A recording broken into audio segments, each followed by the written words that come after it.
live. This is Julien from the Royal Seamoss Company, or the Royal St. Lucian Seamoss Company, and you're watching another Let's Talk About Seamoss. I'm not sorry that we started late, but I did start way later than I expected. Just had a busy night, and you know, it is what it is. That's part of the reason why I don't really set a time for me to do this, because I just know that with my busy schedule, it's really difficult to commit to these times consistently twice a week, every week. We've been doing this since like almost December. So that's a lot of investment, you know what I mean? And being, running this business and everything, it's, unfortunately, my lifestyle is not really consistent as I'd like it to be.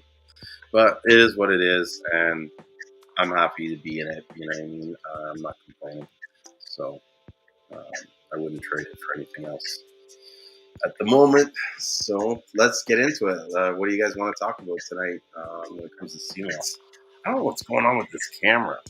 Maybe I need a different angle. It's like I used to have this like light that came in here, but I keep forgetting it at the warehouse.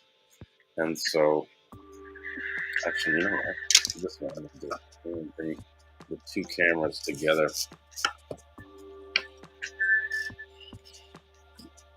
And that way the angle looks almost synergy. That way I could look like I'm looking at everybody at the same time.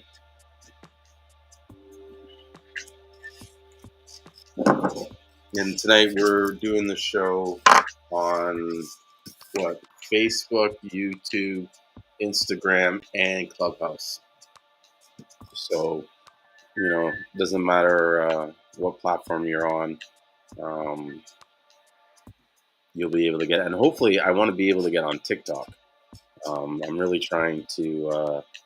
I don't want to lie. I'm not even trying at all. But I want to get my numbers up on TikTok so that I can do a live stream there. I'm really curious about that. I think that I don't know. I think there'd be a lot of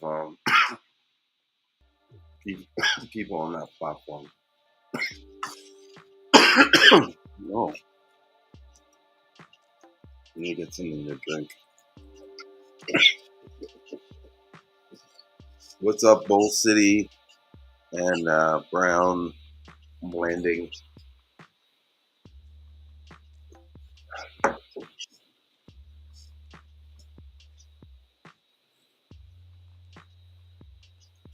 So, I don't know.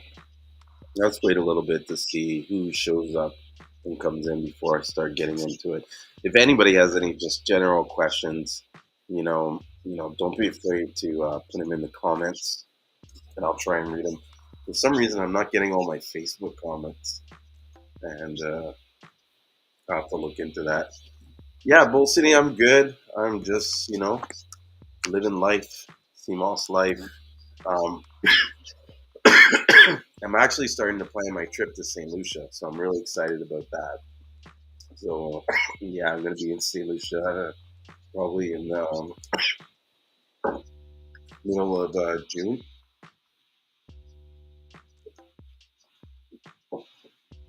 And so I'll be probably staying there for like a month.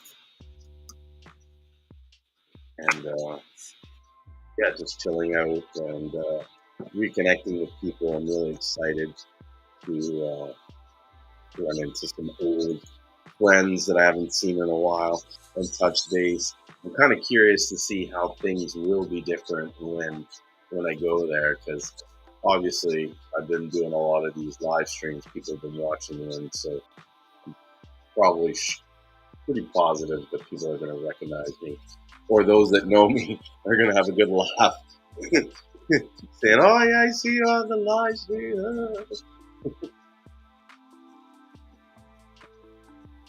So Wineko Scott says, "I need to get a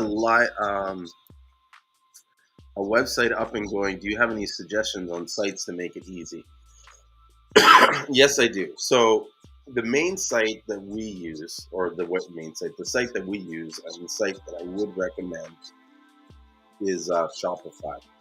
And the reason why I would recommend that let me turn this off.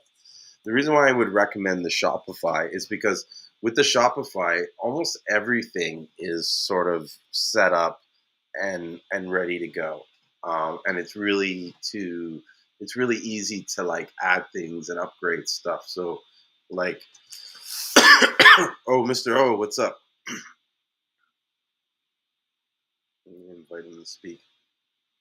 So, like, if you want to add in shipping modules or, review sites or other stuff, adding it to Shopify is very easy.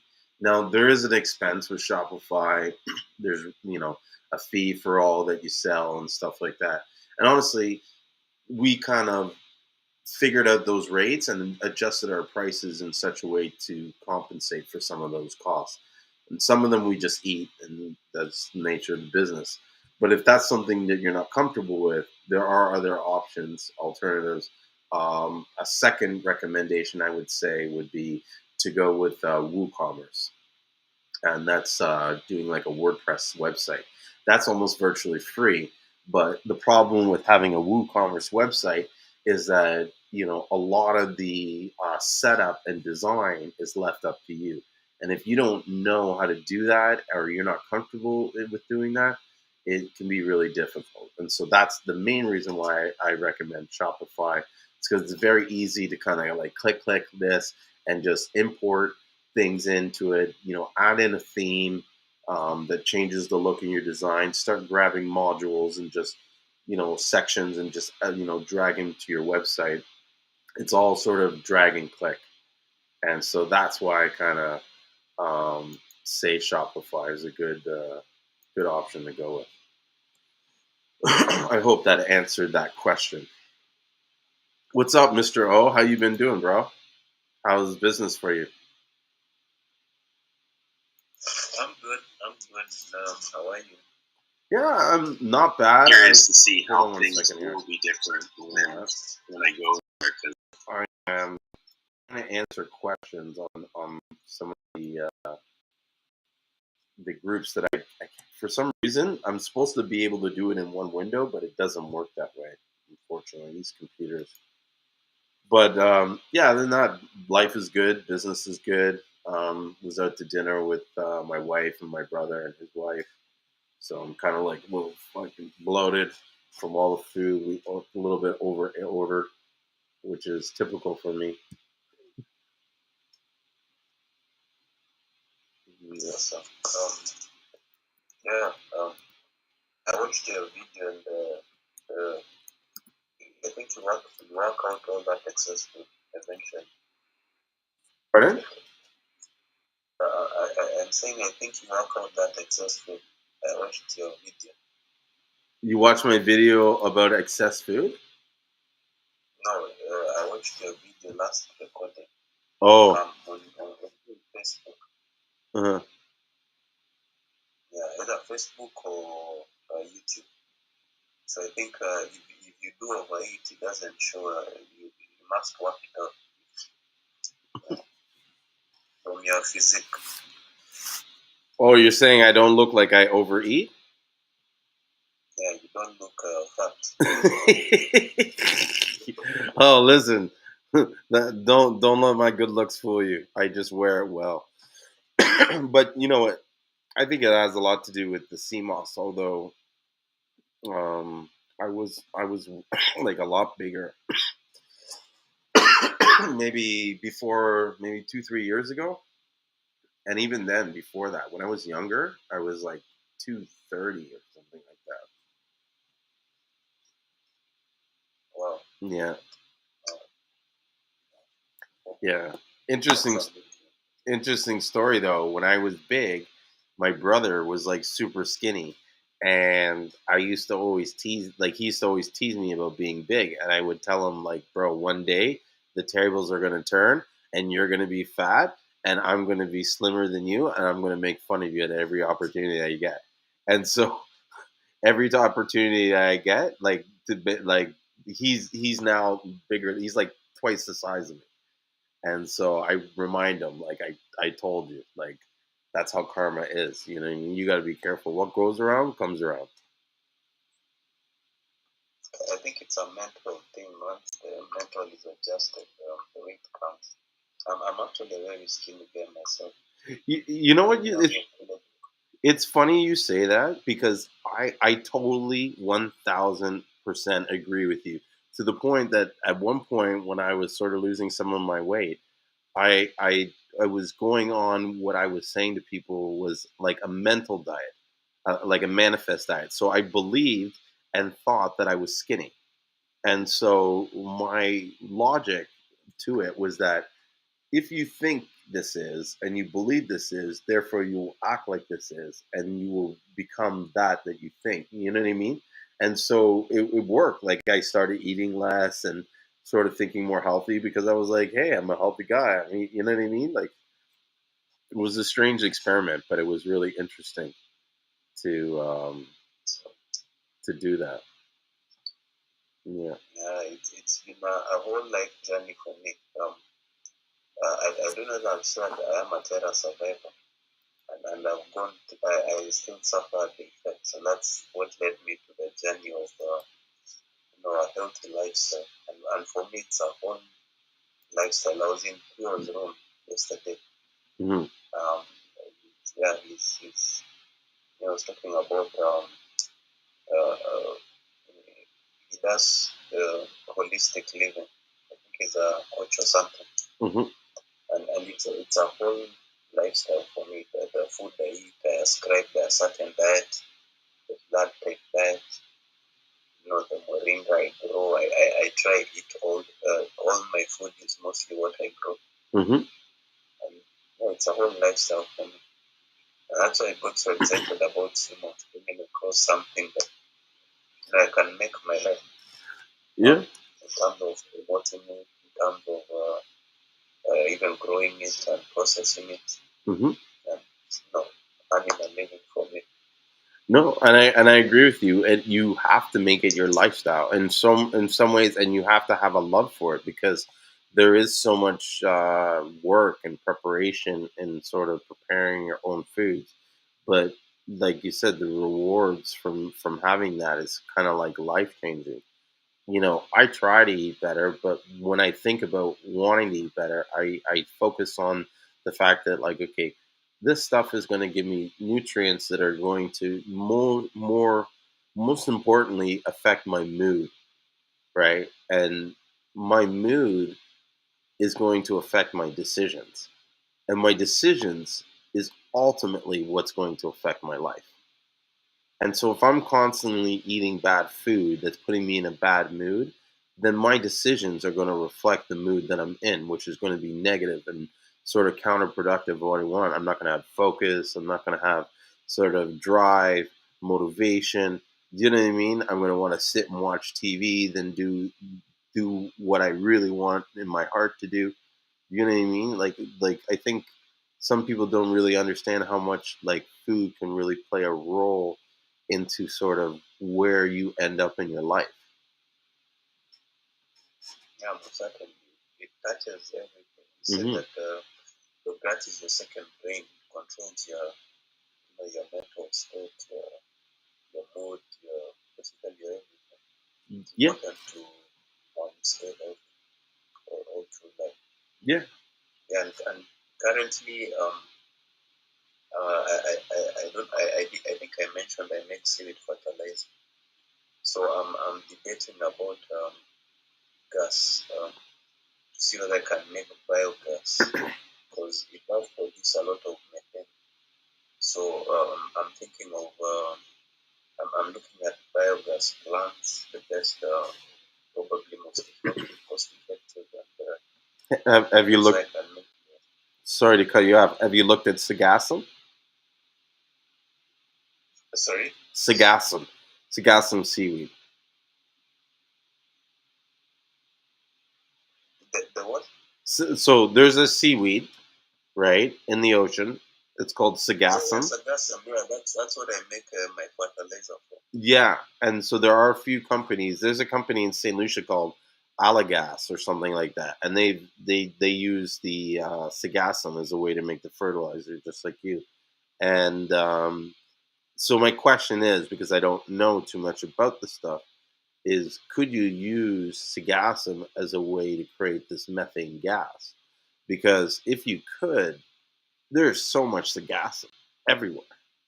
And, with the rising prices of gas, if it was possible to start making sort of methane vehicles and we can sort of create machine like imagine we lived in a world that instead of having oil tankers, we had these collection like boats that went and collected all the sagassum that's like terrorizing the ocean, and we converted that into some kind of biofuel.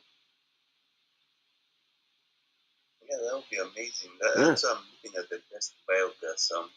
I think it starts slowly, with just a simple need that slowly grows on Hmm. to something, Hmm. energy efficient No. drive vehicles. No. But personally, thing I'm looking at is the gas would power a dryer or a dehydrator, food dehydrator, Hmm. so I can dry my moringa and other foodstuffs, Hmm. and the Seamoss, instead of drying it on racks. Hmm. If I can maybe get an oven that is powered by the methane gas, the biogas, that Yeah. would be amazing. Your whole circular economy, nothing Well, goes to waste. definitely, I think for in the ways of maybe dehydrating foods or herbs, CMOS, I would run some tests first before you sort of jump, because to me the best way to dry it is in the sun. That's the natural way, and that if I were to use a machine to do it, it would be more to extract the moisture in the air, like some kind of dehumidifier or something like that. So I don't know if you can make that through like a biofuel like methane, but if you could, that Yeah, might be. the way I see dehydrators work, they are either biomass fuel, Hmm. hot air. They dry using hot air, not the methane gas itself. Hmm. So the gas from the biogas plant would be used to create a fire, Yeah. and the fire is what would produce hot dry air Yes. that would then go into the work in the oven um, Yes. to of I course you can't put methane in No, gas. no, I wasn't suggesting the methane. What I mean is like if you could develop a device that could run, because like our in North America, our dehydrator machines, they all run on electricity, and they run on some kind of like fan and a coil that extracts the water. They don't do a system where they pump hot air into it, and so this is why I was saying, I'm not sure if that would be the correct method, because I don't think hot air would be appropriate to add to CMOS. More cool air would be better, and something where the air was dry, where it was not so much hot, but devoid of any moisture. You know, I don't know. Maybe I'm wrong. This is why I said Okay, test it. that's quite interesting. Yeah, I said test it Yeah.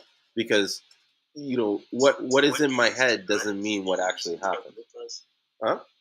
You use dehydrators, but at a lower temperature. No, we don't use any dehydrators for the drying the sea moss It's and all signature. solar dry. Huh? Okay. It's all solar dry. Yeah. So in the hold on, let me take a drink for that. When they're drying the sea moss, yeah, it's in the. They'll usually have these like houses that were lined with plastic, and they have like a vent at the top that will release the air out, and so the heat draws. It's like a convection situation where the heat draws the hot air that pushes it out, that draws the cool air in. Now they don't want hot air to to, to dry the sea moss. They want cool, fresh air. But the hot air creates the vacuum that causes. You know what I mean? So like, Yeah, I'm trying to send you some pictures on WhatsApp. Just have a look okay, and Just have a look at this one. Yeah, let me take a look on WhatsApp.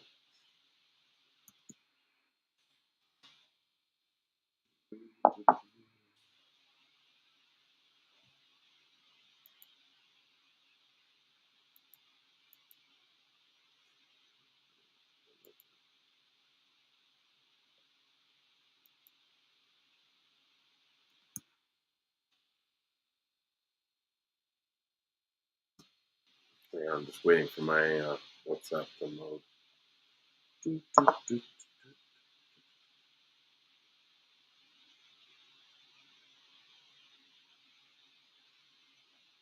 Oh, my computer's so slow today.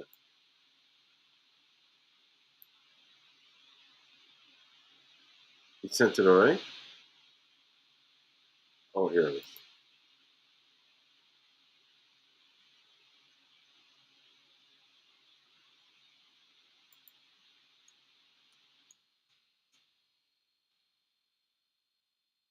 You send the picture already? I don't see it. Maybe it's coming in.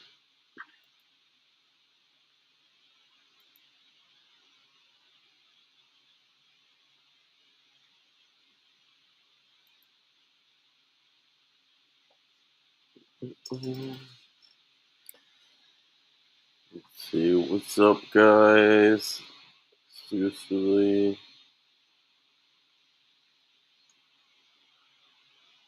See if there's any questions. New question. Oh, here's a photo.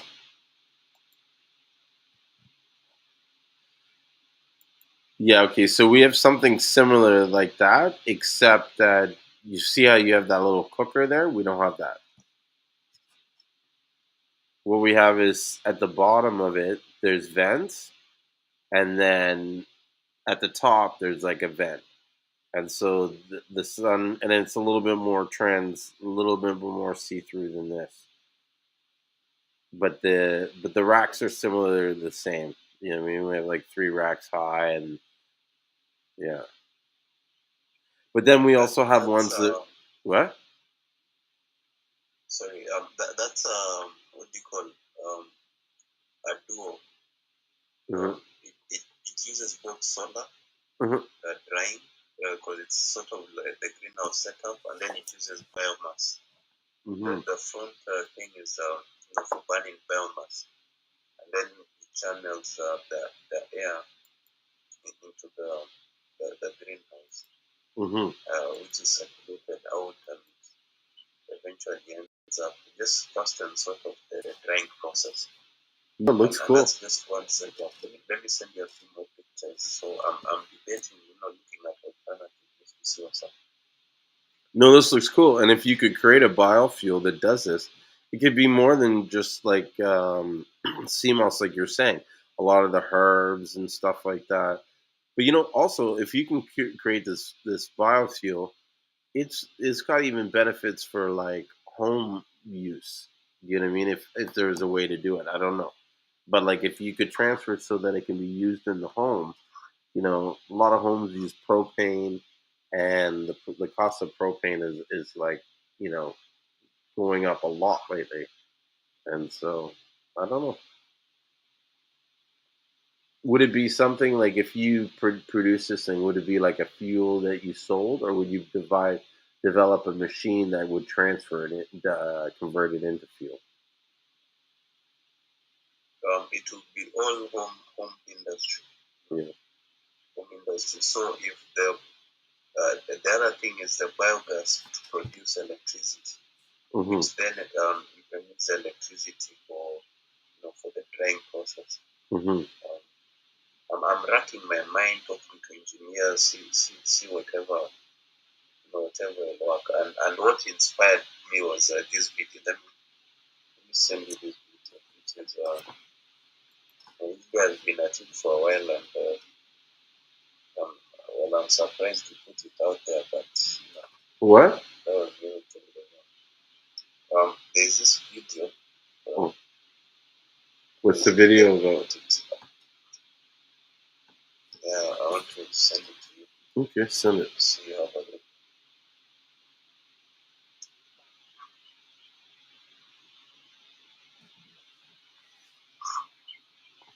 What's I hope Seamoss gets me a better phone calls. What do you mean? Seamoss gets me a better phone. Oh, you hope that Seamoss gets you a better phone? Then you know what? If honestly, if you want my advice, if you want that to work, then you say Seamoss will get me a better phone. Because once you put the word hope, your subconscious now thinks that there's a possibility, there's doubt, and you won't be able to achieve it if there's doubt in your mind. The power of manifestation. Yep. Yep. There's a video that I recently came across on YouTube. If you get a chance to Google it, it's called "The Game of Life and How to Win It," and it really sort of goes into that power of the manifestation and explains how that exists and why it exists. And it's all about like utilizing these laws that God has set out for us, and like we've forgotten them or we don't practice them, for whatever reason, but they're there and they've always existed. And as long as we acknowledge them and use them, then things change in your life. You called it the game of life. The Game of Life and how to win it. It's like from 1924 the book was produced. Yeah. Hey, what's up, Ricky? Not too much, man. What's going on? Good. Sorry, what did you say, Mr. O? I missed that. You were saying something. No. Sorry. I'm still trying to send it a video. Okay, no problem. When the video comes, we'll check it out, man. For sure. What are you doing? You look like you're in the lab, Ricky. Yeah, I am. It's Sunday, so I'm experimenting. I actually did a good experimentation today, though. I made vegan banana pudding with Seamoss. Vegan banana pudding. Nice. I had to add Seamoss to it. Yeah, of course. Yeah. It's it. I think I got one. I wonder if there's a way to make that all into a powder. And then you just add water and now you have vegan banana pudding, That's a good question. You know what? Maybe have to freeze dry it. See if you can freeze dry it afterwards and see what happens. Yeah. Could you just freeze dry it as like a pudding or? I'm guessing so. But okay, so this is the thing is that I'm not sure exactly what's going to happen with it because there's no water content really. Like it's mostly like I use mostly coconut milk. I use some coconut cream, vanilla extract, straight bananas. Trying to think what else I had to put in there. I use arrowroot powder. 70% of avocados are grown by smallholder farmers, according to International Trade Center. One of the reasons why the demand for avocados has grown both locally and globally has been new key players are making byproducts along the value chain. And today I am meeting with Kennedy Thiongo, who produces crude avocado oil. Kennedy, tell us a little bit about this particular plant. Our avocado oil extraction setup has not bad. I was out for dinner. Stages. Just came back. That's why I started late. Now I'm watching this video. Peeling this and is pretty removing cool what they're doing with avocado. The stone from the fruit, and then the pulp is mashed and spread in these dryers. So this dryer is capable of drying 50 kgs of avocado pulp in 3 hours. Then from here, we then take it to the press and we press the oil. We process the waste into charcoal briquettes. We use that charcoal briquettes for our boilers in place of wood. Avocado oil is on high demand. Whenever you talk to these customers, the quantities they are mentioning, they are big quantities. Some are mentioning even 100 tons every month. And we can only commit to a small quantity in the beginning as we expand our production. We are able to do Bro, currently. you're gonna We are have able to to put do around together 200 like liters of oil some kind in a of day. recipe cookbook. We are working on expanding One, this facility to be two, able to do like a ton I'm just thinking like, of oil geez, like in a day. that thing can When you're only targeting the have a retail seat market, in any a kind liter of of oil we like sell at around vegan 3,000 aisle or shilling. you know what I mean, like the When you're targeting section the that bulk has it market, because they'll the want same that liter banana pudding sells at thing, $7 and it's all to go and a it's kilo. it's and enriched with Seamoss, Truthfully, I think I might end up selling this because I liked it this much. Like That's it what I'm actually saying. tastes just like banana pudding, and yeah, this was actually really simple. Mm-hmm. It's super simple. So I won't say it was simple, but like it was fun to do. Mm-hmm. So, hey, Mr. O, this video that you sent me, so they're basically making biofuel out of avocados. Are these like sort of overripened avocados? Is that why they're using them? Like they're making biofuel out of anything right about now. It's crazy. What? Sorry, what'd you say, Mr. O? They're making avocado oil, and after the press, what comes out is the cake. So the cake, they use that to make briquettes, and then there's the byproducts, the steam, I think. I don't know that they use the seed. So the cake of it, either if they don't get the market, they'll convert that into fuel. Wow. So it's a circular kind of a thing. They must be very valuable as either animal feed or something. Mm-hmm. So I think it's the skin and other byproducts. Yeah, all the all the leftover and stuff. So that setup also intrigued me because that's another drying. I tried to figure out what are those? Are they steam tables or what? How do they dry using those tables? So let me go back in the video there. I don't think there's steam tables in there. Avocados are grown by smallholder farmers according to International Trade Center. One of the reasons why the demand for avocados has grown both locally and globally has been new key players are making byproducts along the value chain. And today I am meeting with Kennedy Fiongo, who produces crude avocado oil. Kennedy, tell us a little bit about this particular plant. I don't know, Our but I know from there it avocado looks oil like extraction setup has it's on a 4 plate. They basic put it out stages. there, and then they have There is the room gets hot. the peeling and removing of So I don't know if you the, could see this, the Ricky. We're stone looking from at it on the the live stream. from the fruit. But Mr. O sent And me then this video where they're the making pulp is different mashed products with the and spread avocado. on these dryers. So first showing how to So make this dryer is they're capable making of drying avocado 50 oil, and kgs then they're taking of the avocado pulp leftover from the in avocado 3 hours. and turning it into a Then biofuel. Like from here, we then take it to the press and we press the oil. We process the waste into charcoal briquettes and use that charcoal briquettes for our boilers in place of wood. Avocado oil it kind of moves is on quickly high in the demand. steam, but I think Whenever you the talk to brown these stuff customers, and the black stuff, it's like the quantities they are mentioning they're is using some they are kind big of quantities. like heat. Some are mentioning even 100 tons every month. I think they And maybe heat up we the can only thing and commit then to a small quantity in press. the I don't beginning as know. we expand I'll our have to production. watch it later. We are able to do currently around 200 liters of oil in a day. We are working on expanding this facility to be able to do a ton of oil in a day. When you're targeting the retail market, a liter of oil we sell at around 3,000 shilling. When you're targeting the bulk market, the same liter I've been actually sells at looking at $7 doing. a kilo. I was interested in doing a biofuel with coconuts and like coconut husks. That's exactly now. That's the next thing because if you can,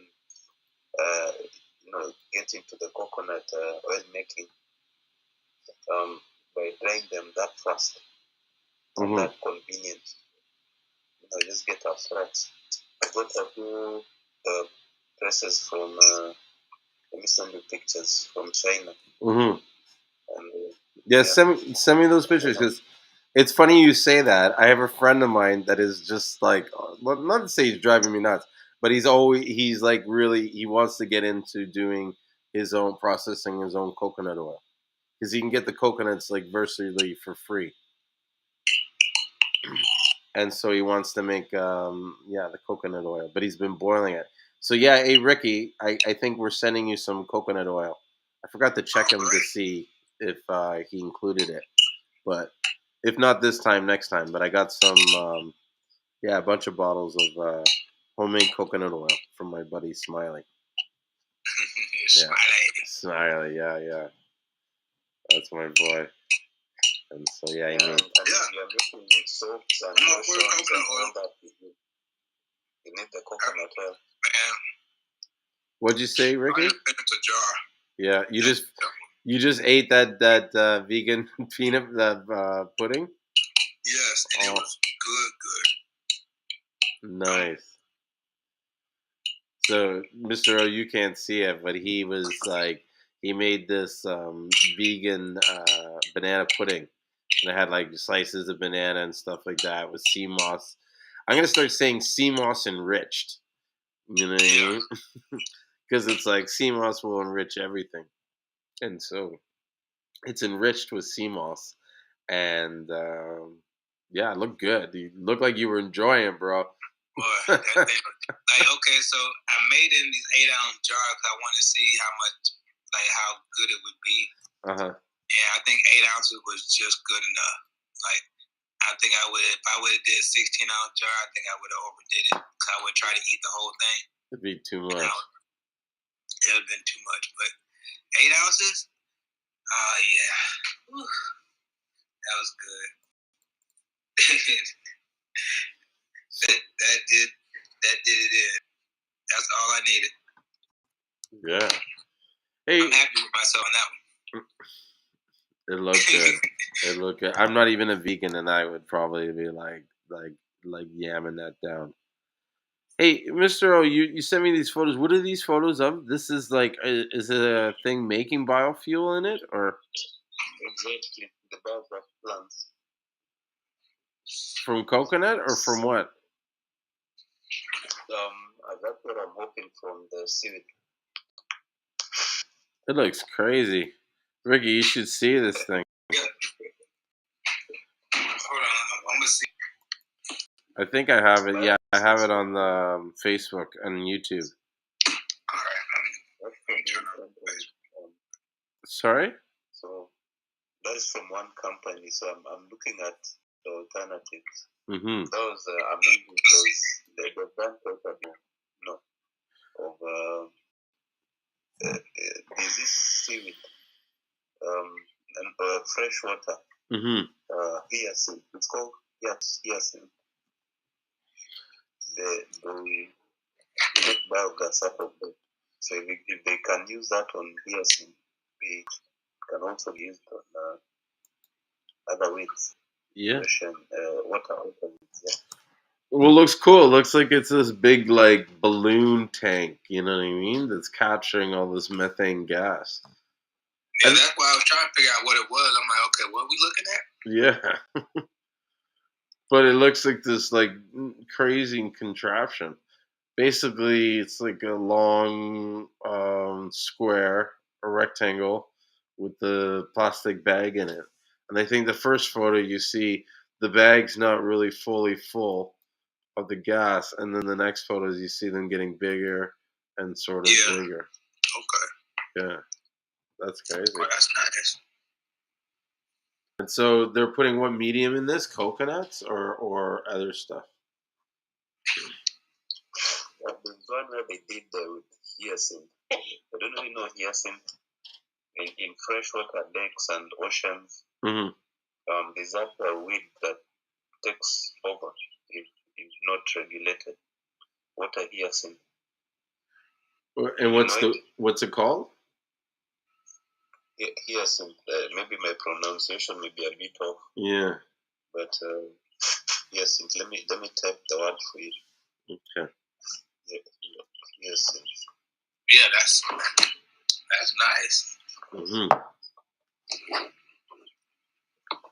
But yeah, we've been talking about like different like fuel alternatives, and so one of them he was looking at using like the sagassum to create methane, to use it to as a a way as a source for fueling a dehydrator to dehydrate herbs or even Seamoss.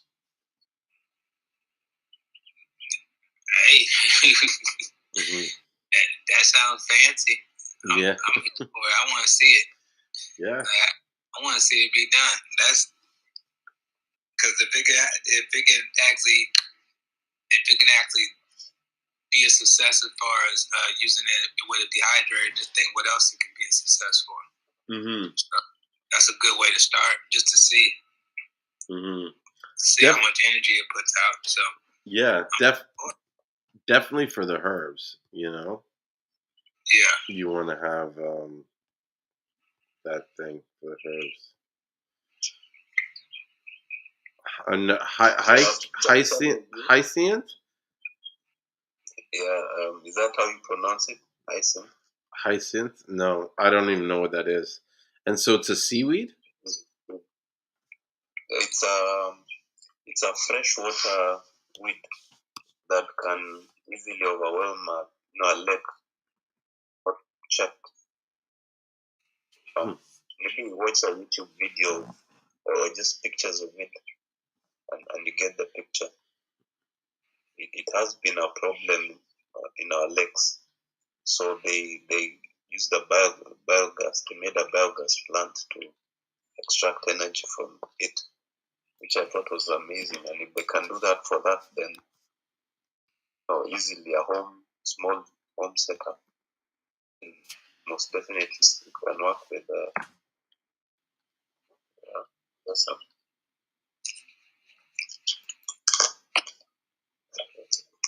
Oh yeah, so it's an aquatic plant. Let me ask for a favor, please. Yeah. Julien, sorry. Yep. If the universities out there, I don't know you'd be willing to write to, because I know they do kelp and other seaweed. If they'd be willing to partner and see whether it's a project that can be done, small home setup. And we've had universities from the US and the West partner with projects in Africa. Amazing things. So if you could reach out to them, and it becomes a whole partnership with you involved, the organization. Yeah, I can try and see. I'll be honest, like I don't know too many people personally that I could do. Like I know that there's a need for it, or like sort of like an interest in it. Do you know what I mean? I don't know. Maybe I could get you some information to contact, and you guys could work it on like your own and stuff. I mean, I do see the need for it and the benefit. I just don't know if I would really have the time to give what would be required. Like, it's almost like it would be better for me to just kind of pass on the information. That would be perfect. That would be great. The connection to get to know which university work with seaweed and know if there'd be pilot programs to do great things. Because there's always. Sorry, go ahead. Sorry, I've seen them do that with moringa and other, aquaponics and things like that. Yeah. Those are actually some things I want to start doing when I get down to St. Lucia is developing farming using aquaponics. Also, what else is there? Just various different farming initiatives, especially with the Seamoss, but also like exporting products. Actually, you know what? There's a company that I should drop this to you guys. I'm going to start carrying products from these guys, but I need help trying to figure out what products I should like import, basically. You talking about the sweet potato granola? No, you know what? Those guys, this is not going to happen. Yeah, you know what? It's COVID and all that bullshit because what they said they're just not able to get the raw materials. They've had to shut down production for the grill. I was so Wow. yeah, I was really what's the word I'm looking for? I was really excited. Yeah, when I Yeah. seen that, I was like, "Oh, this is a seller right here." Mm-hmm. Yeah, Like, definitely. That's a good snack. Yeah, and I could see that's something that everybody would want, you know.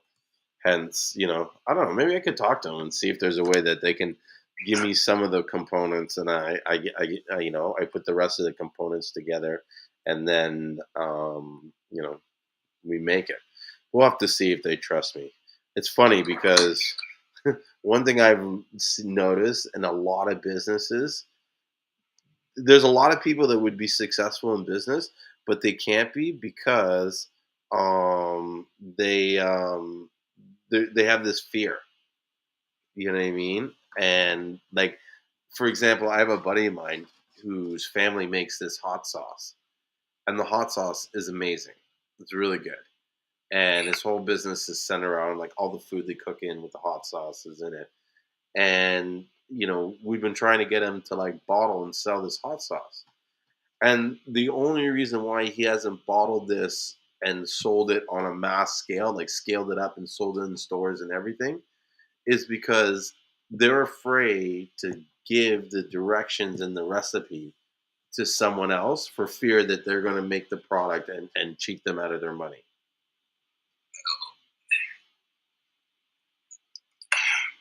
Yeah. I don't know what to say about that because I know it's happened before, and so it's kind of like I've known this happening before in business, and I don't want to put anybody's name out there, but a big company has did that to somebody else, and so I kind of understand it. Like they took the sauce, they took the secret sauce, and kind of made it their own. So I understand what they're talking about. However, you just have to protect yourself from something like that happening. Mm-hmm. And a lot of times, that's you just have somebody that's insider that you just send over there to make all the products or manage the situation. Mm-hmm. I'm not sure what to say about that. Like I understand why he would be like that because like people are just like that. No, you get a point. But I don't know. To me, it's like, okay, you can have a good product, but like a lot of people have good products. So it's more than just a good product. You know what I mean? Someone could steal my There's lots of people that sell the same Seamoss and they're not selling as much as we're selling. Why is that? You know what I mean? And because so you have all the knowledge, because you still have the knowledge, really, and that's where it comes down to. I think it's a little bit different though, as far as with that, because there's so many different hot sauces. There's so many different like so, especially if his hot sauce is good and it has like a special recipe that making it better. Like that's like we have something that you just really can't like. It is what it is. It's like this is it. Like there's probably a special recipe that goes behind that, and that's the reason why he doesn't really want to give it out because he might add a pinch of paprika or something like that, and that might be the No, he has like a secret proprietary method. He has a way of smoking the papaya so that the papaya has a smoky flavor in the hot sauce. I don't know. To me, I would just do it. It's like this: if someone's going to copy your hot sauce, they're going to copy your hot sauce. Whether you gave them the directions to do it, or they took your hot sauce and hired someone to deconstruct your hot sauce. Have them sign a contract. Yeah, but that's the best way to do it. Just get a lawyer, sign a contract, and if he has anything to do with if that the company has anything to do with that recipe being leaked out to anybody else, then sue and you take that company too. But at the end of the day, you can't be living in fear about whether or not someone's going to do it. Because, yes, they can do it. Yes, it's possible. But is it going to happen? For sure. See, you just like myself. I would just cover my bases. Yeah. Like I get a contract written up and say that you can't do this, you can't do that, and let's go. Now, if it was a situation where I wrote up a contract and they said that they didn't want to sign it, then I might be leery of what's going on. But they're like, oh yeah, we'll sign the contract. Don't worry about it. And they have their lawyers make sure everything is right, and they sign the contract. Hey, I'm all for it. But I definitely would have a contract or some type of written agreement that states that or I'm going to sue you. Yeah. You know what? I would be concerned if I was dealing with a company that made their own products and was selling, like, say, they put together a ketchup, but then they also sold their own branded ketchup in the store. That I'd be leery about, right? But if you're a company and there's a lot of them out there, where your sole purpose is to manufacture products for other companies, and you really have no vested interest in making your own products, you're just, muscle to manufacture. It's like, that's a little different. Yeah, how can you be afraid of these guys? Enough energy to set up to kind of try to take your product and run with it, unless you just got a hot sauce that's the $1 million ticket. Everybody, that's the thing, like, it has to be one of those situations where somebody's gonna be like, man, we can come up off this. Like, this is at least everybody thinks they have the $1 million ticket. It's like selling. It's like homeowners. All of them think their house is worth $10,000, $30,000 more than it actually is. You know what I mean? They want the best dollar for their buck, or bang for their buck, or whatever they call it. I understand it. I understand exactly what you're saying. Like, but you can't be scared of business to elevate. No, you just gotta make sure that you're protected. Yeah, if you can be protective, all the best. You know what I mean? I agree with you. But if you can, don't stop it. Like, fuck it, make a new product, bro. Think about how many products you just made in the last month, and you're not even releasing half these products. So it's kind of like, so what if these guys are doing it and you're doing it too? You know what I mean? Yeah, it sounds like that's his baby, though. Like, some people, that's just it. Like, then he's not gonna be able to make another product. Like that's just his baby, and that's probably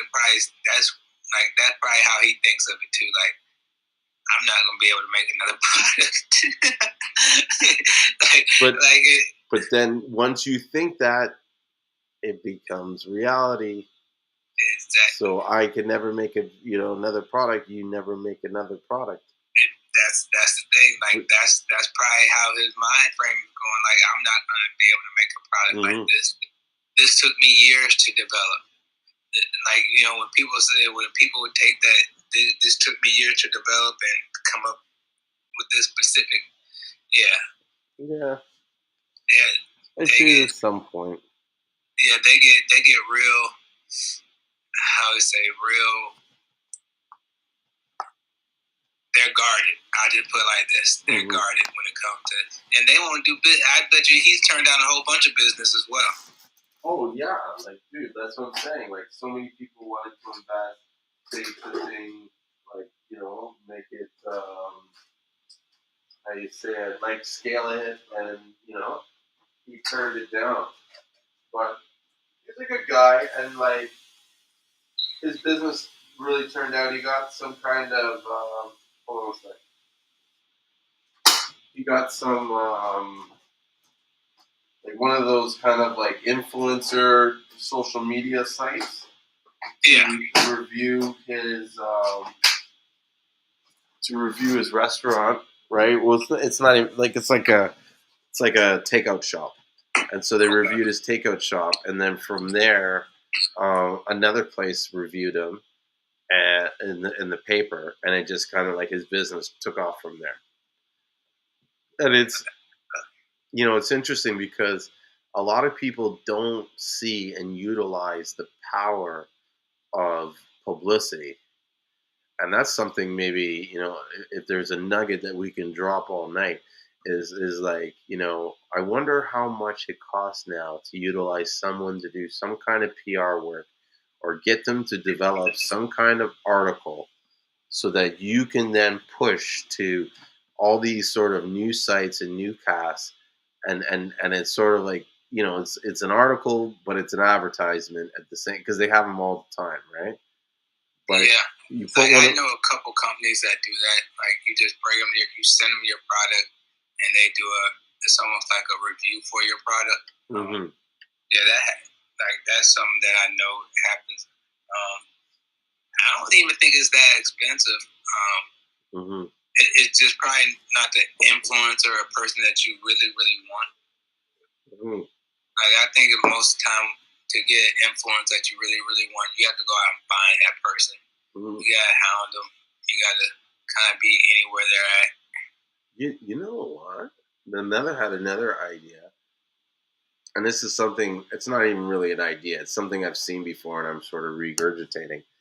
But the question to me is, how hard would it be to get on different shows to discuss a product, like a health product?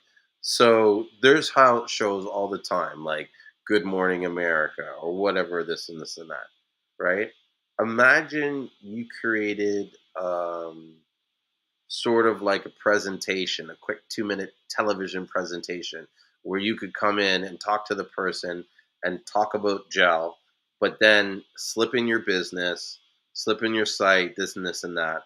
And so, okay, yes, one first would be to get business from this ad, this and that. But the second would be to collect these things and reuse them in your own social media where it shows to people, look, not only am I a legitimate person, but I was on Channel 9 News or whatever.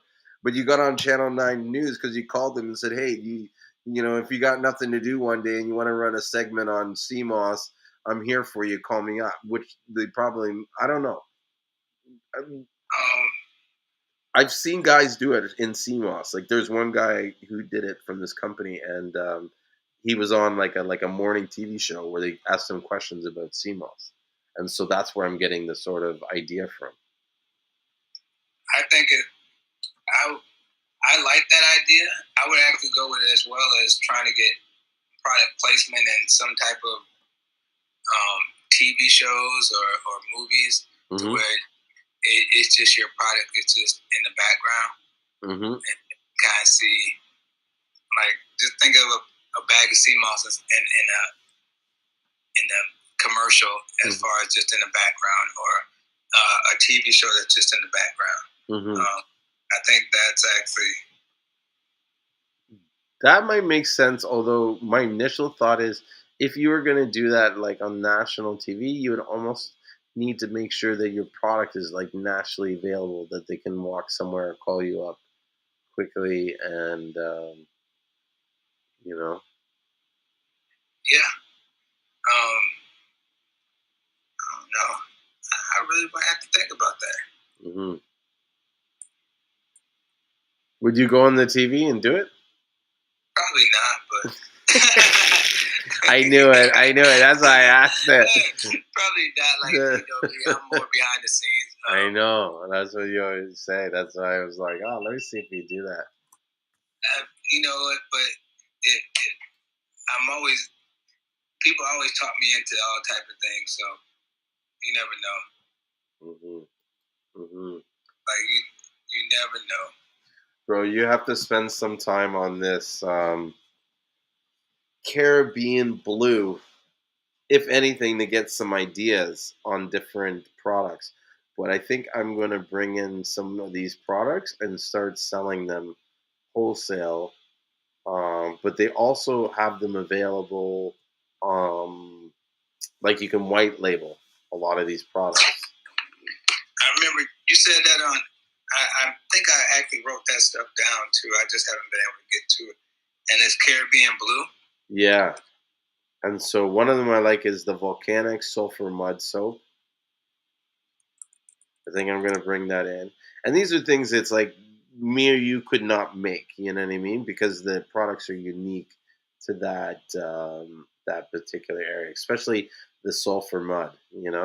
I want to do a little bit more looking into the herbal soaps, but I might start bringing some of those in, and charcoal soap. There's a coconut espresso soap.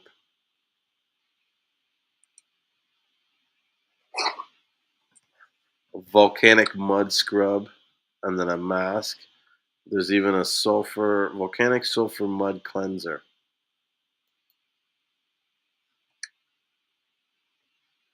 And like, dude, when you go and check this volcanic mud that they have in St. Lucia, it's like a game changer. It says local coconut oil, naturally siphoned coconut and olive oils, local volcanic sulfur mud, activated charcoal, local bamboo or natural bamboo powder, and microguard. What's microguard? Is that something you add for like making sure you don't get microbes in your stuff? That's a good question. I'll have to look at that, see if that's like good for you. You don't want to be like, oh, this is natural products, it's all safe, and then all of a sudden it's like microguard. Yeah, sorry, it was a once a joke to me. Oh, so let's see if I can throw that. I wasn't showing. Trying to look at all this stuff up. You're looking at it up now? Yeah, I'm looking it up now. Hold on. Yeah, so I think I'm going to throw a few of these items on our website and bring in like sort of like a case or two of this stuff. And like I said, I like the Volcanic Mud Mask. This green tea grapeseed facial cleanser. Is it goldcaribbeanblue.com? No, it's Caribbean Blue Naturals.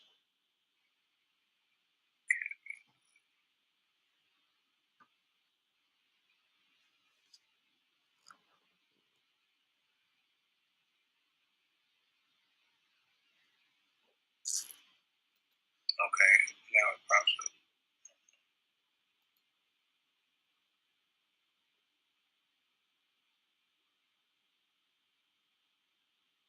Volcanic Mud Mask.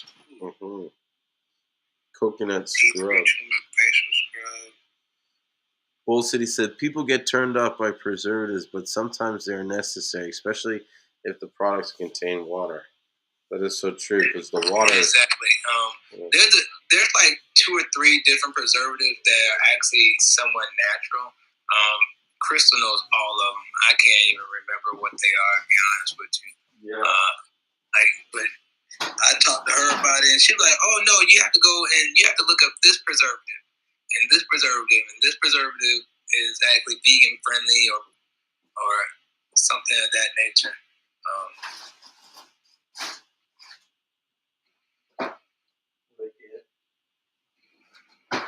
Yeah, that's.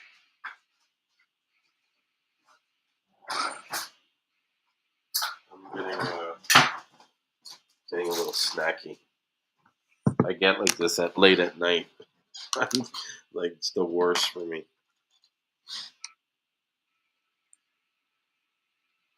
And there was a sale on Haagen-Dazs. You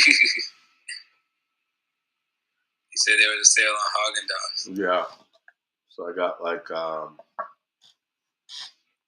probably bought like maybe 10 jars of Haagen-Dazs.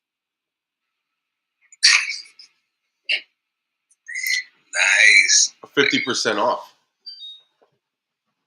I gotta look at my GoDaddy account. Like, I'm feeling like I need to renew a couple websites. I'm like one of those guys. I can't turn down like a good deal. Me neither. That's why Crystal don't let me even have a card no more. So you'll be like me. You'll be like, because I see something and I'm like, oh, do they have it in bulk? And so as soon as I see that it's in bulk, I'm like, oh, like we gotta get this. And she like, really, you gonna spend? She like, so I have a ton of stuff that I'll just spend a whole bunch of money on, and I've not yet even brought it out.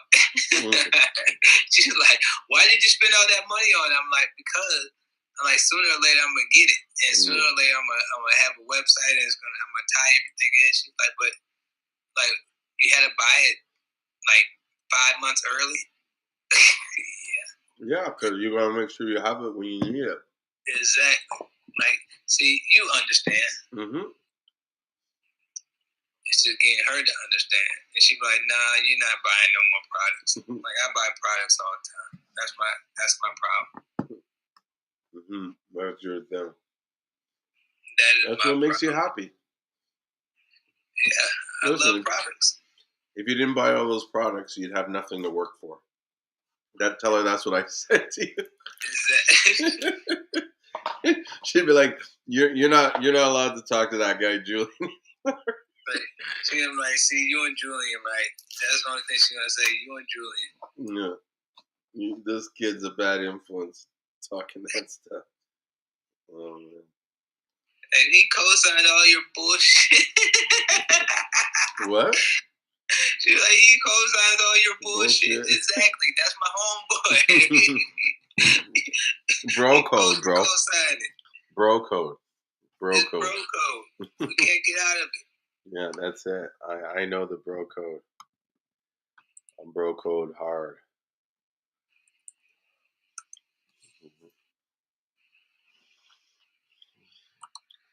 Man, I bought some domain names. I can't find them anywhere though. What are you looking for? Hold on just a sec. It's gonna bother me if I don't find these.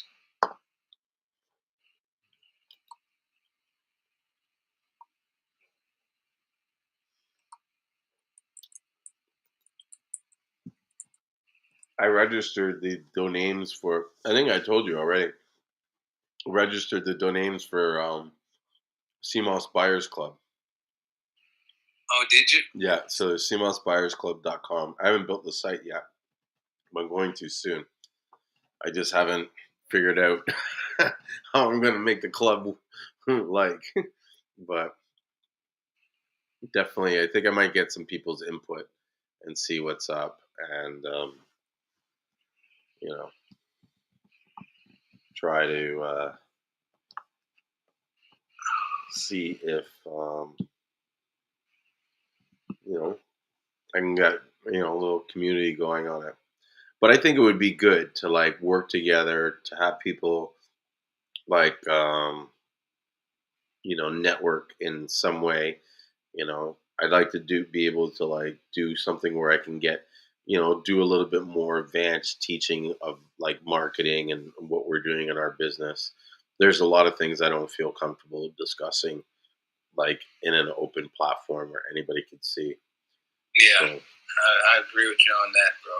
Mm-hmm. And yeah, I think it would be a good way to save a lot of like expenses. Like imagine you had a club where the club is bringing in or negotiates a deal to get boxes cheap from a particular company. Because trust me, we all need boxes. Mm-hmm. Like I spent so much money on boxes last week, and because I try to buy as many as I possibly can in bulk. Mm-hmm. Without, and so I think I went to because a lot of times I'll get some stuff from Uline. Yeah. But I've been getting I get a lot of my boxes from Granger now, just because they're like right down the street, and typically like I can put in what they have, and they're like, oh yeah, it's ready right now. I'm like, think. Yeah. I just drive up the street and go get it real fast. Boom, bam. And come back. Like Uline, I used to love Uline because I didn't live that far away, and I could order something and they would allow you to pick it up. Now they don't allow you to pick it up anymore. Mm-hmm. So now you have to pay the shipping charge, and I can't stand to pay shipping charges if I know I can just go get it. Yeah. No, and it's there, and you don't have to wait I have to for wait it. like 2 days, 3 days to get it now, and I'm the most impatient person when it comes to stuff like that. Especially if I know I can just drive up there and go get it, it just kind of bugs me. So. Well, that's the thing. If you're gonna wait for it, you might as well go around and make sure you save money. And it's the same price. Like that's the problem. Is like once you actually take out the shipping, like because I don't pay for shipping with Granger, and I end up having to pay a shipping price with Uline. And so once you actually add everything up, it's not a discount. So I'd rather still just go get it myself and get it the same day. Or not have to wait. Yeah. I'm over here having to renew domain names. I'm kind of upset. You haven't checked out that website that I gave you? The one for expired? No, I never got to it because I'm afraid to go. You gotta lock off your wallet before you go on there. Yeah, I'm afraid. Like I have to have a plan of action, so I can get the cards. So I'm like, hey, like I have to show her something that's good for her. Like, hey, I found a new domain for you. I found something that you did, and then you slip it in. Ease my situation. Hey, we can buy 2 and get 1 for.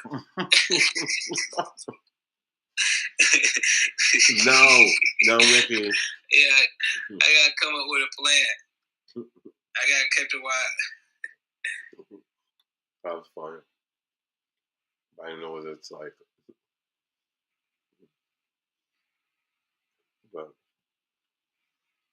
yeah, I'm just in my head. I'm thinking like, if we can even get like 100 people in this kind of club, like the way I can go and negotiate things, I'd probably even go to different shipping services and say like, look, I have 100 people, you know, we do an average of so and so, you know, and leverage that sort of buying thing. Even with like doing labels and things of that nature. Yeah. Like everybody get a discount because it's like you have a major account. With a major account, they just kind of throw you a discount on everything. Like that's big. Like I always talk to my label guy because now he'll actually gives me discounts every now and then. But sometimes I'm like, bro, if we bring 100 people to you, so you can actually make the label and everything, and really, truthfully, like that was the thing that I was looking at is that how can I set up just a situation on my website where you can actually just punch in what you need, and then it just kind of go directly to him, and so he can work on it, and then I just add it into a price point to kind of start your business off. Because if I can really, really pinpoint how to have somebody that doesn't really want to do any of the business work, they just got a little bit of money to play with, and they want to be in the Seamoss industry, and so they just tell me, okay, this is the price I have. As long as you got a logo or idea of a logo, we create your whole business for you. Makes sense. And then how would you get a share of the profit, or would you just charge like a flat fee? Well, I would charge a flat fee for all that. Like, there's going to be a down payment, and down payment really going to take care of the labels and things of that nature. But then we actually work out the price as far as the products that you want. So you might say that you might just want to start off with 5. Actually, let's say you want to start with 10 products, and you say, okay, I want gold Seamoss pouches, 2 ounces and 1 pound. I want purple. I want gold powder. I want 2 or 3 soaps. You know, and you come up with a list of certain things, and when you come up with that list, then you give them the price that it's going to be for each situation, down payment as far as, not even down payment, but this logo and label fee,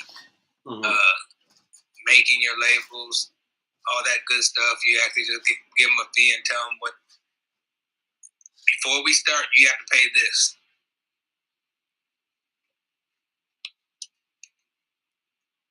Yeah, so that they have some kind of like, skin in the game or something.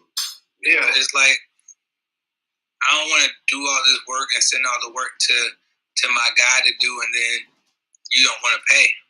Yeah. No, like, I'm not that guy. I'll show up at your house. No, I think maybe like how these guys, and this is, I'm not discrediting anybody that does the business and the Seamoss business or whatever, right? Yeah. But imagine you like took it to the next level where you're not just selling the kit, or you're not just selling them Seamoss and instructions on how to sell the business, but it's almost like you're selling them everything, like a franchise. And so it's like... It's kind of like the same thing where, kind of like what I got going on with a few people where they don't even see Seamoss. Yes. Like, it's pretty much I take care of everything for them. Only thing they gotta do is sell. Mm-hmm. Like they're making their own sales. They may have Seamoss just to show people, hey, I got Seamoss, mm-hmm. and just have it just on hand. But majority of their products are sitting in the warehouse with us. Mm-hmm. And the only thing we do is wait for you to send us over a shipping label, and we ship out whatever you need. Mm-hmm. No, and sorry to cut you off, but finish what you were saying. No, that was it. No, I was gonna say that this brings me like to think about. So it's a funny story. I hope my friend doesn't. This person I know see me.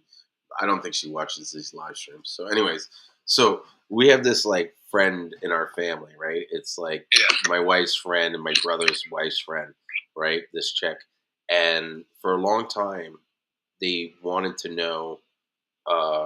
She would be posting online, "Oh, I'm running my digital business," and "Oh, I'm just," but she would never tell any of them what she was really up to, right? So no one knew what she was doing, right?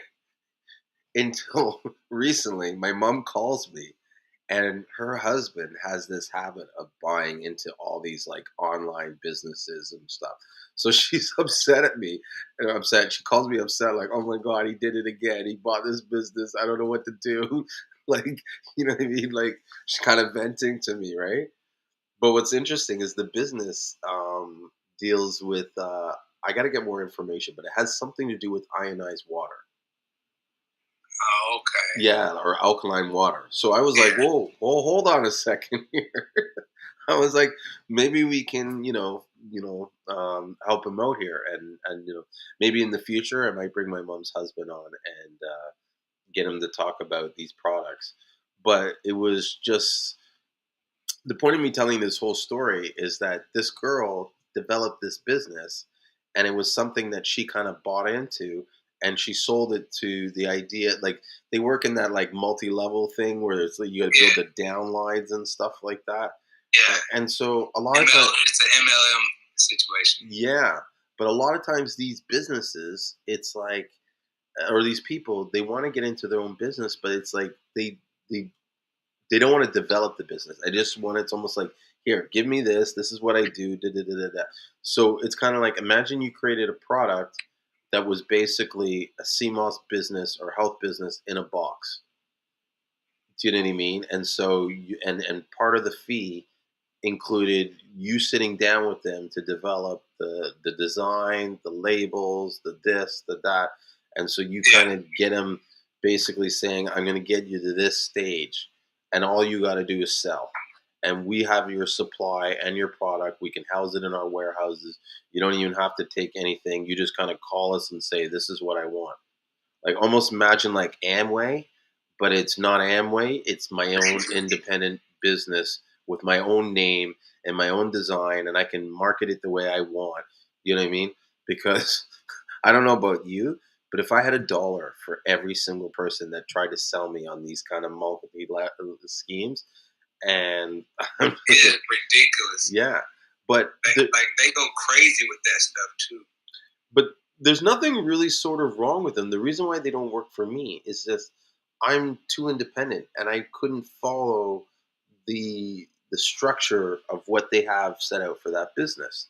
Do you know what I mean? Mainly, Yeah, I want to call it a different name, or I might not want this like this. You know what I mean? that's the key. And then okay, so most of them don't really try to sell the product. Mm-hmm. There's like the product is like the app. Like I want some. Like if somebody was coming to me and it felt like an MLM, but they had a good product, Mm-hmm. you might catch me.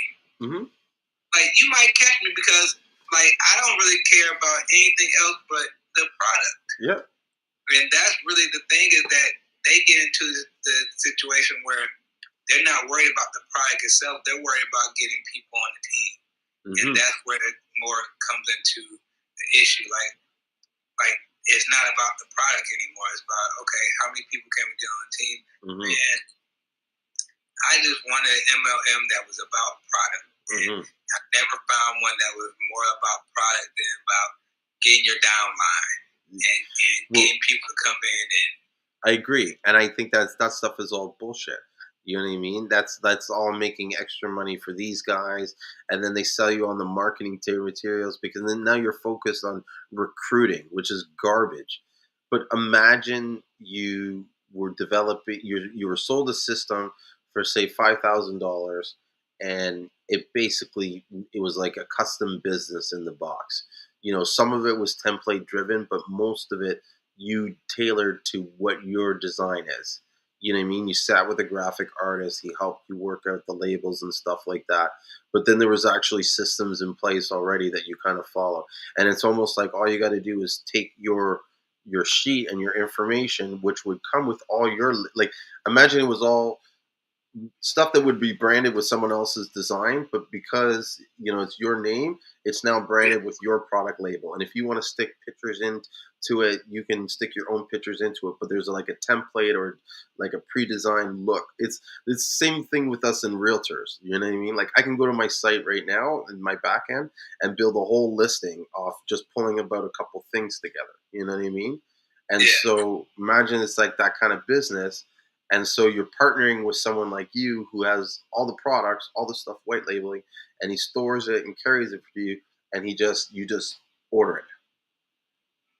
All I do is order, place my orders, and when you order, it's gonna come with your labels that you already set up for yourself and things of that nature. The only thing you gotta do is like, okay, so you actually get the choice to choose if you want 100 labels, you want 250 labels, you want 500 labels. Yep. When you get down to like 20 labels, it's or even when you get down to like 30, 40 labels, then you get a notification saying you're running low on your labels. Would you like to renew? And you actually buy more labels. Yeah. And so you don't ever have to worry about it. Yeah.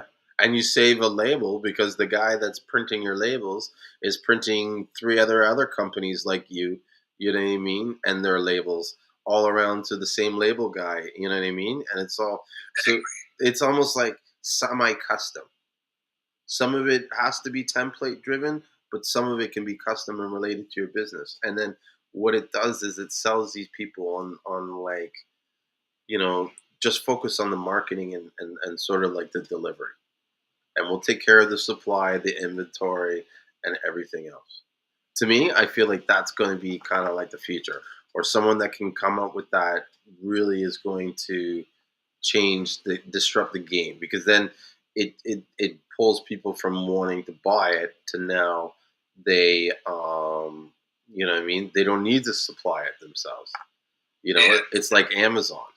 You know what I mean? You just place the order and it ships to you, or it ships to that person. It's like drop shipping. Like imagine you had your own whole, you know, drop shipping health company that you know set up within a week, and then all you got to do is promote it and send traffic to the website.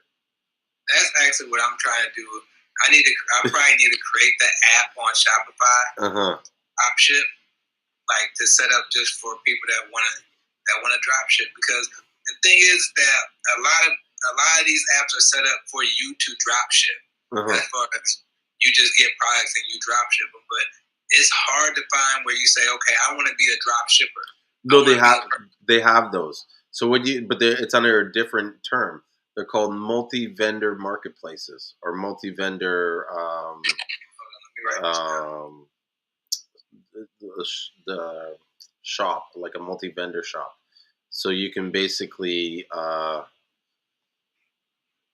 sell to multiple vendors, or the people send the products to you, and then you ship it out for them as a multi-vendor. And do they have that on Shopify? Yeah. See, I'm happy that I asked that. Yeah, because I'm over here. I've been looking at drop shipping and how to set up the store to be a drop shipper. I should have asked. Okay, but I called them and asked, and they just don't.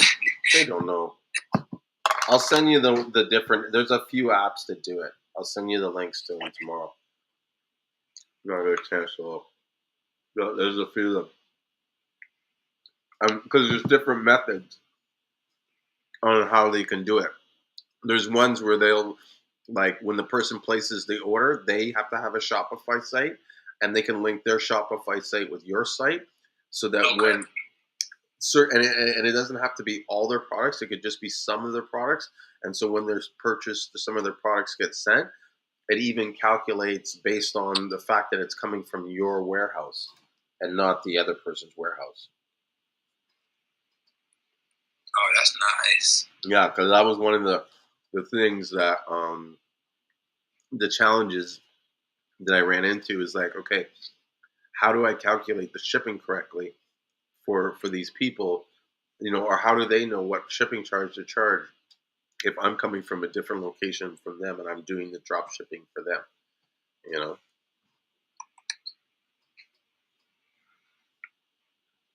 right. I'm gonna find out. That's gonna. I'm supposed to be grinding powder. Well, at least you're learning something. Look at that. I helped you. Exactly. I'm supposed to be grinding powder right now. I'm gonna be doing all type of other stuff. Don't worry. Soon, we're gonna have all the guys, the fellas in St. Lucia, grind up all your powder for you. You know what? I can't wait for that. I was just. I forget who I was talking to about that. I'm like, you know what? We ain't gonna be doing this no more. I'm about to be getting. Oh, it's the guy that I'm setting up the dock with. Because he's actually he was on the live on Friday. And he got amped up. He's like, okay, I see. Because I kind of speak on what I want to do and I might have about a good 10 to 20 people that we can go interview and set up. And he was like, you think you can get 10 to 20 people? And so now he's looking like, yeah, you can get 10 to 20 people. It's a different feeling now. It's bro. He kind of got a sneak peek of what was going on. Yeah. No, man. I have easily 10 to 20, Man, you know how many people gonna want to, that's why I say it's gonna have to be like a docu-series. So it's gonna be because he wanted to really base this around me, and I was like, nah, I don't really want to base it. You know how I am. I don't really want to base it around me. I can be someone that kind of is to help you narrate it and things of that nature, but I want to shed, there's so many people to shed light on. There's so many things that we can shed light on that don't really have to do with me. So it's more of okay, I want to go to St. Lucia. I want to shed light on how everything works in St. Lucia. Then we started talking about going to Africa with Buddy.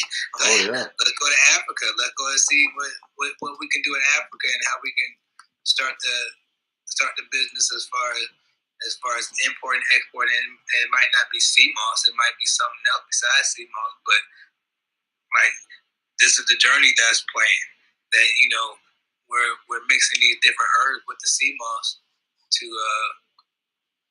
make the best products. And then we're going to travel all throughout the United States. We don't even have to go to Canada because you're going to be in St. Lucia, so that's even better. Mm-hmm. So we can just go ahead and drop down and visit you for a while. Oh, bro, it'll be off the hook.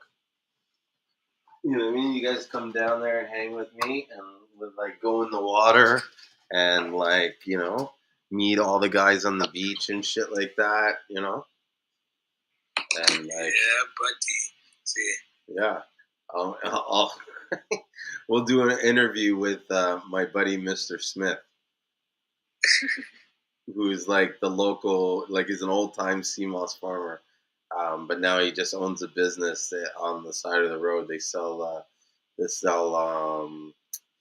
like they has like a little like store that sells the drinks in the bar, but they also have like a little food stand.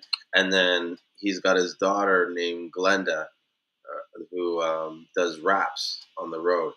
So they do like pork wraps or shrimp wraps or chicken wrap or whatever. And it's cool how they make it. Like they take the whole chicken and then debone it there. Whereas is how we would cook the meat without the bone on it. They'll cook the meat with the bone, and then once it's cooked, then take the bone off the meat, which I found was interesting. But yeah, and dude, do you like seafood? I eat it every now and yeah, because I came from South Georgia where we were out in the ocean, so crabs and I love conch. Yes, me too. They call that their labi, and they barbecue it. Oh my god, it's so good. Yeah, and like there you could get like a conch dish dinner for like probably $8, $6-7 EC. Man, sorry, I go US. Crazy. Like I used to just eat conch and hot sauce all day long. Mm-hmm. I'm just like this one. Just fried conch. Well, they down there they have this big thing on the side of the road. There they have lobster and fries, and it's probably about $7.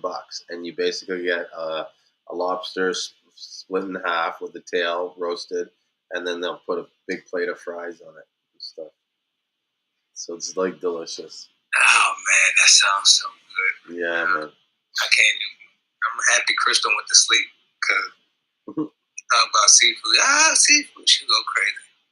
She likes seafood. Yeah, because that's what they grew up on. They grew like a lot of the people that, especially down like Brunswick and Southeast Georgia, like where you're on the water, like that's all they'll do is they eat seafood all day.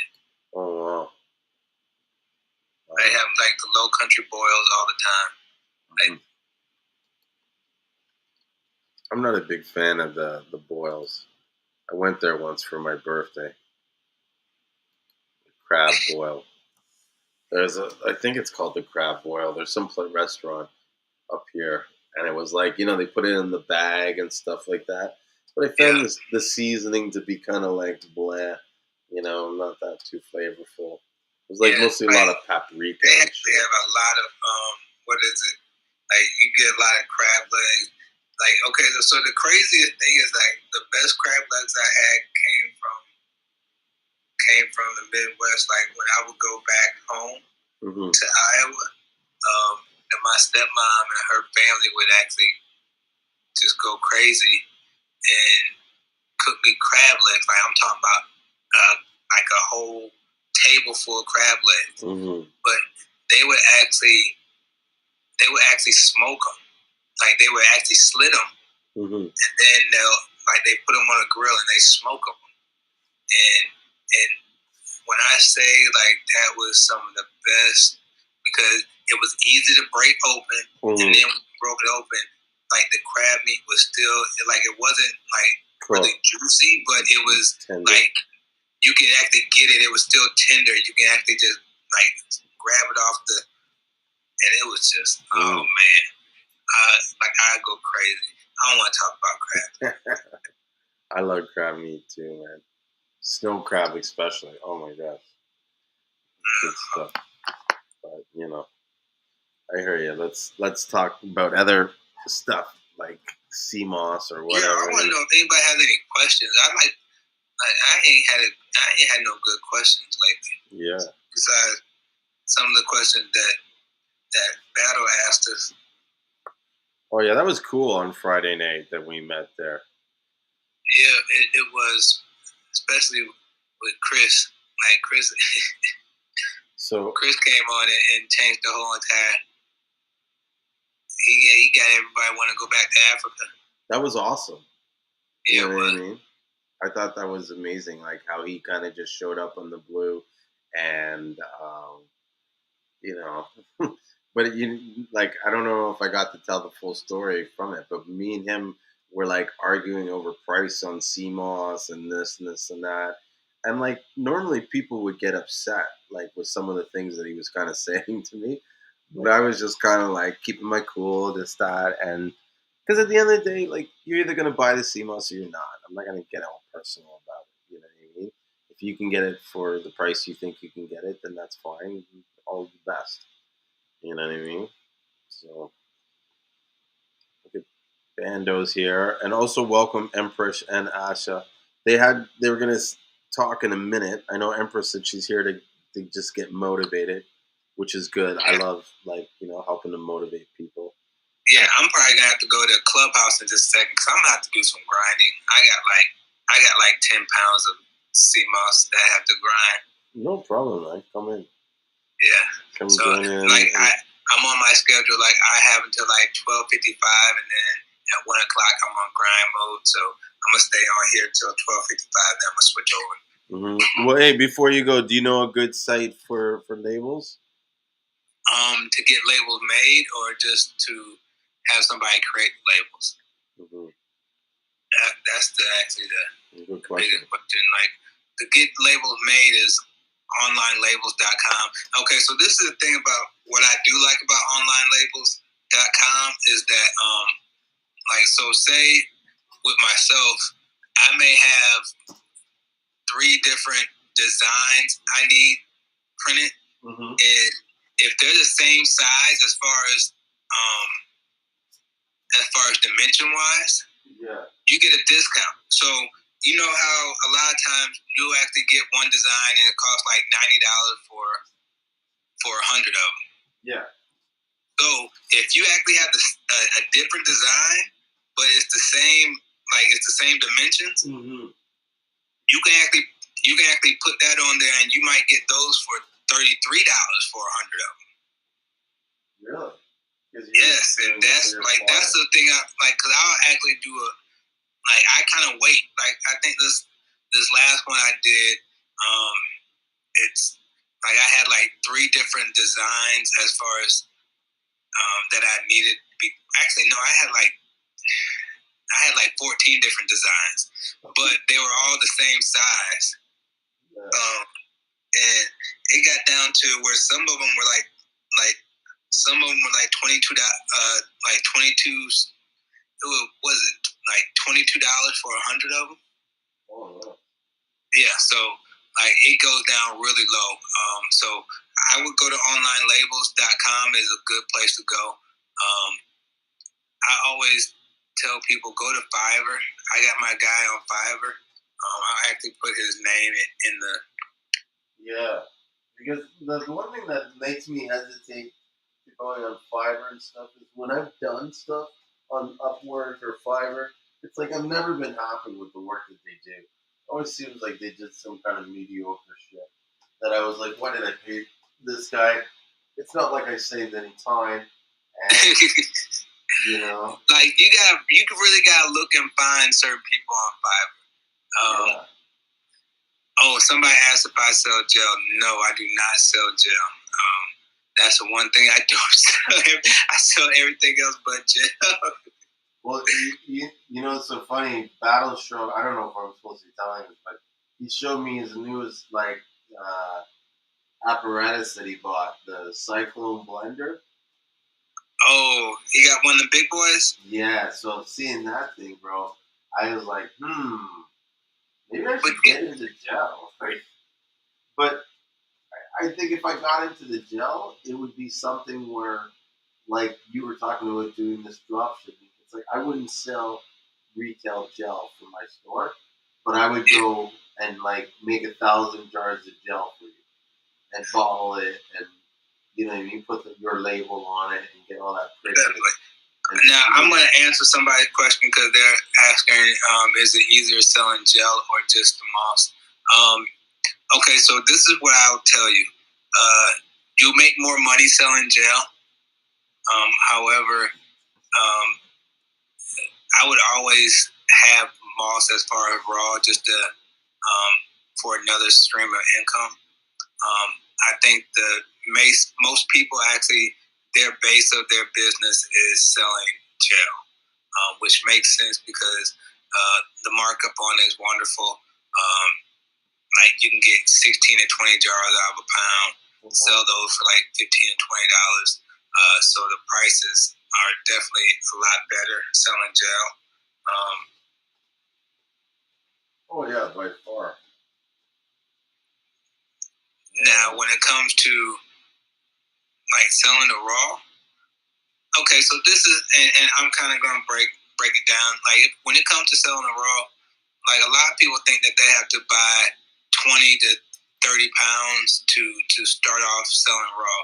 And truthfully, I would tell you to come to somebody like me and Julien and do something like a drop shipping and do something where you don't really have to, where you don't have to have the gel. I mean, you don't have to have the raw.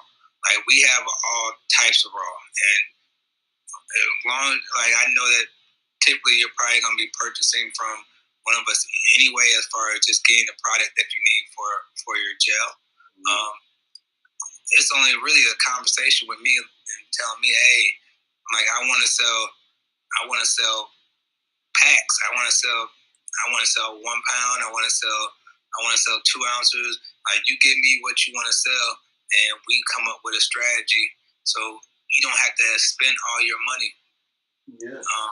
Just to sit on 25 to 50 pounds, so you make sure you don't run out. We sit on a lot of Seamoss. And I will always tell people, take advantage of us.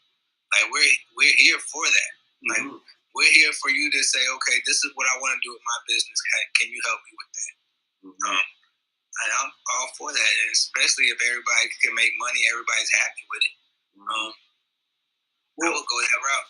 One of the biggest mistakes that I see a lot of these people that are buying large quantities, hoping to be sort of like a distributor or seller, is that they buy, say, less than 20 or 30 pounds, and they want to sell it by the pound.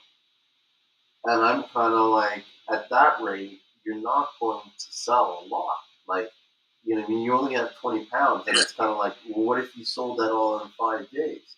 Then you have to, like, ship a new order. You know what I mean? Exactly. I'm going to answer this question real quick. Somebody asked, but will I be able to drop ship with my company logo on it? Okay, so I'll explain to you what I do with, I have a couple of different clients that I deal with that I actually have their labels. Like, they don't even have their labels. And as far as for their product, I actually have their labels. Anytime that they actually get a sale, then I really just do everything for them. And only thing they do is send me their shipping label. That's all they do is send me their shipping label. We actually, like, I tend to send you over to my guy that does the labels and things of that nature. And then once you do that, you can go to Online Labels and ship me all your labels. And I sit on here and I'll like tonight, I'm probably gonna box up about 20 pounds for my guy, and I'll be shipping them out all tomorrow because that's what he did as far as this week. So that's really what I do. That's the basis of my day. A lot of times I sell. It's funny because now it seems to see that I sell more of his stuff than I do of my own. That happens. Yeah, and I'm not mad about it. Like, I'm not mad about it at all because it all comes back. And so I'm cool with it. Like, my face doesn't have to be the one that's being out there. So, like, I would rather have I'd rather have your logo and everything like that being sold because I want to be in the background. I try to stay in the background as much as possible. I just need the right people that actually want to sell around me. Because as long as you can sell, as long as you want to, like I said, as long as you want to take advantage of all this Seamoss that we have to offer, like, and Julien would tell you, like, the biggest thing is that we're trying to get rid of all this because we have so much. So with that being said, is that come help us get rid of it. Yeah, let's move it. And I'm willing to help people. Like this guy was saying, he needs help marketing. Reach out to me. You know what I mean? Let's have a call. I can help you with the marketing. Not a problem. Okay, and this is another thing. What you'll kind of understand about, especially I can speak for me and Julien, is that we're not here to compete with you. Like, we're actually here to help you. You know what I'm saying? As far as with anything you want to do, that that's the biggest thing that I can tell you is that we're trying to push the industry in the right direction. And the more people that we see that are really, really wanting to be a part of it, then we're here for it. Like, really, really take advantage of like, this is what I tell people as well. I don't do nothing but Seamoss. Like, I don't work a 9 to 5. I wake up, I do Seamoss, I go to sleep, and I even dream about Seamoss. So I don't do nothing else. Like, put me to work. Like, I like to work in 150 hours a week. It doesn't bother me. Like, cause I love Seamoss. So this is something that I'm gonna do it regardless. It's the Seamoss life. Like, I experiment. Like, my Sundays is experimenting with different things about Seamoss. Like, I don't take a day off.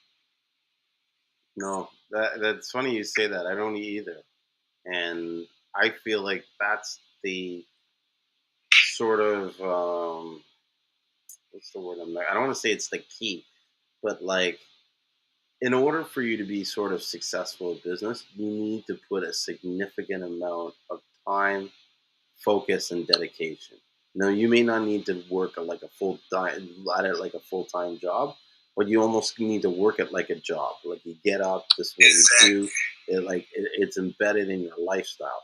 And the moment you start putting your sort of like otherworldly things that happen in your life before the business and before the priorities of it, that's the moment you set your business backwards rather than forward. You know? Definitely. Yeah. Yes. I love Seamoss. Hold on one second. Mr. O wants to say something. Go ahead. Where is he talking from? Where is he talking from, and what are his contacts? Where is he talking from, and what are his contacts? The guy that's in there? Yeah. Yeah, that's Ricky. That's Ricky McBride. He runs a company called Gold Seamoss, which is goldseamoss.com. And yeah, that would be his contact. You can find him on Instagram and Facebook. You're under Gold Seamoss on Instagram, right? And yeah. What about Facebook? That's Gold. I think it's actually Gold Seamoss or Ricky Ray's. Either or, you'll find me. Like, it'll pop up. It's the same cartoon face that. Yeah, put Ricky and Seamoss and you'll find them. Okay, well, people think I'm crazy because I go to Brigade. Oh, so you be in bodegas asking if they know the health benefits of Seamoss? That's yeah. See, like, because it will start to consume you. Like you want to tell everybody. But that's just how I am. But who's the people that think you're crazy? Do you know what I mean? Like, why are you listening to them? And here's something to back up. You remember I was telling you earlier about the story about how I found out my mom's husband's doing this like water thing or whatever. Yeah. Right? So the girl that sold it to him is my brother's wife's best friend. She had no idea what the business, like, you don't understand. Like, we had like a conference call where we all got on the call and said, "Oh," because it was like this big talk, like, "Do you know what Melissa's? I don't even want to say her name. Do you know what so and so's doing?" And then it's like, "No, I don't know what so and so's doing." Oh, it's apparently some digital company. You know what I mean?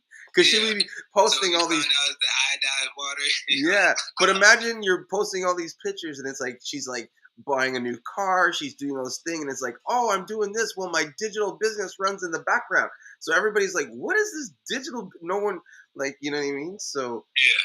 But the point of me saying that is that, and I said that to Clarissa because she was like upset, like kind of like, well, she didn't really say anything, and I go, well, imagine you go to your best friend and you're like, hey, listen, I'm about to start this multi-level marketing business where I'm going to be selling these ionized waters, and you know what I mean? The person would be like, what? What the hell? Water? Are you crazy? You know what I mean? Hell no. But that's usually what ends up happening is that, so a lot of times, a lot of people didn't know I was doing for a while.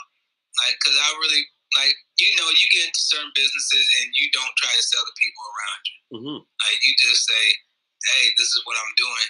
And if they get interested, then they ask you, hey, so what's that you got going on? And then that's when you kind of break it down to them.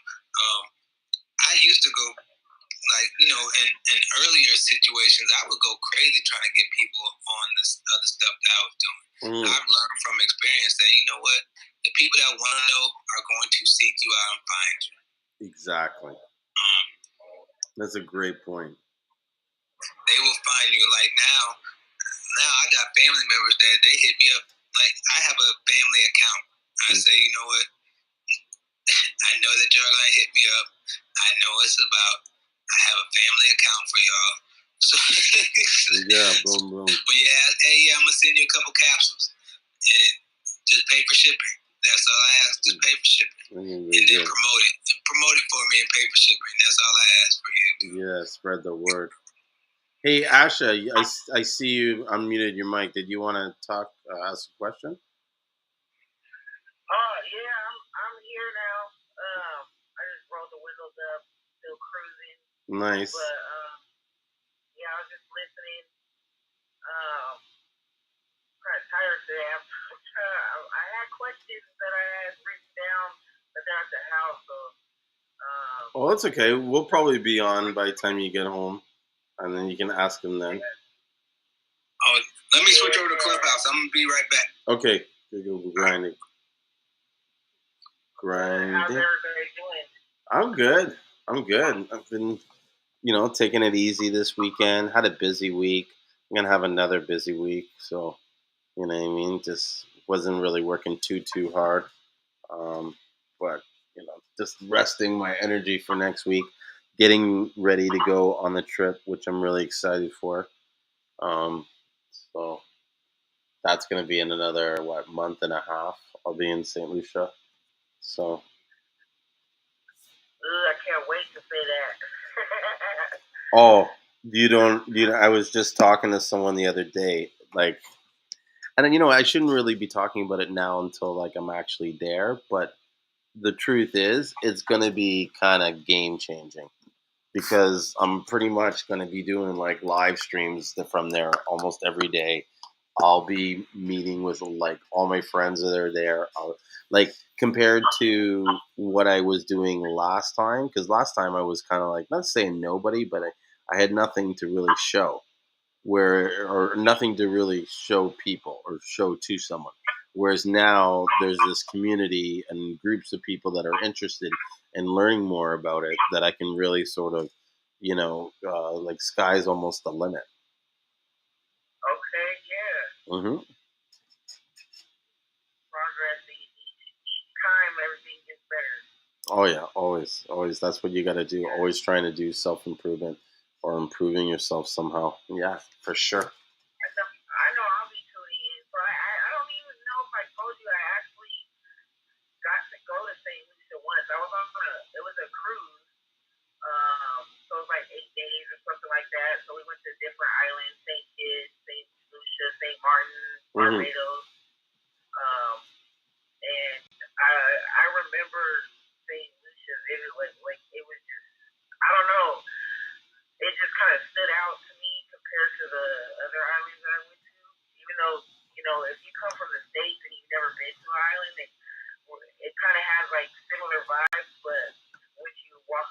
like the locals and talk to people there, like you kind of can like really get a sense of the difference.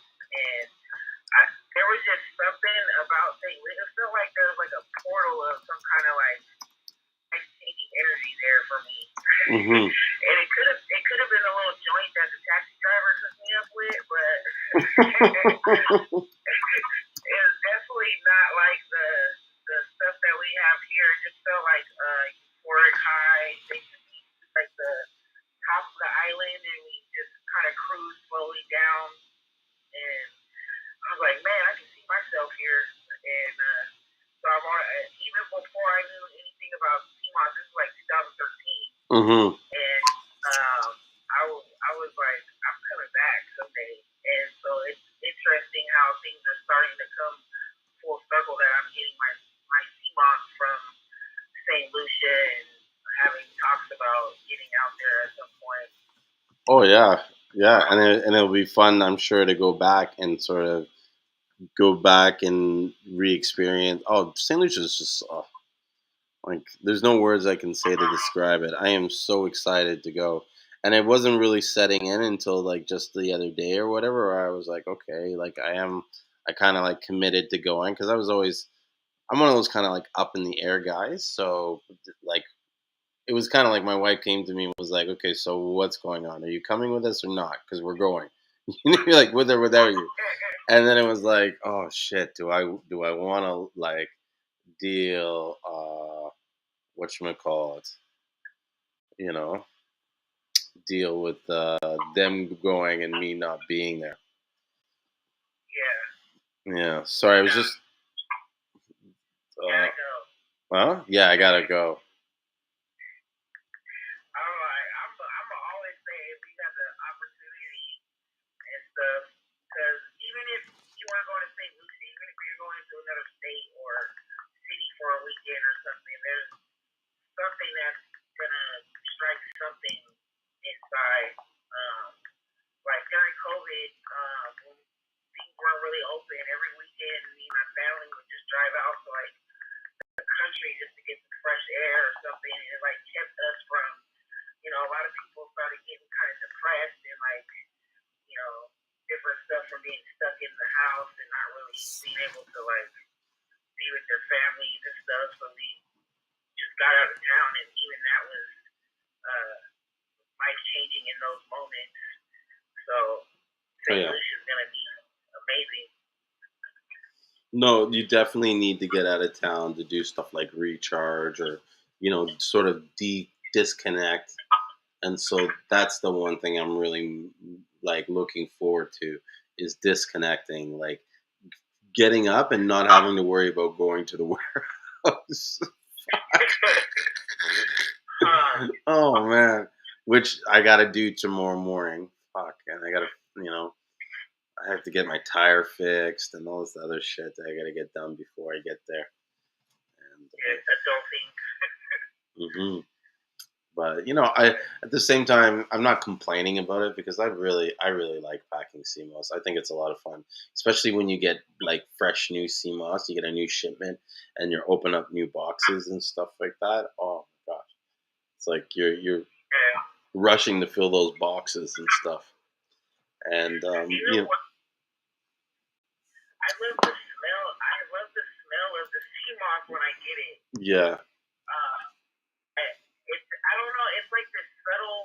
I don't know. I don't even know how to describe it. No, I know exactly what you're talking about, and it only comes from certain particular farmers that are of like a certain high end caliber. Matthew and them being is one of them. It's this sweet, nutty, buttery taste smell. Yes. Yeah, I know. That's it right there. Yes, a sweet nut. That's how my friend Kenya described it, and it's just got this warm, earthy. It doesn't even like it, there's a hint of the ocean, but there's not. It's not. It's not really the ocean. It's this other smell, and it's so unique. Actually, I have some Seamoss. Let me go smell it. It's almost like it emits healing properties in a way that you can smell it in. I See, now you got me over here smelling Seamoss, man. Stop that. I went and got me a whiff real quick. Oh, man. Even just smelling it will enhance. I'm gonna make that a commercial. Yeah. Did I tell you guys about the commercial idea that I have? No. So I have, well, I'll tell you one thing, how I got the name Nature's Club.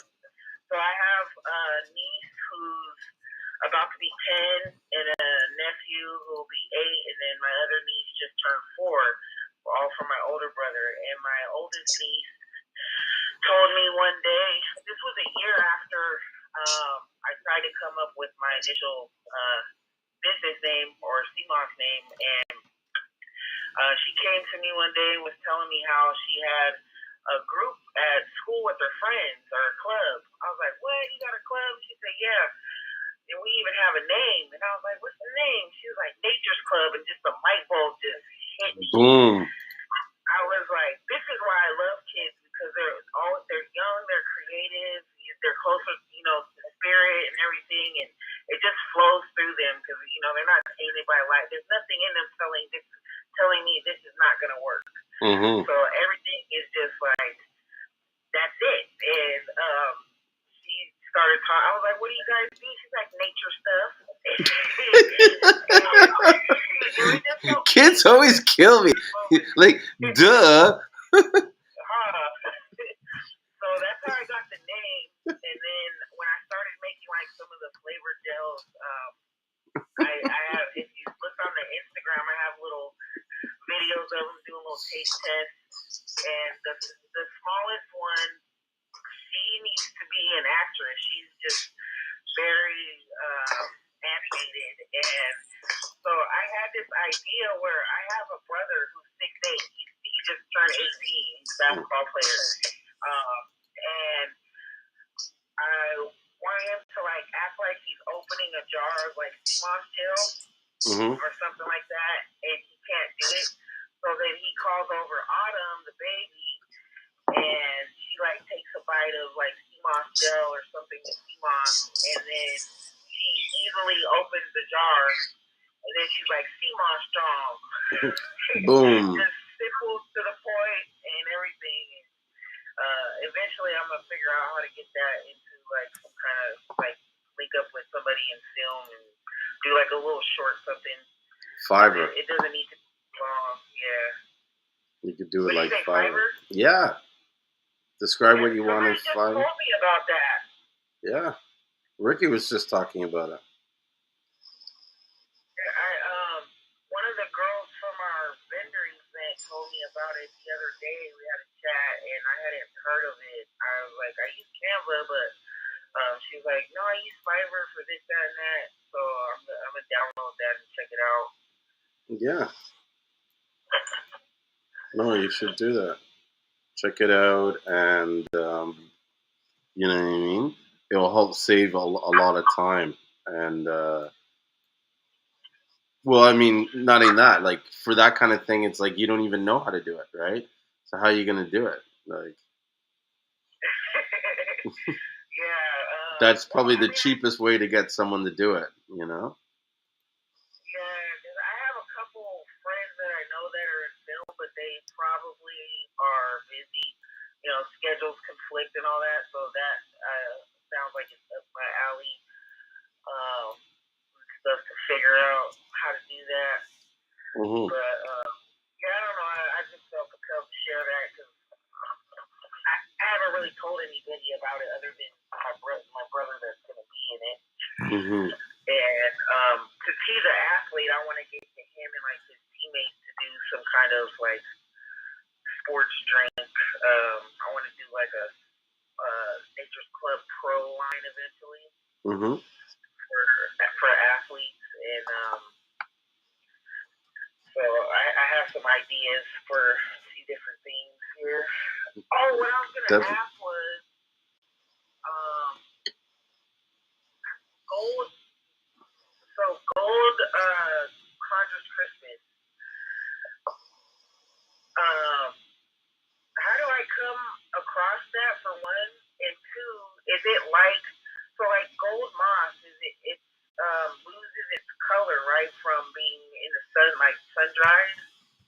Sorry? Or is it naturally like that? Gold moss? So gold moss, how it becomes gold moss is that they bleach it in the sun, and so that turns it white. And then after it's like drying in the sun for a bit, and it dehydrates, like it gets smaller in size. Um, it starts getting a darker. Okay. Mm-hmm. And is that the same for the Conjures Christmas? Or does it actually grow in that color too? The Conjures Christmas, for the most part, grows in like purple, right? Especially in Maine and stuff like that. And then they don't take it and put it in the sun to change the color. They just kind of dry it naturally. So, but I have seen people take the purple Seamoss and then bleach it in the sun to change the different color, and then it turns out to be blonde Seamoss. Okay, because I was wondering. I saw somebody had the the gold Christmas, and I was just wondering. So, is it when it's sun bleach? Does it lose nutrients that way? I think it loses some, although there's no test to be like definitive for sure. But what happens is that during the sort of sun bleach part, it gets a little hot, and some of the liquid leaves it. Okay. Yeah. And the liquid, do you mean like the carrageenan, the stuff that makes it like gel-like? Some of it has the carrageenan in it, yes.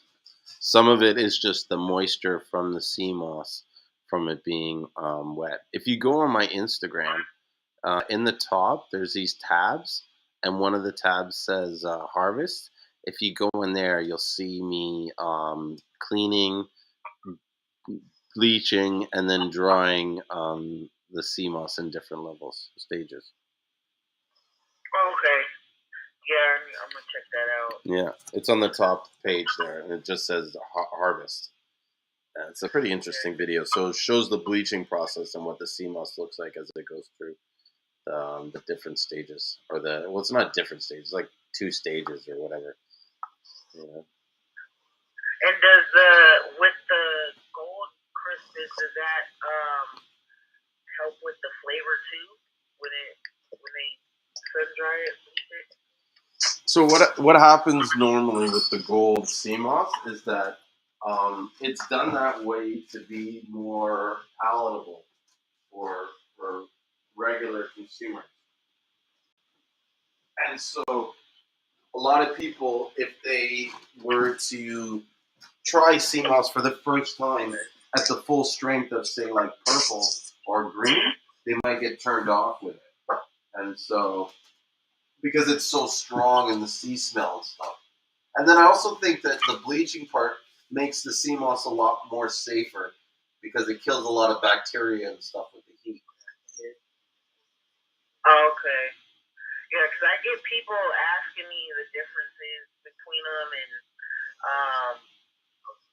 that one is about the taste and the different colors, and then the other was like, what's the difference in like what they do for your body?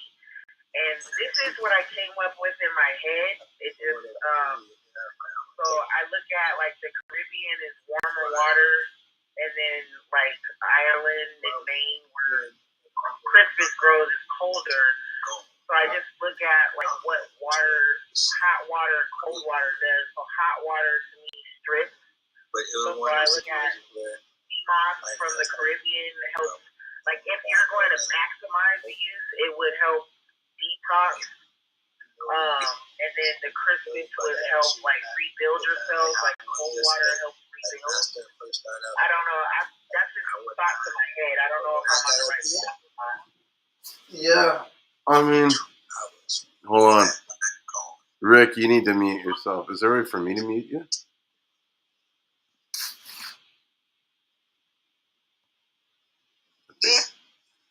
I could hear everything you were saying.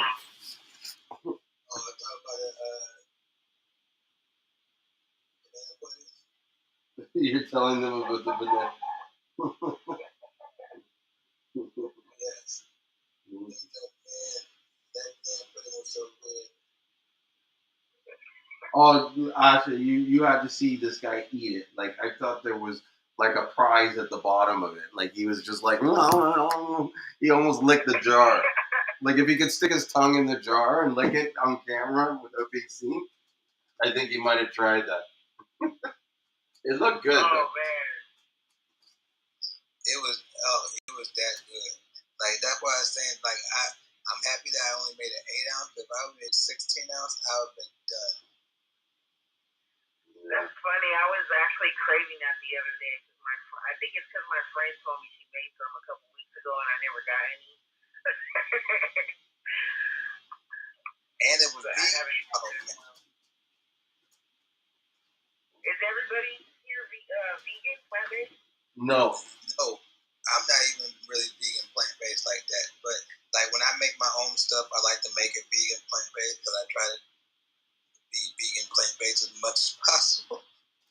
Okay.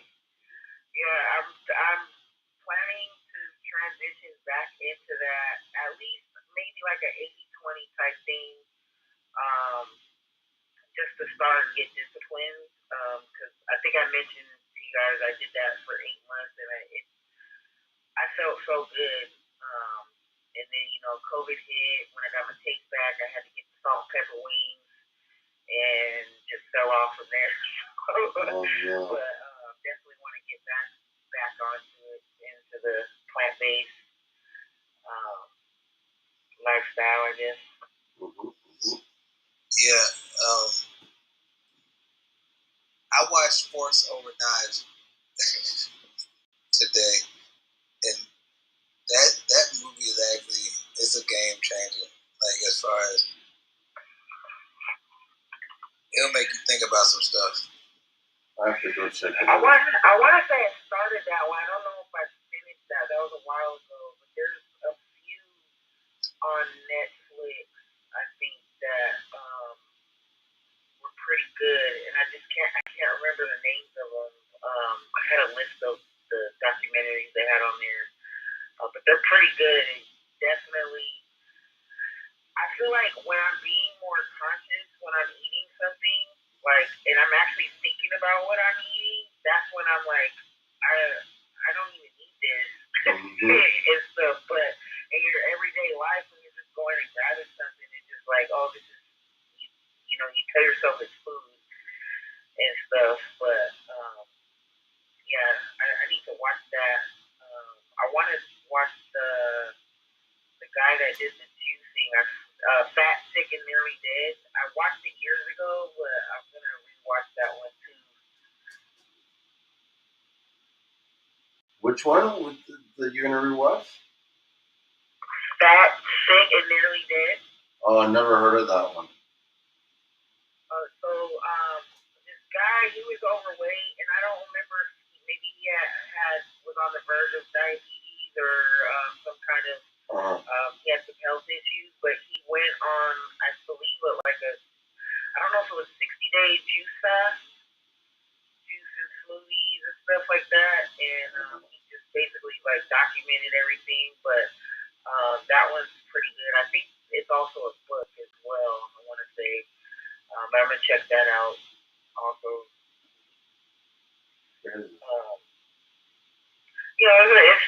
That's probably a little extreme for somebody to just try to go from their regular daily habits to like doing something like that. But I juice, and I need to do that more consistently. And like, I feel so much better when I do that. And on top of that, just slapping the Seamoss and everything. That's just the greatest thing. I don't know. Well, you guys don't make the gel, but since I make the gel, I have to taste everything. So when I have pop-ups or vendor things, I usually try to make everything either that day or the day before. Yeah. I'm so turned up for like the next 3 days off of all the Seamoss that I had to try. But it's amazing. Wow, I know what that's like when you take too much Seamoss and you get all hyped up and excited, Right. you know. I don't need sleep. I try to tell people not to, if they haven't taken it before, to take it in the morning. Because I had a friend that bought some juices after one of my vendor events, and I do the 8 ounces and the 16 ounce. So I'll put like 1 to 1.5 tablespoons in the 8 ounce, and then 2 to 3 tablespoons in the 16 ounce. Mm-hmm. And she killed the 16. She just tasted it, and then she just downed the whole drink. And I didn't even realize like this was happening. And I was like, dude, I don't know if you should drink that. It's like 5 o'clock. She didn't go to sleep till like 3 in the morning, but she said that when she did sleep, it was the best sleep she ever had. Yes, and I find that when you do come down off the Seamoss or you do sleep, it's like you sleep so much more soundly. You know? Yeah, everything is just better. Like it still amazes me how I came across this. Cause I don't know if I mentioned it before, but I studied it, or not necessarily studied it, but came across Seamoss a few years before I even tried it. Mm-hmm. And just because at first I didn't really know who to order it from, what was like a good one to order, so I just like kind of kept watching different people, and then eventually I tried it, and like it's amazing what is out there in the world that is natural and just aids in our benefit of our health in different ways. And Seamoss is just like, it has like so many benefits that can't even count. Like, I don't know if you guys get customers that come up to you and tell you something new that you may not have heard before that it helped them with. All the time. That's amazing. Mm-hmm. All different stuff every time. Like even from people that are saying that their levels in cancer are getting better, to people that are like, one of my friends told me about how he gave it to a lady that had crashed her car because she was getting dementia, and that her daughter like came back like after a few days of her taking the Seamoss and was like almost crying to him, thanking him because he didn't charge her for the Seamoss, he just gave it to her, right? Because we kind of have this policy between everybody in the group that it's kind of like if someone needs it, you don't charge them for it, you give it to them. You know what I mean? Like we're not here to hold back something that's like help from people that need it. You know what I mean? So yeah, like even the guy that I have, like I don't know if you heard the story I told about the guy that he's like this redneck guy that they work at a landscaping company that shares the warehouse where I work out of, and they had heard me talking about Seamoss, so I gave him Seamoss for his cancer, and he was taking it for a long time, and he was showing a really improvement, just not even just like his health, but his overall mood and just appearance, right? Just the way he carried himself was different. And he was saying that, like, the doctors were, looking at his progress. So he was kind of like, well, I don't know if it's the Seamoss, but, you know, they're happy the way things are going and I'm showing an improvement. So for a while, he wasn't taking it, partly because, he didn't run into me and whatever. Wasn't taking it. When he went and saw the doctor was kind of saying, listen, like whatever you were doing before, you need to go back and like start doing that because that was like, you're like sliding now, like you're backsliding. And so that's how it came to me because one of the coworkers said, hey, can you hook us up with some of that? Like he really wants some of that Seamoss because, and then that's where I was told the story. So I was like, here's a pound, but like, take it. Yeah. Mm-hmm. That's, man. I don't know. Yeah, I've given a couple people. I try to give out Seamoss. Actually, today I was driving Lyft Seamoss, so I was like pretty lit, and I also had coffee. So like the double combo. Yeah, double shot. So I was just in a really good mood, and I always get really good passengers. I don't have horror stories like most people do, but I always bring up Seamoss, and I have my business cards in my car, so I'll give them that until I can get like samples that I can carry on me of like the gel, something they can taste. But I offered, I think, 3 or 4. I told them basically, I think you mentioned this to me before about feedback. So I basically was talking to them about it. They hadn't, all of them haven't heard of Seamoss, so I broke it down to them, and I said, you know what? Matter of fact, I'm going to hook you up with a jar. So whenever I'm out this way, go ahead and follow me on Instagram. Whenever I'm out this way, I'll hit you up, or when I'm heading out this way, and you let me know, and I'll bring you some. All I want is, feedback. You let me know over like a week or whatever how you're feeling and what it's, doing for you, if anything, or whatever. And every last one of them followed me, and we're excited about it. And so I hope I hear from them this week so I can get them hooked. Yeah. Change their life. That's what you gotta do. One convert at a time. Yeah. Yeah. Hey, Sandra, I just want to acknowledge you because I know you've been sitting quietly. I want to make sure if you had any questions. I was checking out your bio, and it was talking about the rainforest and stuff, and so I found that a little bit interesting. So I don't know if you wanted an opportunity to talk about what you do and stuff. I'd love to hear more about it. Hello. Yeah, thank you. Thank you so much for opening this space and for passing the mic.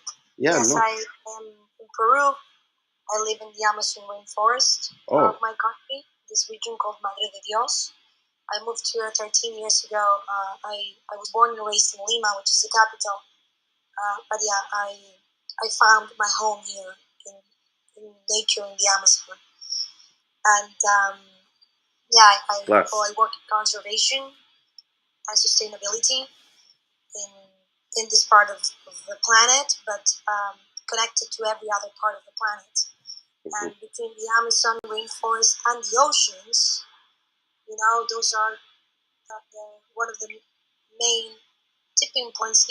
Well, ecosystems were taking to a situation of tipping points for Earth's system, and developing sustainable through responsible ways to use what we humans use is very important. And I was very curious about the name of your club, the Seamoss Club, and let's talk about Seamoss. And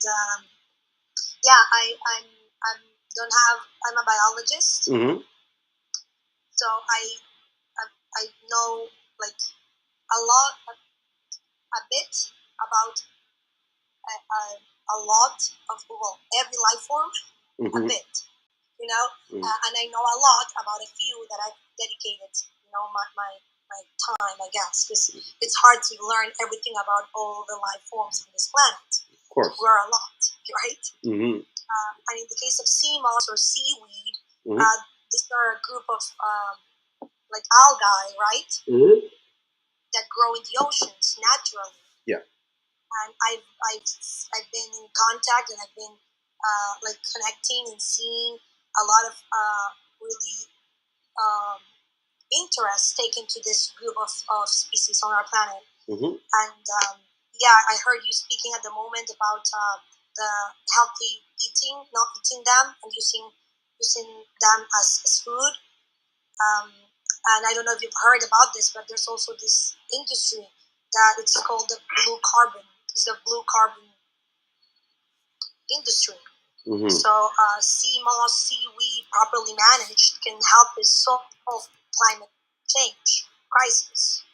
And then also, obviously, what you said, eating that instead of other plants or land plants, which is like some big difference in the in this kingdom of life. You have the land plants and then you have the ocean plants. So we eat more ocean plants and replace instead of eating that many plants from the land, we would definitely shift the whole food chain system that humans are disrupting because of overconsumption and overuse of land and of water to produce this plants monocultives, and yeah, I just wanted to learn more of what are you talking on Seamoss, and I really hope, and I would say it as a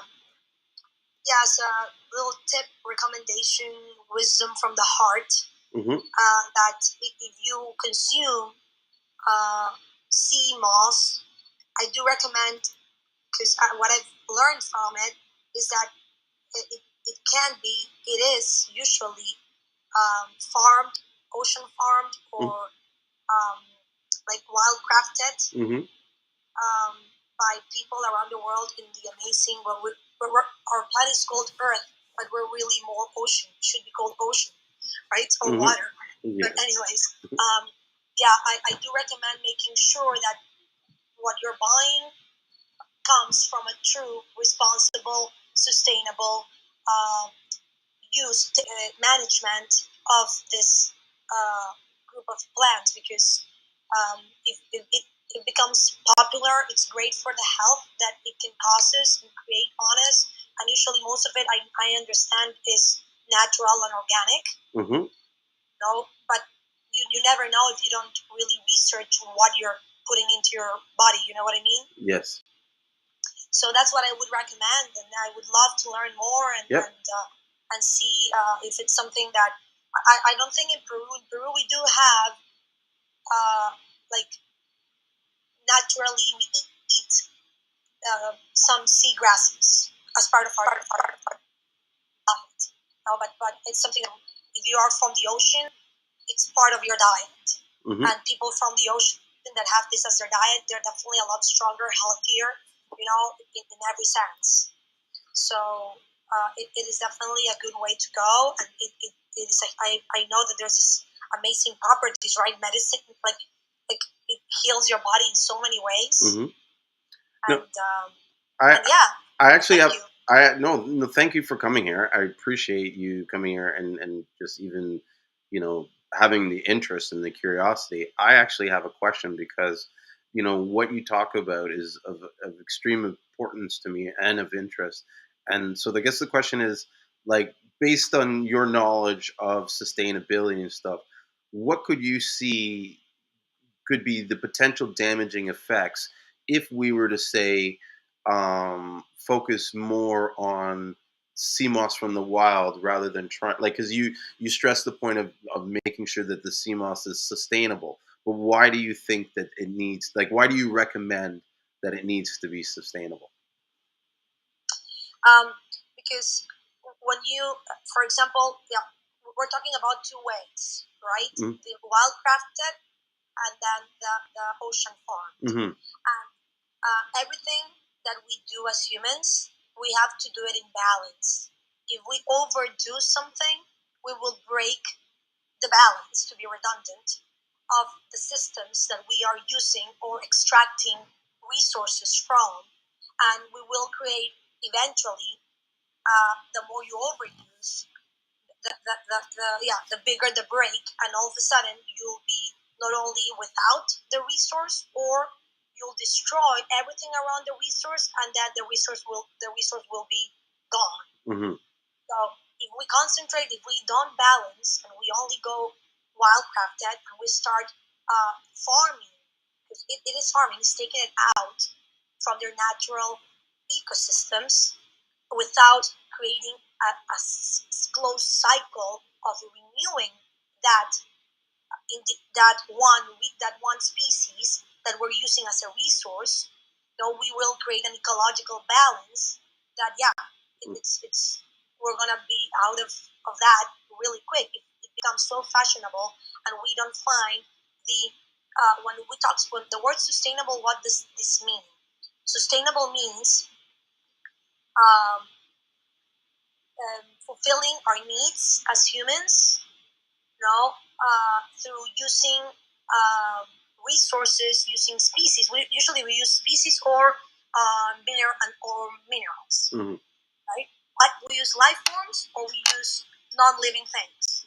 Mm-hmm. So when we use too much of any of that, for our needs, what we're breaking the capacity, because no species is infinite on the planet, and no non-living thing is infinite. And if we use things as if they were infinite, we are in the troubles we are right now when it comes to the world crisis we're living with, climate change, with the visible virus, independently if we believe or know for a fact that it was altered. Well, I'm not going to go into that part. Mm-hmm. We'll talk about that. But and then the Russia war. I don't know if you really have thought or have talked about how everything is interconnected. So the social and the ecological breaks that we're having, it's all connected because of this, one more thinking of separation and thinking that more in a finite world is going to be possible when you want more at an infinite rhythm. Mm-hmm. So for seaweed and for everything, we have to consider, especially when it comes to nature, and everything comes from nature. I mean, think of something that you believe that doesn't come from nature, and I'll tell you why it does come from nature. Everything comes from nature. Mm-hmm.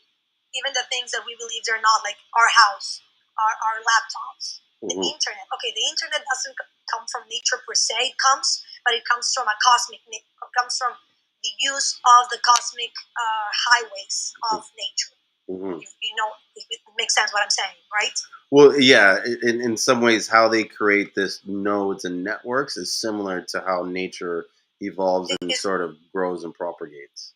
Exactly, because everything is interconnected. Even what we've created in the internet, or is this communication at a higher frequency beyond material, to be able to move information in this like nano.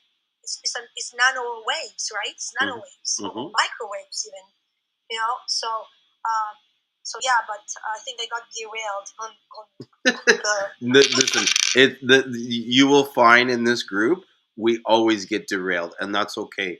Part of the process of learning and opening our minds is to not have these rails that we like. If we stuck to a topic, it would get boring and dull after a while. But this is what you know what I mean. Like even in the description, it's all things related to Seamoss. It's not just Seamoss. You know what I mean?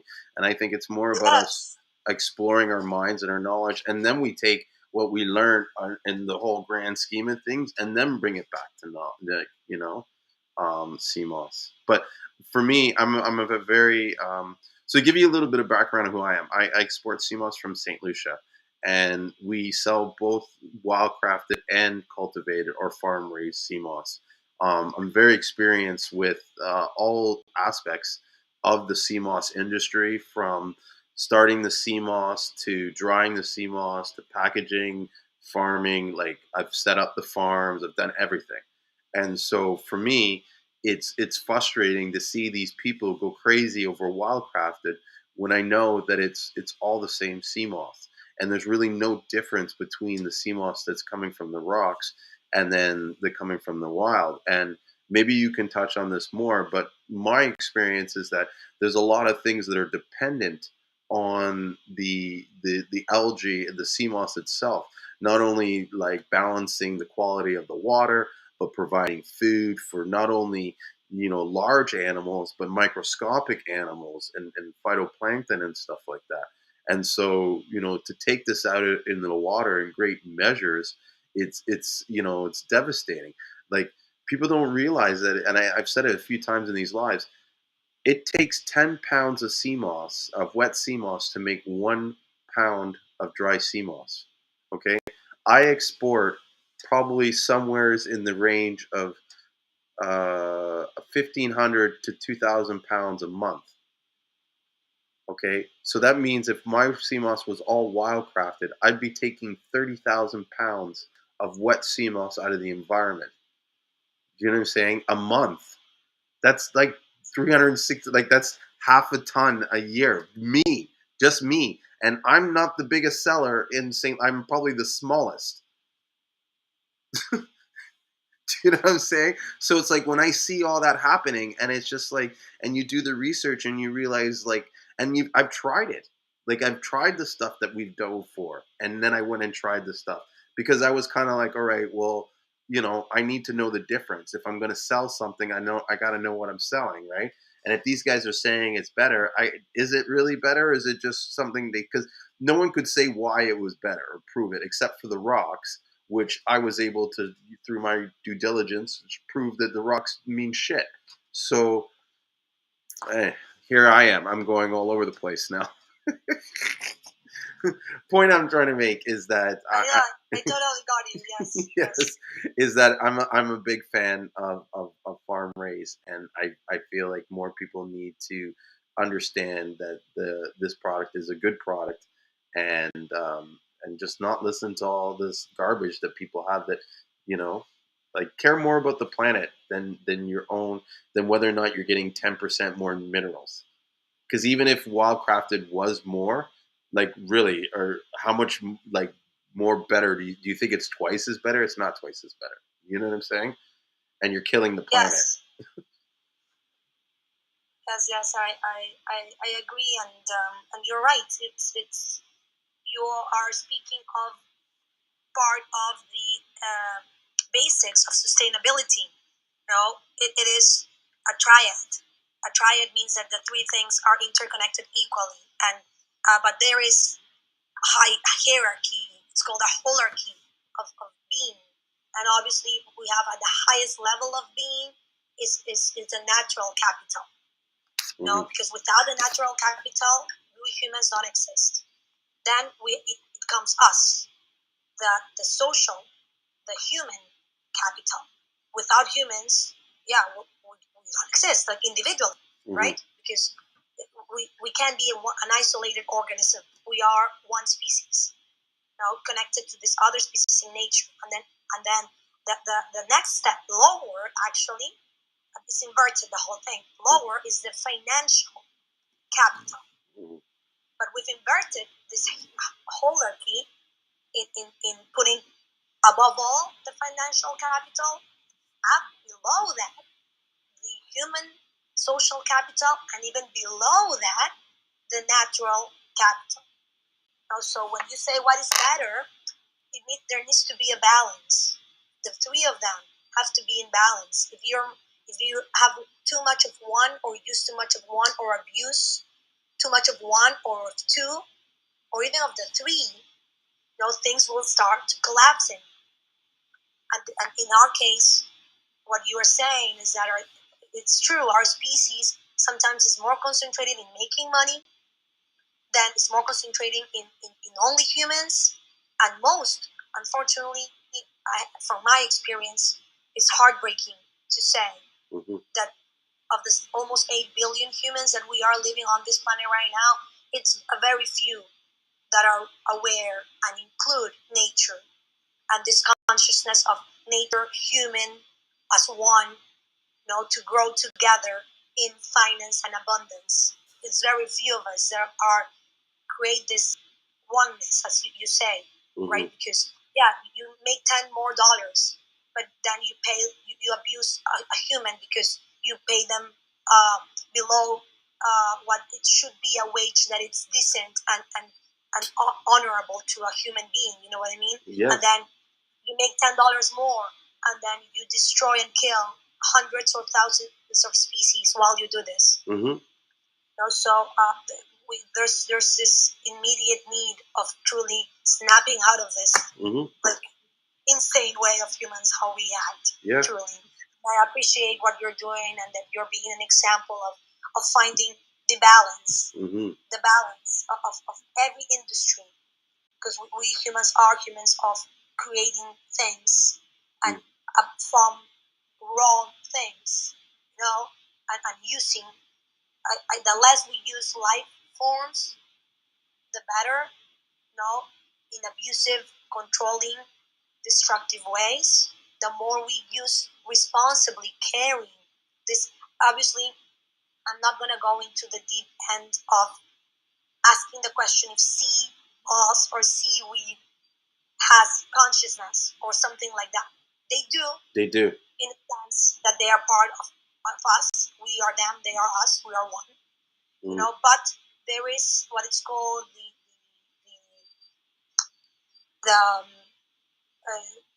trophic web. I don't know if you've heard about this in biology class, maybe in school. Okay. But the trophic web is part of nature. It is in the simplest way. What the trophic web is living beings feed from or eat other living beings. That is part of nature. Mm-hmm. Now the problem is our species. Our problem is not the fact that we eat other species. The problem is that we enslave them, we abuse them, we enslave them, we abuse them, we slaughter them, or we just use all of it and destroy other species. You know what I mean? Mm-hmm. So what we need to realize is that we have to start asking how much do we really need or want or should have, and what should we be eating, and what we should be changing our diet to. So we really support industries that promote a caring use of other species. In this case, for example, we're talking of Seamoss, right? Mm-hmm. Mm-hmm. And destroying Seamoss, it may not affect you or us individually, or if we are far away in another country, but if you destroy and overuse and deploy, as you said, there are people that are just taking out because you just said the numbers, right? Yeah. Everyone starts eating seaweed and change like animal protein for seaweed. Yeah, we will become, the oceans will probably become acid, and we will die because everything will be. I'm not saying that it may happen within a year, but probably within that we would have to talk to a biologist expert on the ecosystem of an ocean. But I'm pretty sure that it wouldn't be that long. No. Probably years or less, maybe less than decades. We all did at the same time because there will be a disruption of ecological, planetary proportions. Yeah. That and the ocean, the stability or the resilience and the adaptivity of the ocean and the diversity. If it's destroyed because one species is out, if we take one species, we have no idea of the effects that we can cause. And we're doing it right now. We're not taking one species; we're taking millions of species out. So all those millions of species are one. Yeah. Right now, we're in the 6th mass extinction of life on Earth. The 5th one was the dinosaurs' time. Yeah. That's when it happened. Oh, but anyways, I went off topic again. No, but no, that's cool. It's interesting stuff. You know what I mean? To know about the extinctions and stuff. I'm curious. Do you know any stuff? Like I don't know how. Like how do we say it? How vast your knowledge is about Seamoss and algae, but are you familiar with what stuff the ocean is dependent on with the algae in the like? What purposes does this algae serve to be in the ocean? Like what lives does it support and stuff? Yeah. Well, you have like the thing is that you have this chain as well of algae, and you have also different groups within the algae, and you have micro and macro. Like the ones that you can see and touch, and the ones that you need a microscope to see. Mm-hmm. So all of this is interconnected in ways from many of the micro is food for other species, and then the most important thing as a whole group is the balance of the carbon and other minerals and other like nitrogen and stuff like that. Because oxygen, other like elements. Sorry, not minerals, elements that they bring into the ocean to create the cycles of nutrients that feed the land, and then you also have the CO2 absorption that the ocean generates. That's why it's so big. It's new in quotes, the blue carbon market that I mentioned that it's also if you connect whatever project you're part of with this blue market, blue carbon blue bonds market, you can definitely close even better the cycle of sustainability. Because you can promote not only like sustainability has to be local when it comes to the use of what you're using. In this case, Seamoss. If you are consuming or buying Seamoss from someone, you have to make sure that locally there's sustainability, as we talk. Not nature, human, and financial capitals all interconnected, sustainably, responsibly, and caring, and not equality would be like for a common for a common benefit. And then you have at a bigger level, that what you do matters because it is connected to all the seaweed that moves. Because the ocean it's only one. We humans have divided it in names for seas and oceans because of the continents that divided many like millions of years ago. But it's actually one water, and everything is connected. So if you affect an area of the ocean in one part of the world, eventually it will get to another part of the world. Yeah, in that sense, I don't know if that answers your question. It's a broad, but it kind of no, it does. Yeah. Sorry to cut you off. Thank you. But I'm also looking at this blue carbon initiative, and this is real. And I'm going to see how our groups can kind of, if they're not already involved with this, which I have a feeling, because St. Lucia is very big on environmental and sustainability, and just, you know what I mean, like a lot of our areas are protective and stuff like that from development, and they have a lot of mangrove areas that they protect, areas where like seagrasses and stuff like that.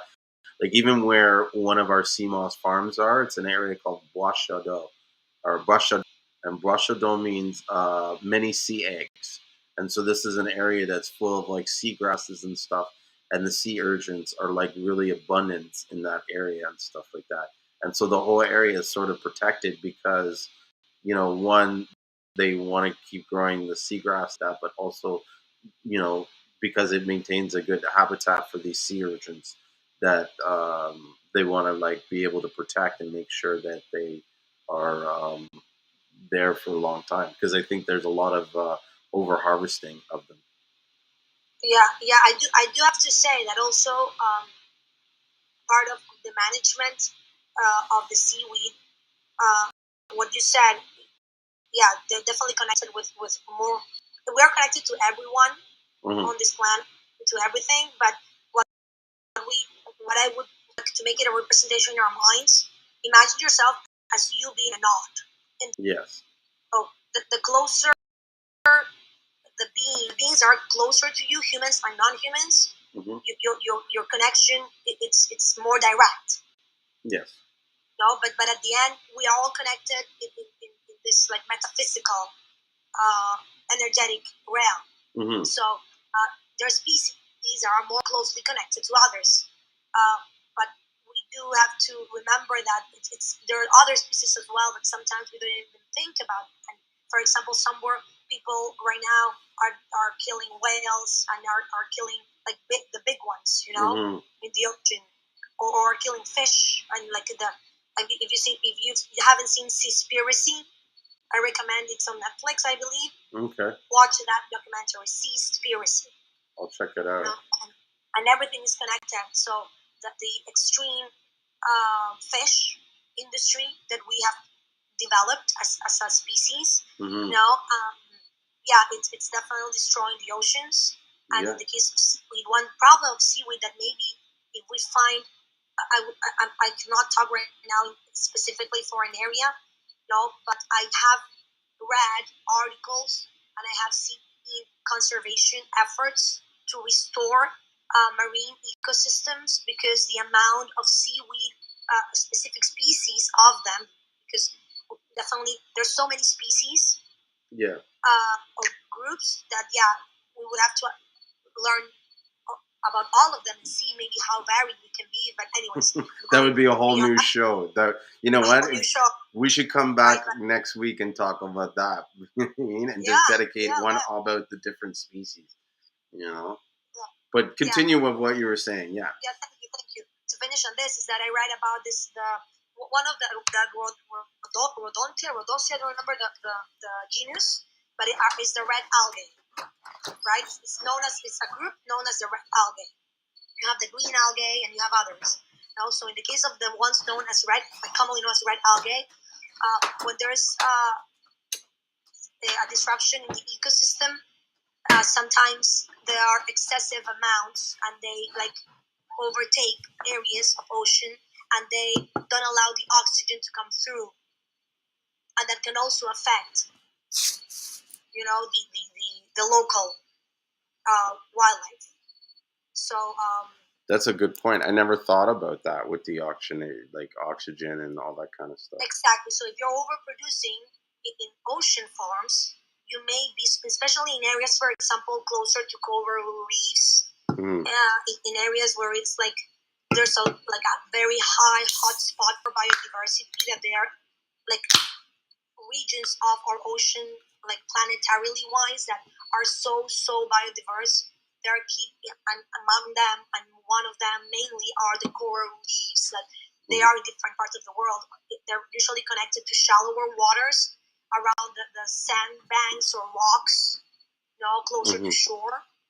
Mm-hmm. So if you cover an area of seaweed, depending on the type of seaweed and the amount, you can be affecting negatively many other species. That then it's all connected, and chaos that it's not meant to happen. You know what I mean? Chaos and equilibrium. We're both. We are in constant chaos and equilibrium, cycles. Yeah. What can potentially happen when you put too much Seamoss, densify the area, is that they begin to start fighting for nutrients. And while it might how do I say it, increase the rapacy, how quickly the Seamoss goes. Because from what I've learned talking to farmers, they tell you when they're fighting for nutrients, when you put them too close together, they'll grow even faster because they become competitive between each other. You were saying before, these things are a life force. They are alive. I've touched it. I've held them. There's just something about when you hold live Seamoss, and it's just moving and stuff like that. There's this vibration to it. And you don't want to grow it in these areas. And I've seen in sort of other foreign countries where the Seamoss cultivation is on a massive industrial scale, where they're producing megatons of this stuff, and the farms are going for miles, and the water is this putrid green color. It doesn't look natural. Do you know what I mean? Yeah. The oxygen, as I said, the oxygen and the light, because in the plantae world, light is the main source of food. To say it, it's not the main source of food. It's what breaks the molecules to create food. So in the ocean, you do have two main layers that definitely have their own layers as well. But you have two main layers. The layer where light comes, light goes, light diffracts in water. It just comes in, and then comes into a different angle, and then goes into the water. But it goes to a certain depth. Yeah. Beyond that point, there's no more light, and then you have what is called the dark side of the ocean. And you have species, we humans mostly have studied. We have studied very, very little about the ocean compared to what the ocean has to offer. Because it's hard. We know more about land, even though there's a lot that we don't know, and we're killing it before we know about it. But we know more about land life than ocean life.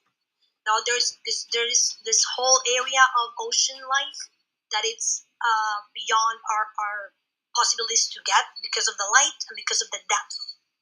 You know, we would explode if we go like deep into the ocean. Yeah, with the pressure. Technology has not been yet developed to be able to see and everything below. And let's also talk about the light part. So when you have this massive amount of Seamoss that you're talking about, you're not allowing the light to come through. So you're not allowing the photosynthesis to happen. So you're not allowing the oxygen to be taken, like broken from the water, and like many other also like organic chemistry things that happen. You know, and the nutrient flow that all this process brings. It creates a that sea where only Seamoss grows probably, and underneath. You're gonna be destroying, killing, and or forcing many species to migrate. And as you said, first of all, compete. Many of them. Some will die. Some will migrate, and then you'll be left with water, lifeless water, except for the Seamoss growing up on the top. Which is not ideal. Which is not only not ideal, as I said, if we start doing this massively, like what you are saying, multiply by 100 or a million, or 1,000, we probably are doomed. Like, well, I mean, we are already doomed. Yeah. I don't mean to be the pessimistic one. We're already doomed if we keep acting, doing, overusing, over-consuming the way that we are doing it. And you talk about already these massive places that are doing it. Well, if you're in the business and if I can help you in any way, let's see how we can promote local production, local consumption of seaweed. Because one of the main key things that we do have to start doing as a rule is act local, eat, consume local. Because the industries, the word industry is connected to massive production, and massive production usually is connected because too many people want it, and usually is connected because there is exporting, importing, exporting, and we're taking things that are growing in one place, and we are creating a demand in different part of the world. There's like millions of people that if we actually made the studies, like as an ecologist, I can do the economics of the ecosystems, and I can go all the way down to an individual, an organism level of species. So I can analyze one species, and do a projection in time to see if you consume this species in this way for this amount of X period of time, these problems are going to happen. Right? So if we do really analyze that, humans don't analyze, like very little humans analyze that. No. Very little industries, almost only the part of the green blue industry, because even like that industry is also like I don't know if you've heard about greenwashing and blue washing. No, what is that? So greenwashing and blue washing is when you buy your Seamoss, right? And it says organic, naturally farmed. It's all great for the planet, and you buy it because wow, it's amazing. But then maybe for just these coincidences, you decide to see the label and you see, oh, made in Taiwan, or made in China, or made in Indonesia, or made in Peru, or made in North Carolina, or whatever. So, oh my God, I'm close to there. I'm going to go and check. And you go and see, and it's this landfill of Seamoss where people are being, like underly wage pay, like slavery in the modern way, because we are still living in so many ways what our species has, like, I still don't understand. I'm watching this documentary that it's called, I don't know, in Netflix. I'm just watching it and I'm seeing all this story about how we humans treated each other, about how the U.S. became to be. I'm not from the U.S., but I lived and I went to school there and I studied U.S. history. And yeah, I don't remember the name, but it's with Will Smith, and it's something about emancipation. I don't know, but I recommend it. Okay, I'll check it out. It's a true eye opener of our history as a species and the division we have created just because of the color of our skin. I mean, it's really heartbreaking. Our species is able to have done that and still doing it in so many ways. Yeah, and you touched on something that to me is very, very important to me in this business, and that was about the fair wages, about the workers and stuff like that. This is something that, like I said, it's really like I actually lost a customer recently, or it was sort of like a partnership, because this guy was kind of like constantly pushing me for pricing, and I was kind of like, no, this is the cheapest I can do, right? And so, he went out there and found someone to do it cheaper. And so he's coming back to me and he's like, "Oh, you lied to me." And it's like, "No, I didn't lie to you. It's like I couldn't do it cheap. Like, sure, I could have done it cheaper, but what it would have required for me to do cheaper is I would have to go back to these guys and say, "Okay, yeah, that price I just, negotiated you lower down, and you barely wanted to accept. I need you to go lower now." Do you know what I mean? Like, I can't do that. My brother, I appreciate you because you really come from a true essence of being, and it's I thank you for but this is the thing. I've done the work. I know what it takes, and I wouldn't do it for that price. So how am I telling these guys to do it for that price? Do you know what I mean? And these guys work harder than I would do it. I would get a car and a truck, and I would have like a wheelbarrow or something. These guys are doing it all by hand. Some of these people don't even have a truck. They're walking miles with 60-pound sacks on their back. And this is the thing. You just put it in I mean, the connection. If we go back to the concept of sustainability and putting finance first, humans second, and nature third, the humans more connected to nature and to being usually the guardians of nature and the ones who directly use nature. They're usually in underpaid, abusive, slave-based recognitions for their work. I come from a third world country in Peru, and I've seen first world countries, some products that come from Peru, and most of the farmers here in Peru, they live in really basic conditions, and they earn it's an abuse. It's an abuse.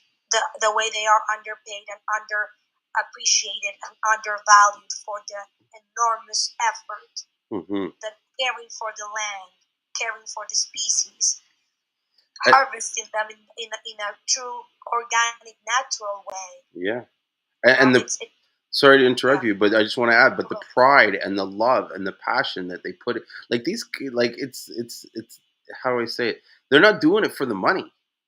Do you know what I mean?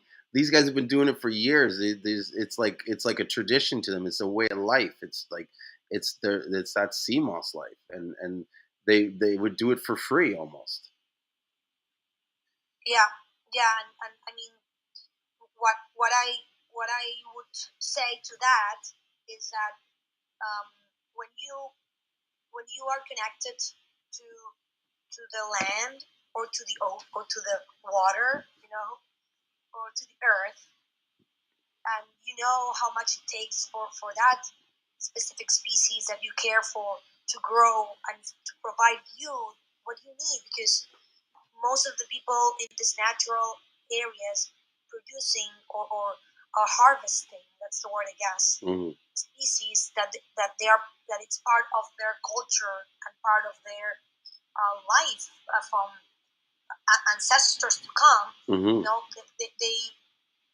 know that the ocean, the land, earth, our mother earth, let's call it like that, provides for us. So for them, money is just came as some new forced way that undervalued what they consider important, and they had to become part of this the capitalist modern, in quotes by quotes, way, and they became the least well respected, well appreciated, forgotten groups, because most traditional knowledge is called ecological. It's called ecological ETK, ecological tech, traditional ecological knowledge. It's something that it's part of humans that are connected or living in their natural ecosystems. And that we, a modern way of doing things, have put them in a position where, at the last of the chain with nature, and for them money is not the main reason why they're living. They use money, and some probably have turned to the other side. It's making sense what I'm saying. Kind of like Darth Vader and Luke Skywalker. If you're a fan of Star Wars, but yeah, I mean, we part of what we have to do, and you are part of this movement, is reappreciating and giving back the value, the high value that these people and the ecosystems that they live in, and the knowledge that they have of how to manage these ecosystems, how key is that, and we should be paying them millions. They should have the best quality of life, and believe me, they're not going to destroy the ocean and create mansions and have yachts that contaminate and destroy their beaches. You know what I mean? No. And that's the thing too. If we were able to pay them more money, they would probably have to harvest less Seamoss. Exactly. You know what I mean? To make the same, because they just want enough to survive. Maybe have a car, maybe put a roof on their house. You know what I mean? Like some of these guys live in like I know one guy. He lives in a 15 by 15 foot shack, pretty much. And it's him. He probably doesn't want a car. No. Well, they own cars now. You know what I mean? But in the beginning, and now they're working on building their house because. Sorry, I'm going to say something incredibly conceited and selfish. They did the smart thing and started working with me. But seriously, yeah, like we once they started working with us, and we put them on a system in which not only were they making more money, but they were able to save more money because we were helping them sort of manage the sales and the income, and it worked out like a relationship that worked out like best for both sides. Like it was a fair deal for both of us. You know what I mean? And it helped them grow substantially, which I'm really happy for. One of my friends is now building a house. He like since meeting me, he's bought his own car. He's like literally the envy of the village because they're all like, "What is this guy doing?" All of a sudden, he's got this, he's got that, da da da. But like, you know what I mean? If someone's being paid right and they have a fair agreement, then everybody prospers. Do you know what I mean? Like how do you say it? My profession before here, my career still now is I'm a real estate agent, like I'm a realtor, and in the Toronto market, our houses sell for a lot. Like the average house sells for $1 million. So I sell houses anywhere between $700,000 up to $2.5 million. So it's a lot of money that I'm dealing with, and I'm doing big negotiations where offers there's anywhere between 15 to 30 offers on one property. So imagine you're going in to try and win an offer, and you have to compete not only with the seller but 29 other people. You know what I'm saying? And so doing this all my life and being an investor in real estate, I've had to negotiate a lot of deals and a lot of partnerships. And the thing that I've learned that works best in every partnership or deal that I've made is that I always make sure that the person I'm negotiating with is happier than I am at the deal. And the reason I do that is because I know if he's not happy, he's going to fuck up the deal the first chance he gets. He's going to rip me off without me looking. Something's going to happen. But if he's happier than I am, if he walks away thinking like, yeah, I fucking got Julien, then he's never going to mess with the deal. Do you know what I mean? He's happy with the deal. The deal is what he wanted. Do you know what I'm saying? So that's how I work. You know what I mean? Like, I structure deals that we're both going to be happy with so that we can just focus on making money and growing, because that's what we do. But if I squeeze you and I try and get one off you, then you're always looking over your shoulder about, you're like, you won't trust me because you're like, Julien's not fair. I can't trust Julien to be fair. Do you know what I'm saying? Of course, Yeah. of course.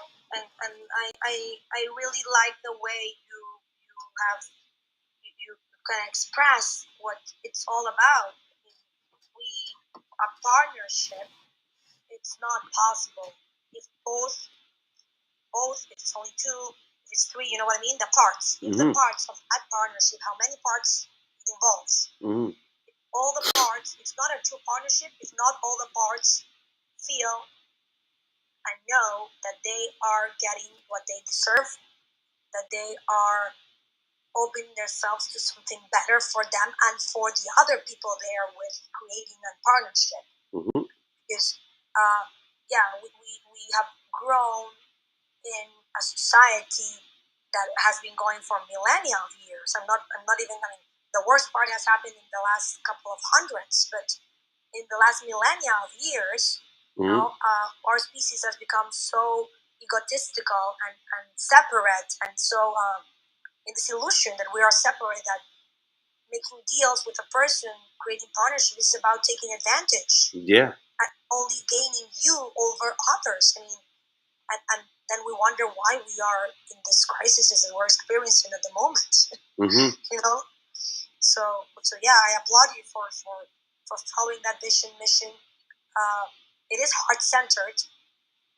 You know, I like how you put it in a very, like, you use this slang of business.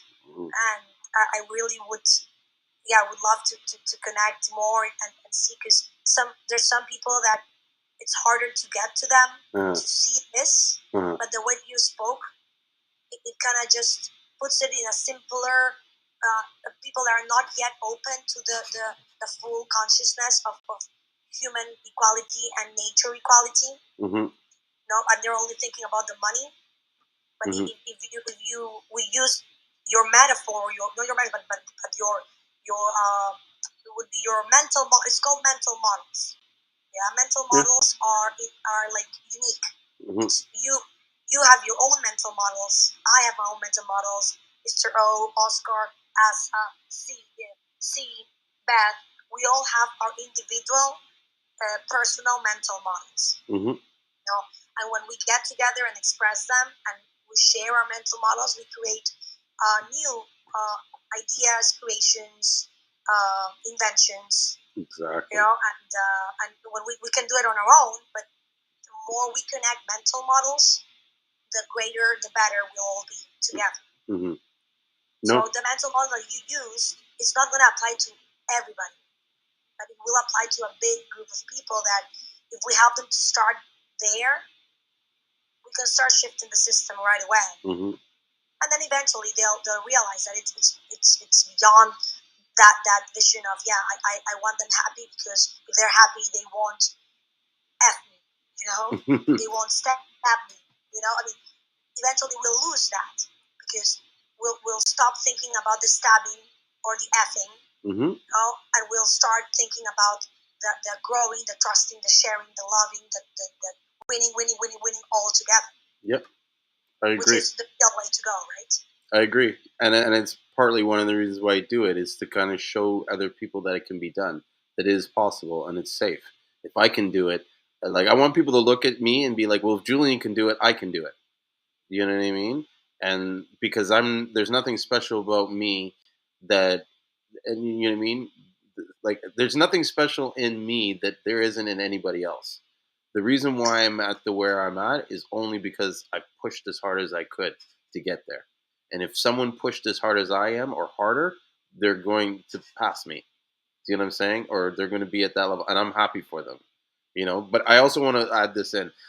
As much as it sounds nice where I say, okay, about the fair and this and that, part of the reason why I do it is because I've seen so many deals fail because the guy was greedy or because the guy didn't make a fair deal. And I would watch on the side on how the, you know what I mean? Like I would observe how these things happen. And so it's more of like a protection thing. You know what I mean? It's more like because it works. You know what I'm saying? And so like it sounds nice, sounds oh Julian's got a good heart, and I like to think I do, but in real sense, I just know that if I were to be greedy, then these are the problems that are going to result from being it. So I don't want those problems. I'm going to do the opposite. You know? Just full disclosure there. Oh, I like I said, I appreciate you because the mental model part. You come from a business experience and background, and what you were doing is how business should be. How it has to be, how it needs to be, how we have to move towards. Because the other way of doing business, it's definitely working for a few, but yeah, when we talk, we've never actually experienced a world war. But and a world war is the whole world, and yeah, we there's been wars around the world between humans. But this time the war is humans against humans everywhere around the world. Plus, fighting because Earth is deciding to shake us already. Yeah, Earth is shaking us out. It's definitely giving it. I feel like that. I feel like, people talk about SARS, COVID, and stuff like that as it being these conspiracies to control. I feel like it was like nature kind of saying, "Hey guys, you need to slow down. You're moving too fast. We need to like do a kind of like a shift, and you got to start thinking more about like things besides the what I believe corporate or commercial America, was getting us to kind of think and see what was important. Now I see more people caring more about their health and more about their family and more about the experiences they go through rather than, I got this car, I got these material things are not as important now as they were say 5-10 years ago. That's just my observation. Yes. No, yes, and I want to add to that. I mean, we have to understand that there is, even though it sounds difficult to grasp this concept, but there's really no or in the universe. Everything is an and. So what you were saying that the viruses are part of nature. The only difference between viruses and every other life form on Earth is that viruses are not, they're not considered a life per se.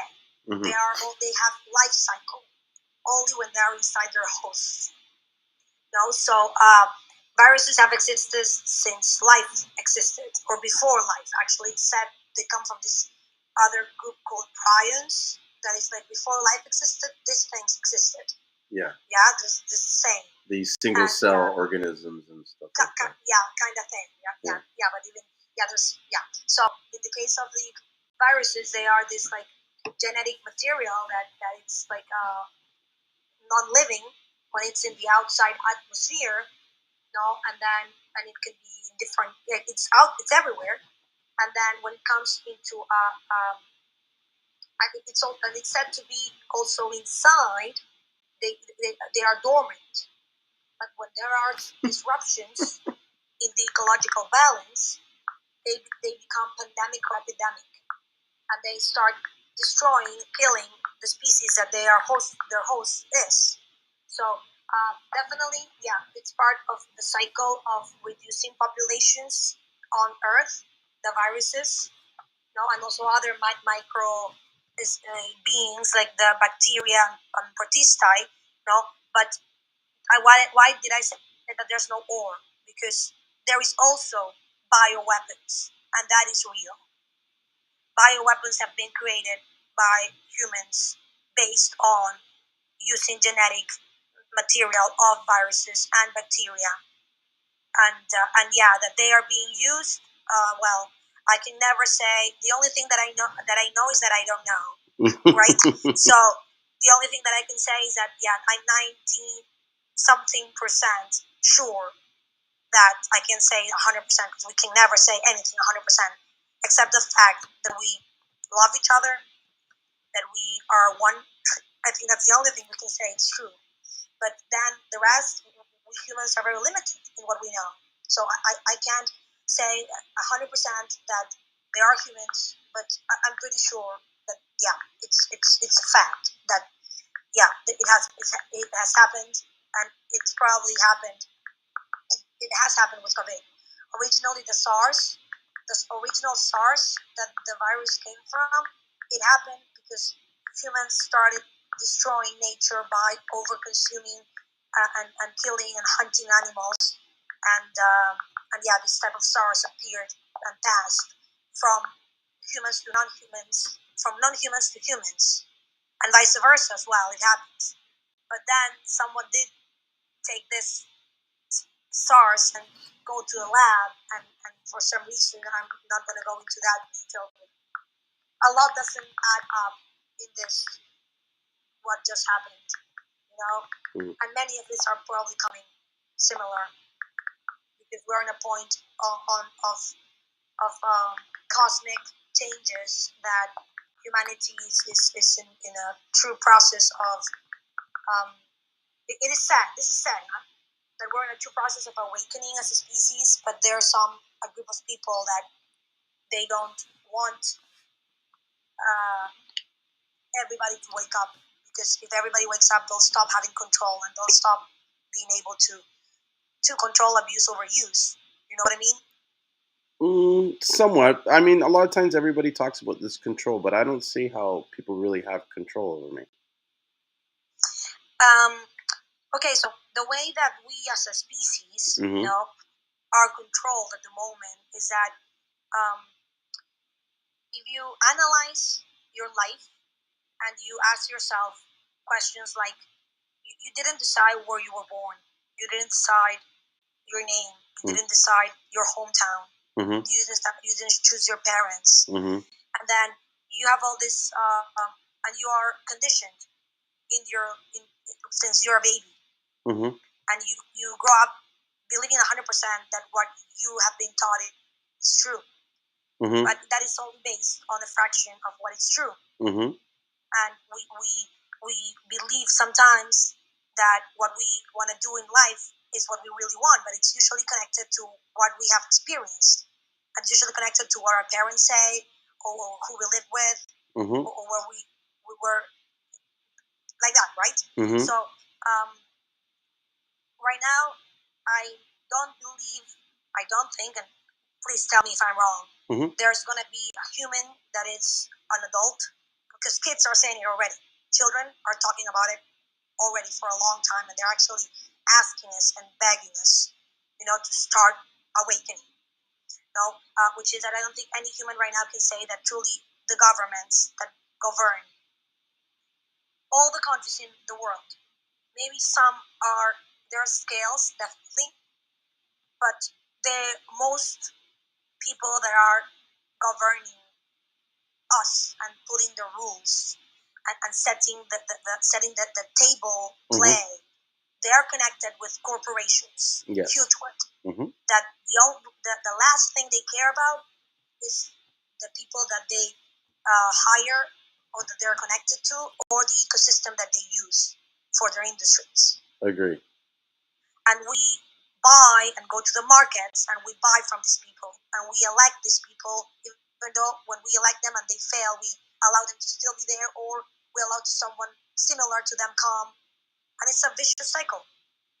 That I mean, in my case, I'm 38 years old, right? So I've already lived a bit as a grown up, as an adult, you know, and yeah, I mean, in my country and in the countries I've traveled and the places I've been and I lived, and the people I've talked to, yeah, this is a common problem. We're being controlled by a group of people.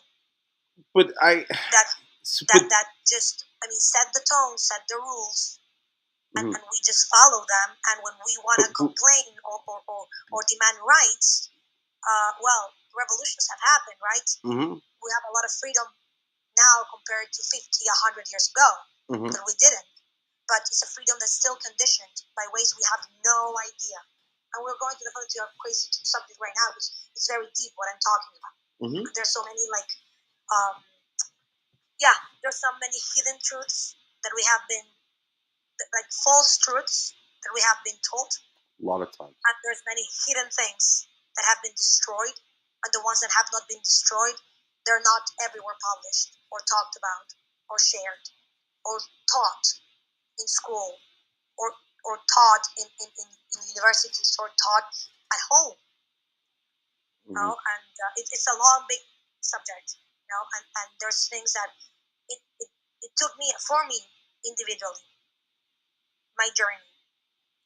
There's things that I still have, like, okay,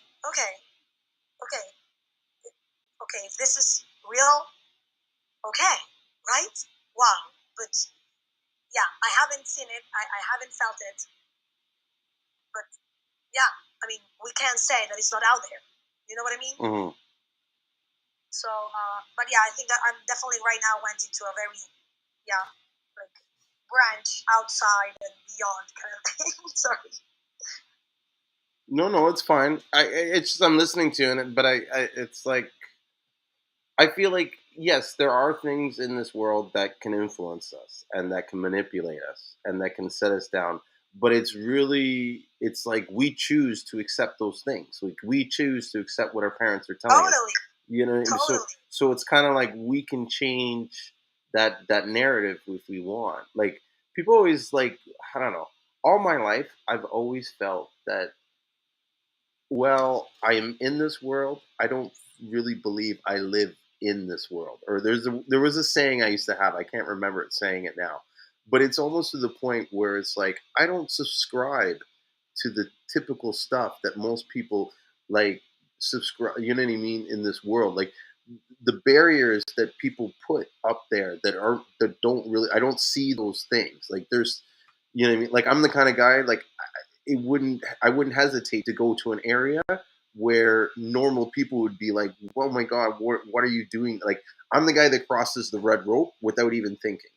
Do you know what I mean? Whereas someone would look at that rope and be like, oh, I can't cross that rope. I go and I just click the link. Oh, I'm on the other side of the rope now. Like, you can't stop me from going. It's just a rope. You know what I mean? But some people would look at that rope and see it as this huge wall. You know what I mean? And so I guess for me, it's kind of like, yes, there's controls. Yes, but that's if you choose to follow them. I make my own rules. I totally agree. And this is where I want to kind of encourage you to be aware of for all of us, right? It's important to be aware of the language that we speak. And you use the word but. There's no buts. Okay. So, yeah, we are being controlled in many ways. We are being manipulated, abused in many ways, and maybe not us individually, but someone of our species. You know what I mean? There's always attempts on that, yeah. Yes. And we have the power to do something about it. Yeah. The thing is, many people don't deny it, are too afraid of connecting to that power within, and or have connected and are using it for a personal, individualistic, egotistical reasons. Which is what it's not meant for. Exactly. Yep. The ones who have connected to that power and they're using it for them as part of whole. Yeah, we are the people that have to and this is what you have accomplished and after what you are sharing and the energy that I feel from you, even though you kind of said, yeah, I kind of throw out there that I might be more into this part and this part. I mean, we're all not meant to be in the same spot at the same time. You know what I mean? Because we are organisms. The word individual, even though it's used in the ecology of the individual, it's actually the individual is an organism. It's a one of an X number of the same. We are the same, but all humans, but at the same time, we're unique. It's both. It's not or. As you said, yeah, I'm not unique. Yes, you are. I am unique. No, Oscar is unique. C is unique. Beth is unique. Because we are one organism that is interconnected to the other organisms of our species and to every other organism. No, and we are at the same time one, so we're equal.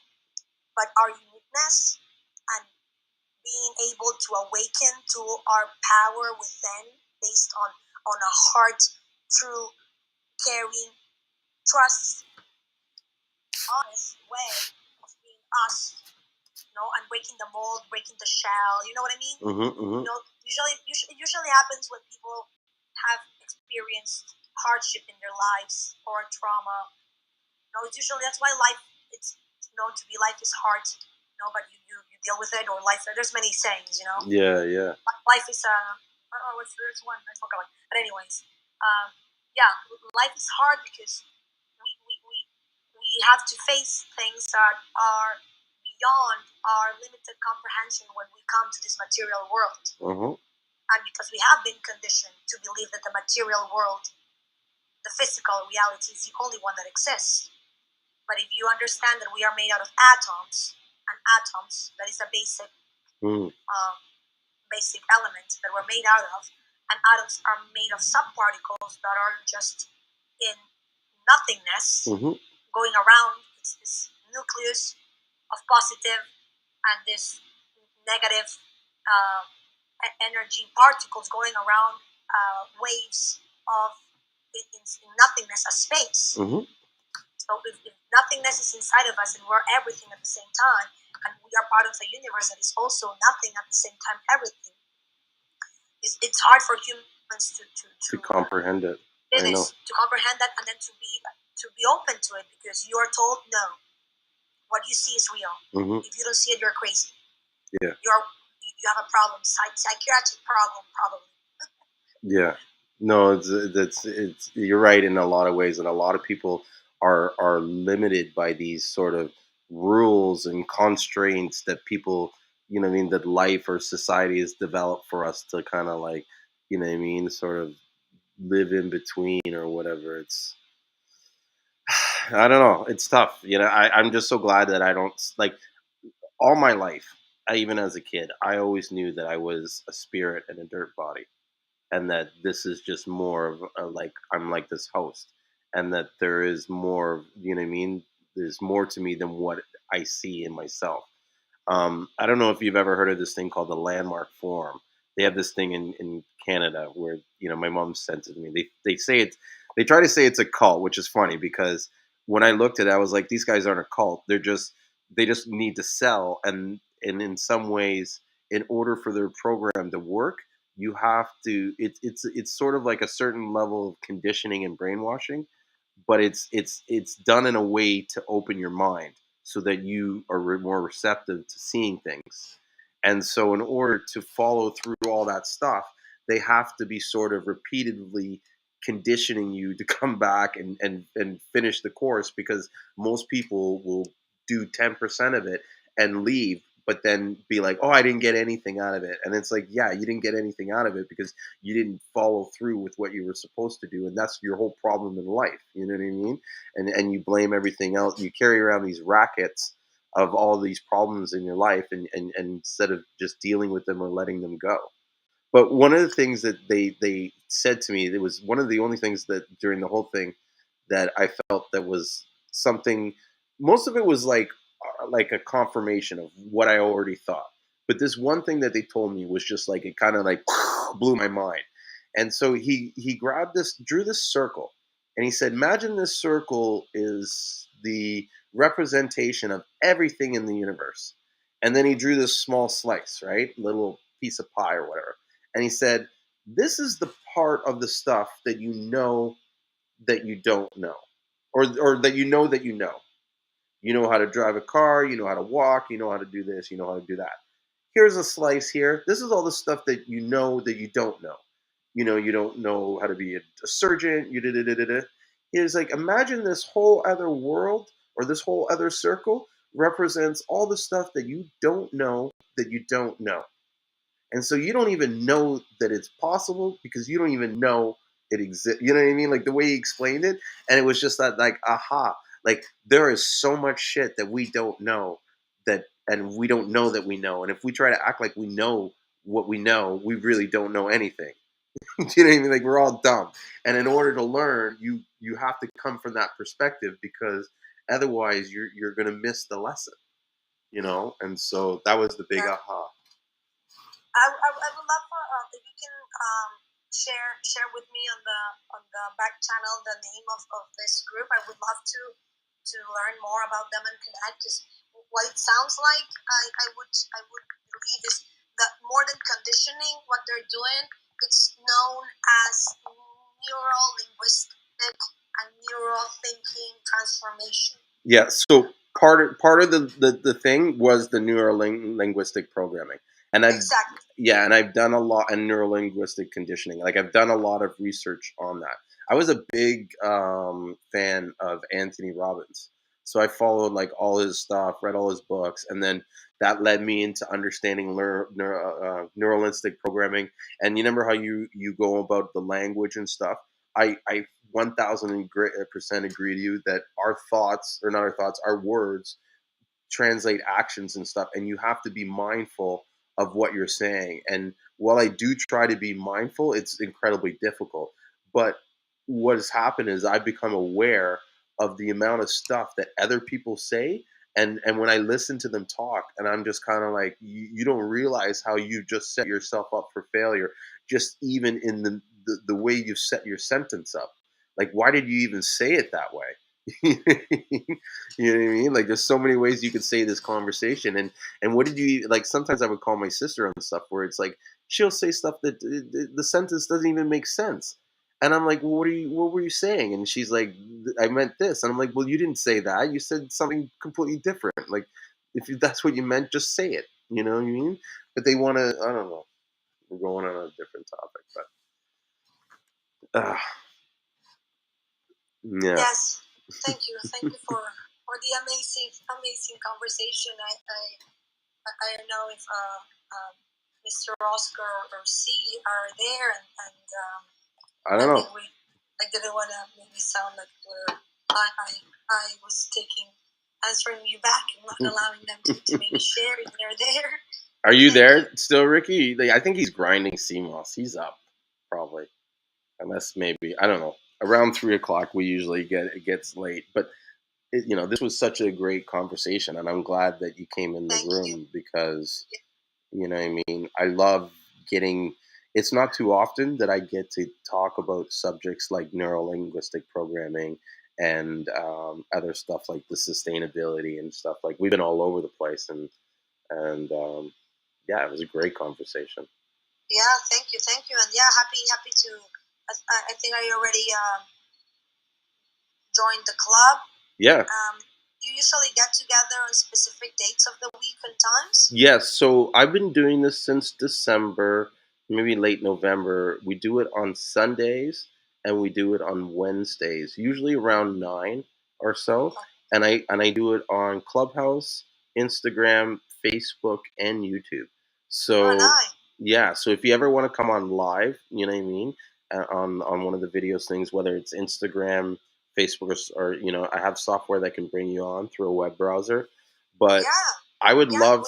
Sorry. It would be amazing. Yes, please. I mean, if we can support each other, and in my case specifically, I'm looking to connect with people that have, are in this journey from different perspectives, are the same journey, and the journey is growing and growing together in many ways. So I don't know if it makes sense what I'm saying, but yeah, if you're interested in opening the subject more connected to sustainability. Hell yeah. Sorry to cut you off, but yes. Go ahead. Finish what you're saying. I'd be happy to connect and for us to open up a live, as you said, and then have people maybe they have questions or we can help them in any way, or yeah, I'm going to bring that up because the one thing I want to really sort of talk and show people is that the importance of the sustainability on the environment and how yeah, this journey that they're going on. And I mean, they're only going for wildcrafted because one guy said it.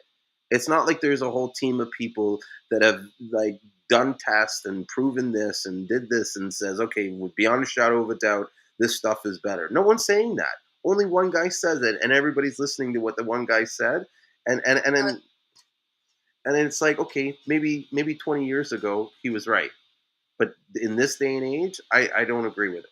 I don't agree with the wildcrafted, you know what I mean, taking it, and if even if it was better, I don't believe that it's substantially better that it warrants you trying to get, like, most people are doing it so they can just sell more Seamoss, and it's just frustrating. yeah.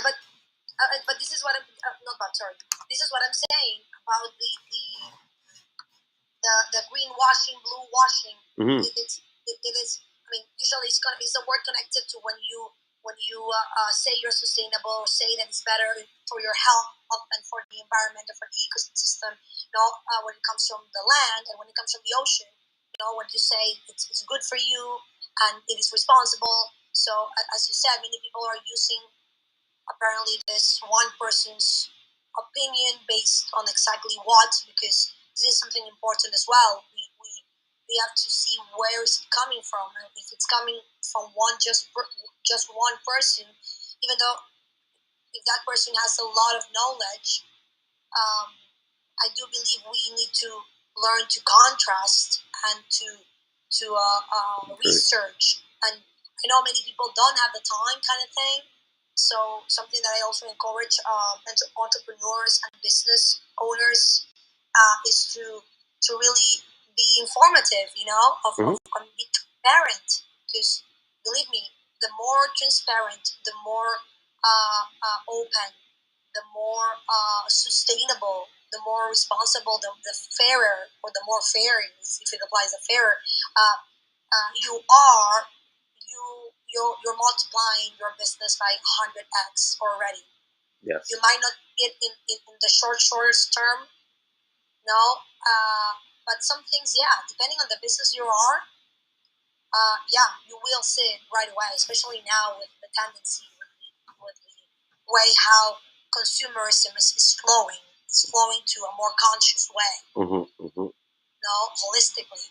So yeah, business proven. The business that puts sustainability as their forefront, which entitles every type of fair, every type of trust, every type of openness, every type of just and win situations. Yeah, millionaires are becoming billionaires, and billionaires are becoming trillionaires because they are turning into sustainability, and they're going to be, and we, you know, and this is as you keep going and improve this. Now, and you're going to be a leader supporting other businesses to lay the way for us to shift the systems towards being able to thrive as a species. Because, yeah, I don't need to sound all the time like, yeah, like dooming. But if you've seen the movie Don't Look Up. Yeah, I haven't seen it, but I heard about it. Okay, so I recommend you watch it. And yeah, it's a parody, obviously. No, but it's a parody based on what's really happening. But the difference between that movie and the reality is that there's not like a meteor coming right now that is gonna kill us in the next 6 months or a year. We're talking about the metaphor of a meteor in the sense of how humanity is self-destructing itself. You know, as a whole species, because of the way we are acting or non-acting, you know, or misacting, and the three of them, kind of. Yeah. And then we I mean, as a scientist, I can tell you that, yeah, if we don't change things now fast, I mean, the people who have enough money and real estate, so you're in the good business kind of thing. But obviously, as I can be your consultant if you want. Yes. Because you also have to be sure what type of real estate. Because depending on the real estate that you have, you're gonna have a lot of land, but nothing to be able to support yourself and your loved one. Nothing to grow or harvest on it. Exactly. So like cement doesn't produce food. No. And most cities are built wiping every other species around them. We don't have we keep the rhythm what we're doing right now, and we don't start changing massively our actions in our business and shifting to this new way. We don't have 10 years, and we'll be seeing how we are killing each other, and you'll probably have people like coming into like, I'm putting the worst case scenario thing. Yeah, we'll have people like coming and killing, like going back to like the disaster that we had before, people killing each other like for nothing, Yeah. We're already in so many ways. Yeah. No care for no respect for life. And I do have to say that even though I see the worst case scenario, and as a futurist, it is a plausibility. I also feel and know, and I'm acting towards it. And I know that many of us are acting towards it. We've met, and I now know one more. I'm starting this sort of checklist of every person I'm connected to. I want to really see and do. It's this big project that I have. Okay. To use the support of AI, to be able to analyze what it's called. I don't know if you heard about big data or big data. Yeah. Or open data. Are you talking like open data? Big open data. Yeah. It's both, because big data is a lot. Open is that it's not. There's nothing to hinder it. Yeah. See. Big data to be able to really see how many of us are in this journey, because I believe that we are already. There's this study that I read that, though I didn't read it actually.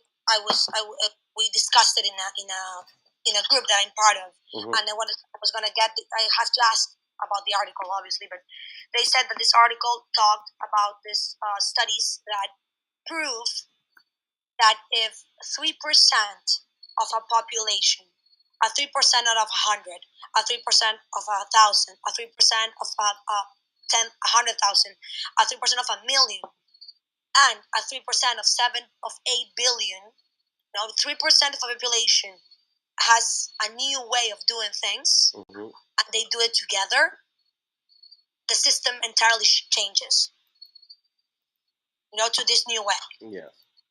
So the problem with us as a species is that we are doing it, but we're doing it in isolation.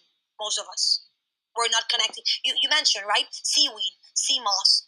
Yeah, there's probably people that are doing both, or there's probably people that are connected already and doing this with this. No, and probably no, definitely. So why don't we make this an open source, open, data system in which you will be already connecting to everybody in the world, in the business, quote by quote, business of Seamoss, seaweed, or algae. Because if you're connected to all of them, you can right away pinpoint which ones are doing it the right way, that you know what it is, because we've already talked about it. And you've shared which you are doing the right way. And there's always room for improvements in the right way. Always. Because it's a constant. There's not like the journeys on life. They have no limit. Actually, the only thing that has no limit is the journey that you can create for yourself. And then you will always be, you're either in fixed mode or in growth mode. Yes. So if constantly you are in growth mode and you connect with people that are in the same line that you are, and connect with the people in growth mode, the people in fixed mode eventually will follow the growth mode.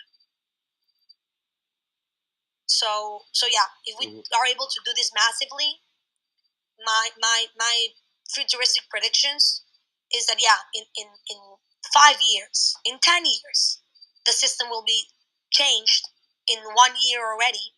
The first 5 years, we will start seeing the reduction in disasters for climate change. We will start seeing the reductions the huge reductions of hunger and homelessness and poverty, drastic reductions. We're going to start seeing more people being more connected to themselves and being in healing mode and in health mode and in loving, caring each other mode. And in 10 years, everything will shift. And yeah, that's what I see being possible. That's what I hope so too. Once when we connect. Once when we connect. I'm actually on St. Lucia's website, like as I'm talking, trying to see what data they might have in their sort of. There's a website called Data World, and they list all the data sets from the different countries that subscribe to this open data platform or protocol, which basically seeks to create all the data, like, map all the roads in the world, all the schools, all the... What's the name? Data World, you said? Yeah, data.world. Okay, I'll check it out. That sounds very interesting. Yeah, and it looks like it's a repository for like all the different open data sets. Now, St. Lucia has limited. They only have about 30 stuff, but you can look in other countries or, even the United States where they have information about all kinds of like crazy things that you wouldn't think were like being monitored. Which one that I would recommend that I'm gonna look into because I have this like huge amount of data, of information, of work or research and things and actions being done around the world connected to sustainability. And there is this, it's called the SES Club that is connected to the Resilience Alliance that it's part of the Creative Commons. Check out those like Google those things and connected to seaweed socio-ecological systems. No, I will check into it as well and maybe share it with you. Yeah, please. I'm pretty sure that there should be already data of socio-ecological frameworks applied to seaweed, sea moss, and the whole ecological use by humans of this resource and how to manage it in a more sustainable way. I'm pretty sure it has to be. There has to be. So I have some articles. I can even share them with you where different organizations have done those kind of studies where they've gone into like a community, say like Laborie or Pralin, and have done like a study on like the uses of the Seamoss, how it can be used to sort of help, feed the community and grow the community, provide an income for them, how to do it sustainably, different byproducts and stuff like that. And so it's a pretty interesting article on which they show like the many different opportunities and just like ideas and concepts on how they can grow this stuff and become more sustainable and more profitable for the country. And just like exactly. St. Lucia has an unemployment of something like 20%, and the youth comprise 40% of the youth are unemployed. Like it's crazy. And so one of the goals, although I don't talk about this too much publicly, but one of the goals of our business, and as we're growing this business, is to create more business opportunities for these youth. You know what I mean? To create, and so my business partner in St. Lucia, he's in touch with a lot of these youth and a lot of these people that are in his community that are, unemployed and are just, looking for a better way of life. And some of them, they don't do it by choice, but almost by means of no other option, that they have to, hustle and do whatever they can to kind of like make a few dollars. And sometimes these things aren't the most respectable stuff. And so, you know what I mean? These are guys that want to be respectable, but, are finding it hard to, like they feel like everything's stacked against them. You know what I mean? And this is where I agree in the ways in the world controls us and manipulates us mentally into believing that these limitations actually exist, and they don't. And you know what I mean? And, yeah. so one of the goals is for us to inspire these people through our story. And I'm telling you, the way we started this business, those that are on the ground in St. Lucia, they're watching us, and I know they're like, well, fuck, if these guys did it, you know what I mean? I can do it, because I started with like literally probably about $1,500 US. Do you know what I mean? Yeah. That's what it took to start the St. Lucian Seamoss company, and I grew that now to a business where we're easily doing six figures. You know what I mean? I think next year we can get our business up to seven figures. That's so cool. Yeah, and I mean, yes, the money. I'm not saying the money so much. Like, I guess I'm doing it to kind of like show you that it's possible. Like this, in less than 2 years, we were able to push this to this point.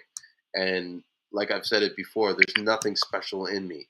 You know what I mean? Except my desire to see this through. You know what I mean? Because I know that in order to be successful, you almost have to burn the bridges behind you. And that's literally what I did with this business. I set myself in a situation where it's like I either sink or I swim. And I don't sink, I swim. Yeah. And so as we grow this business, we're now starting to incorporate all the guys around my partner. And even when I set this business up, like, I was saying before about making sure that the agreement is fair for both parties. I gave this guy 100% control of the company in St. Lucia. It's registered in his name. Like, I have no rights to the brand name and stuff like that. And then when we registered the company here, I gave him 50% ownership and controlling ownership of the company.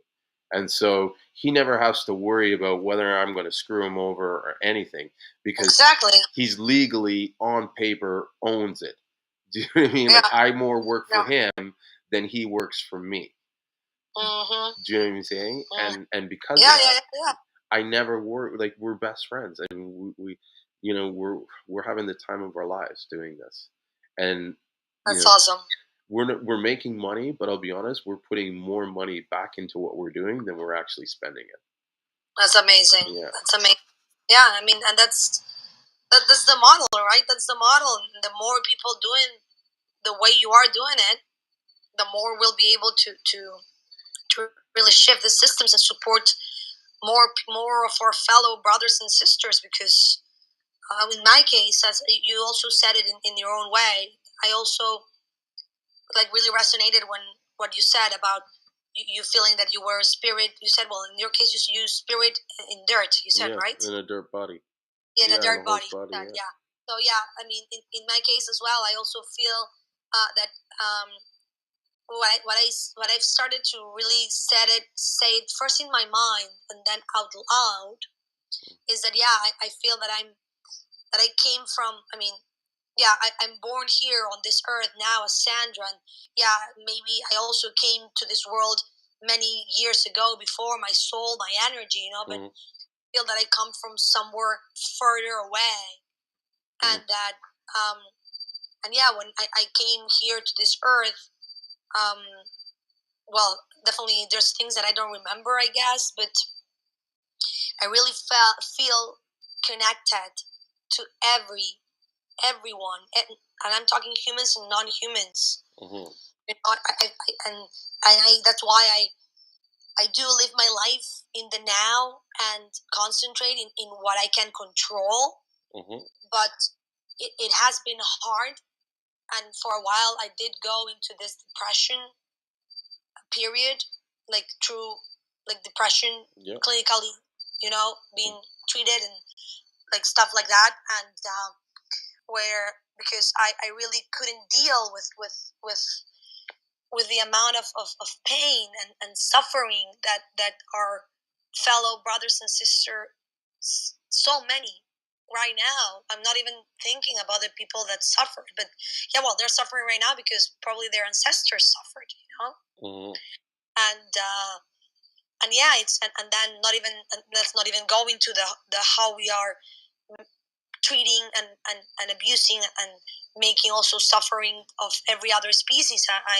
In my case here, I'm part of an amazing group of people that rescues wild animals that have been taken away from their home and have been abused and usually malnourished and really like even bitten or you know.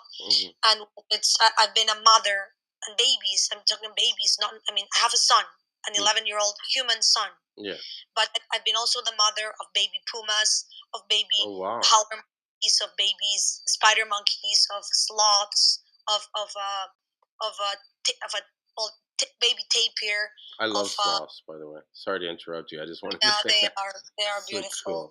Yeah. And of macaws. Oh, the macaws are so smart. But anyways, and yeah, I've been blessed to feel, as you said. I love when you said that you felt the energy of the sea moss. You know, that you feel that it's alive and it moves. And yeah, I mean, yeah, definitely there are closeness degrees. You know, a sea moss is further away related to us than a monkey. Yeah.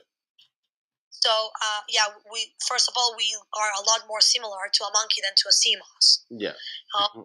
And then the feelings that we have and the emotions and the sensations are definitely more similar, you know, than from the seaweed or the sea moss. Also, in my case, I have you see these other species, so these babies, they do suffer trauma, and I can't understand how people, and even people that have pets, how can they, and they love their pets, how can they really believe that we are the only animals on this planet, because we are animals, that have a soul, you know, that have feelings and that feel pain and that feel loss.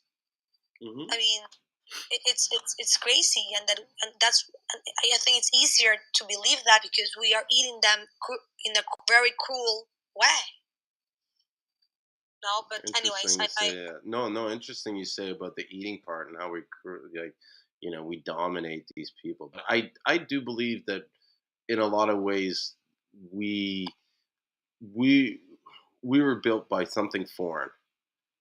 You know what I mean? Something changed us differently than every other animal, plant, because like you said, no other species behaves the way we do with such complex, you know what I mean, like shit. Like look, I'm living in a house with talking to electronic devices, you know what I mean, where I'm communicating, you know, halfway across the planet. You're like, wherever you are, where are you calling from? Just Peru, from Peru. There you go. You're in Peru. You know what I mean? And so, Yeah. what species develops these kind of tools and devices? And like, no animal builds these kind of complex structures and stuff like that. And what's crazy? I mean, I do have like a theory slash like a theory. Let's say, because I will have to prove it. No, 100%. And I maybe I will someday. but yeah, I it's the we I do agree with you that it's from outside, but like we actually everything, all of us, every single species, we originally come from something from the outside, right? So, but what I have been right now, I was in a room. I left because the guy, it was a big room. It was like 1.4K people, and there were a lot of people in the room, in the stage, and then even more people on the audience. And the guy started talking about this extraterrestrial beings, and on how they are among us. So this is out of the planetary biology that I know. But I do believe there is extraterrestrial biology. We have not yet seen other species, the distance that we've been out of this space from Earth, because our technology is still very limited. No, but that there are other species in the massive, huge universe that we are all part of, for sure. Yes. Right? So that they are, in a way, he used the word And I asked him a question on the back channel, and he didn't answer. Hopefully, he answers. He said that there are this race or this people, this species. He said, I don't remember if he said species or race, on the moon that are harvesting humans. So I was only in the audience. I wish I had been in the to ask the question. So I could have asked, what do you mean? Okay, there are these species. Okay, that's a possibility. No, they are a different vibration. So we've been to the moon and we don't see them. No, but it's because they're a different vibration that's possible. Yeah, no, but what do you mean that they're harvesting humans? And for what? Exactly. And those two questions I asked him in the back channel. I said, "What do you mean?" And well, no, I'm gonna read it to you because I said, "This is my message, my dear sapiens brother. Thank you for your message and the amazing cosmic wisdom that you share. I have a question. What do you mean that these other species on the moon harvest humans? How do they harvest us, and what do they use us for?" Yeah. Because I really would like to know, No, that. and that's what kills me is like you put out a profound statement like that, but you don't back it up with like why they're doing it or what the purpose. You know what I mean? You're just if you're talking this like deep / what many people will say crazy. Yeah. You better like really talk. Well, I came to the room. I don't know how long they had been. Maybe he's already explained this, Yeah, you missed it or something, but I doubt it. But I don't know. But for me, I'm not sure if he's really gonna answer the question, and I'm not sure. Well, it'd be interesting. I do have to say that I don't judge, but I feel the energy of the people. Mm-hmm. And then he went on and just he went. I mean, he turned 100%, 180 degrees. The whole concept of what he was talking. He was talking about these intergalactic beings. That sure, I believe on it. Mm-hmm. But then he goes and say that how many races are right now living, on the planet, and he said the white race, the brown race, the green race, the red race, the yellow race. What? And then he said, who's the one that dominates or controls the other races? The white one, right? And then I said, okay, I think he went from cosmical interconnection with other beings to, well, something that it's inherent. I mean, I don't know, maybe it's connected. I mean, I don't know. It just didn't feel that it was cohesive, and so I just left the room because I did raise my hand to see if I had the opportunity to come up and maybe ask my question publicly. But then he went on in this, and it just. This other guy went on talking about they talk about the bloodlines, and then they mentioned very very little about the genes because this is something that the first thing that I want to do once this big project it's done to start. I'm working on this deal right now, big deal to work on this big project that I am part of, and one of what I envision that I would love to do to support theories that will help us to heal and grow together better as humans independently where we come from, you know what I mean? Yeah. Is this nanogenetic analysis of our genes. Because what these guys are saying is that apparently we have genes from other intergalactic species. Yeah. No, I don't think anybody, if someone is doing this study, they're not doing the open data source that we talked about. No, they wouldn't have the information published on the open data. Which for me is one of the main cancers of our species, hiding things from each other. And the only reason why people hide things is because they have something that they don't want everyone else to know, and usually it's because they want benefit for just their own. Yeah. What's the benefit of control, right? Because they'll have better control, because they want to stay in this position of being superior, and no one is superior. Mm-hmm. No one. No matter the color of your skin, no matter your religion, no matter your sex, no matter your gender, no matter your way of thinking, nobody's really superior. No, all men are equal. Exactly. We're all in the same level. In the same level of possibilities, as you said, right? Mm-hmm. Like mixing concepts. We're in the same level of possibilities. Yeah. We decide if we want to grow, to connect, to be in our fullest potential, or if we want to stay in this position of isolation, mistrust, and becoming controlling, and this mistrusting and feeling that everybody is against you. Mm-hmm. Yeah. And well, there are people that are against us, because there are people that are so.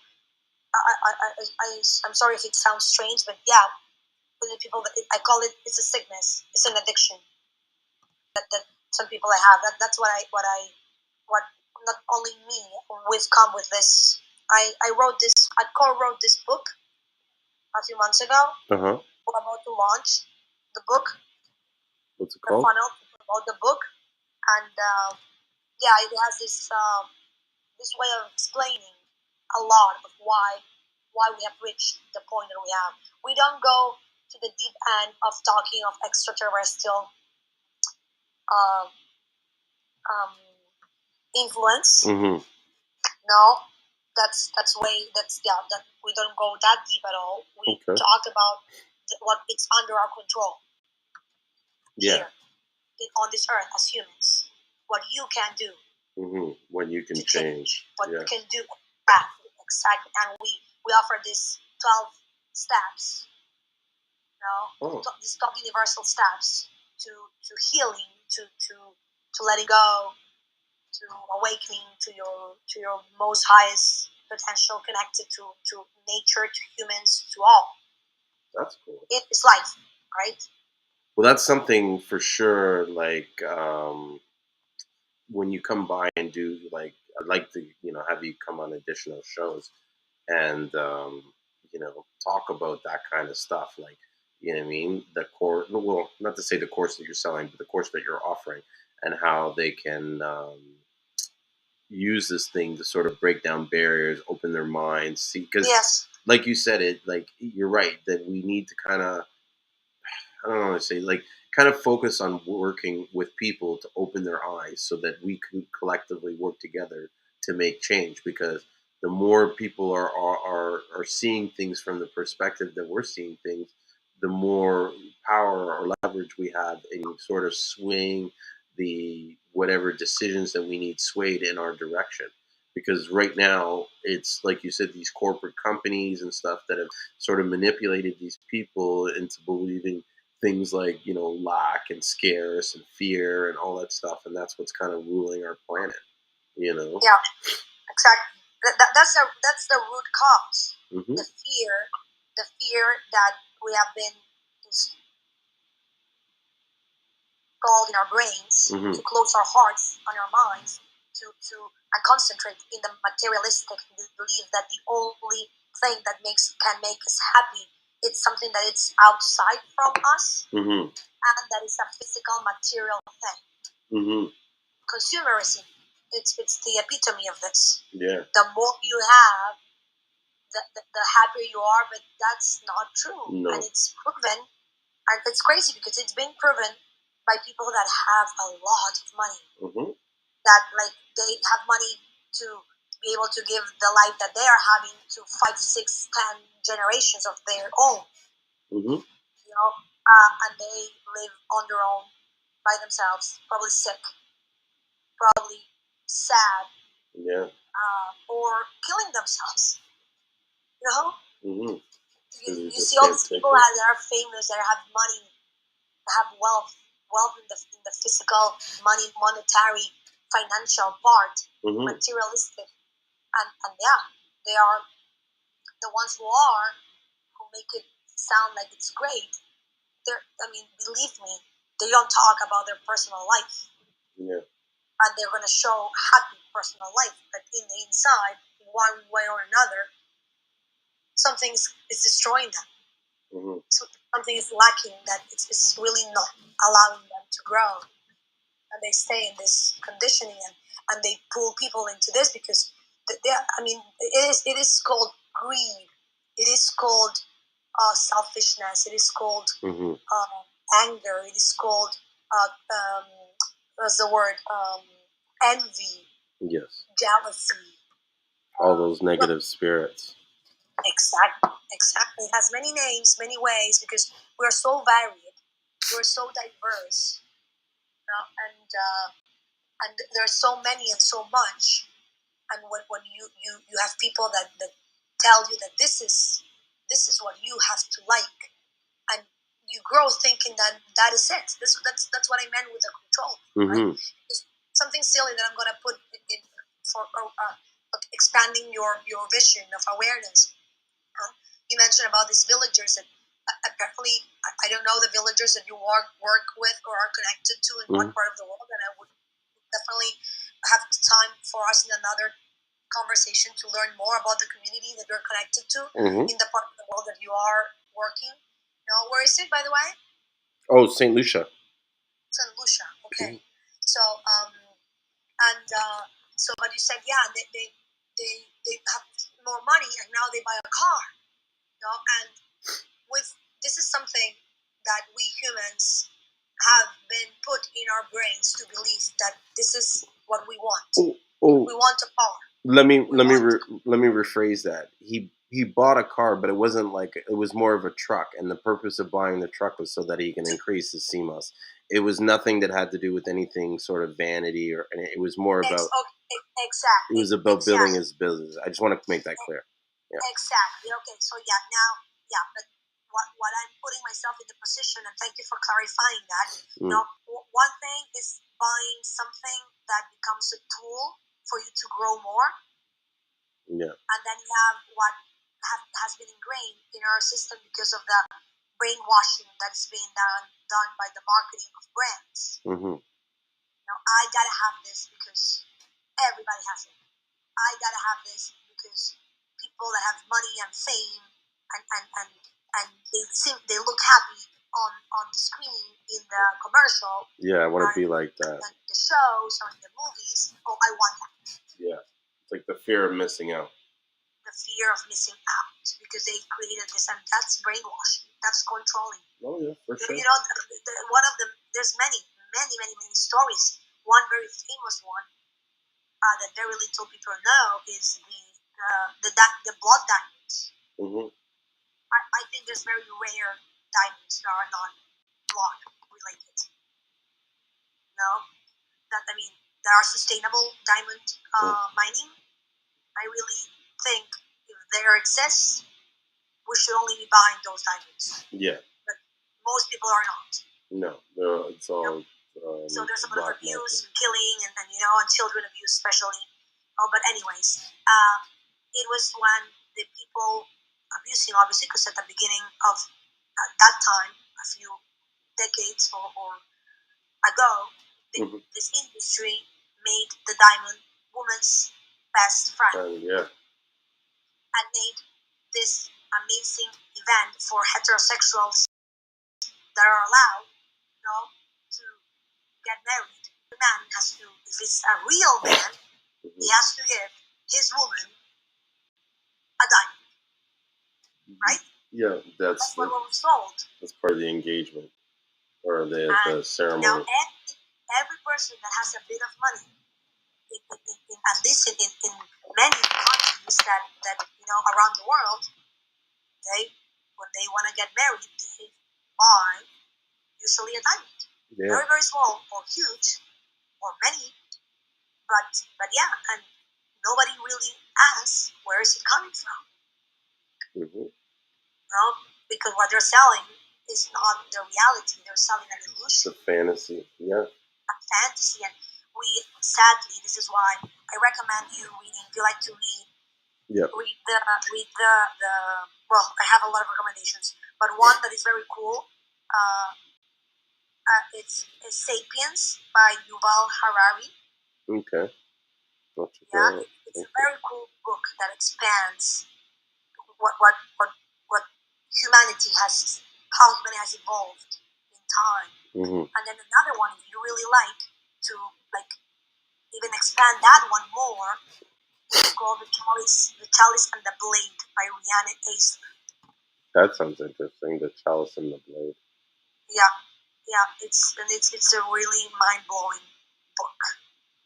Now that I think if we had this in like primary school, because we could, when children know how to read, yeah, we would change right away how we see each other as individuals, as part of a society, as what we'll start asking the hard questions right away, and we won't allow to be controlled, and told so. Because when we turn 18, it's very late in our development that most people become an adult, legally. Yeah. And they feel that now they have the right to say no, or they have the right to say, I want something different. There are younger, they're very illuminated humans that at a very young age, they really connect to their power, and they don't allow the system to force them into thinking who they are, telling them who they are, you know what I mean? Yeah. I think I was one of those kind of kids growing up, because I was never really subscribed. Like, I always knew who I was and what I was going to be and what I was going to do, you know? Although I never thought I was going to be in Seamoss. Yeah, but I mean, this is what's cool about the whole life experience. It's okay to plan. It's good. To live in the present and think in the future. Think of the future, learning from the past. But part of being really open and embracing what comes beyond your control is not getting attached or not expecting. Because for some reason something goes wrong, people depress, people life ends, or they cry and they become a victim. I'm talking about everything that can happen from inner problems to abusive relationships, abusive childhood, to just I don't know, many things that can affect you in so many harsh ways. Children that live trauma because they are surrounded by pain and by violence. And there's so many things that shape us. When you're so wounded, it's so hard to see your true self. Yep. And you've got so many other people that are around you that are just saying things to you without realizing what they're really saying to you and how it has an effect on you. Yeah, we don't put ourselves, that's something that I learned a long time ago, that I always did, and sometimes I was ashamed for it, but we don't put ourselves in other people's shoes, as the saying says. And we just assume and expect, but you don't know the story of that person. You don't know where they're coming from. They don't know where you're coming from. And if we are reactive and always thinking the worst or always saying the worst, we're creating that reality to ourselves, for ourselves. Yeah, you manifest that. Exactly. And that's the power of what I was mentioning you, the metaphysical part of our existence. Yeah. We have forgotten about it. Listen, everything that I'm doing right now, I literally manifested it 2 years ago. And it was crazy because I told my partner, I'm like, this is what we're going to do, and this is how we're going to do it. Like, this is what's going to happen. And I'll never forget it. He was like, well, how are you going to do it? I was like, I don't fucking know. I had no idea at the time, but I knew in my heart, in my mind, and I knew that if I believed it strongly enough and I followed through with that belief and all my actions were centered around that belief, that it would become true. Because I believe that everybody lives in their own little world. We design this world that we live in. You guys are all renting space in my world. If I want you out of my world, I can remove you in a second. Yeah. I have that power and that control. To put it. Yeah, and a lot of people don't realize that, and they don't realize that they are the architect of what everything that happens into your life comes down to a decision of whether you made either decision of either you made or didn't make. And it actually you only have two ways. Mm-hmm. You have two doors. There's only two doors really in everything that happens when you're alive on this planet. Mm-hmm. You have the door of action and the door of inaction. Mm-hmm. Each of them will take you to a different universe of reality. Mm-hmm. The thing is that we humans are constantly not sure to act or not act.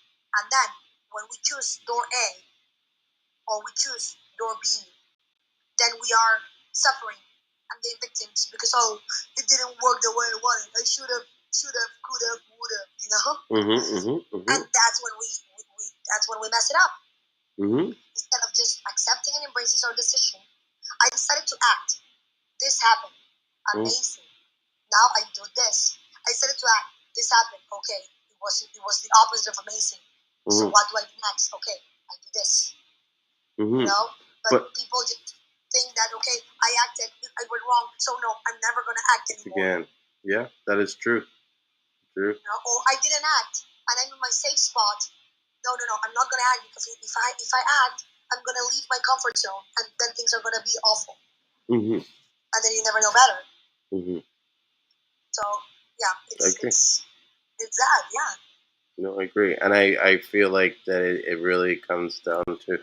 Let me invite these guys up in case they have questions about Seamoss. But what was the word I was about to just say something, and when you have that train of thought and you can't remember, but it's sometimes you just got to take action, and the universe will figure it all out for you. Like there's a lot of times where I just did something. I didn't think about what I was going to do or what I was doing. I just kind of did it to complete it. You know what I mean? And from then, it just kind of took its life of its own. It started going into different directions and whatever. And so, like, I agree with you in the sense that you got to take action. You just got to be aware of what actions you're taking and the direction that is you got to be mindful of the directions that it's taking you and making sure that it's aligned with the goals or whatever you've chosen in your mind that you want. You know what I mean? Yes. Mm-hmm. Yes, totally. Yeah. Totally.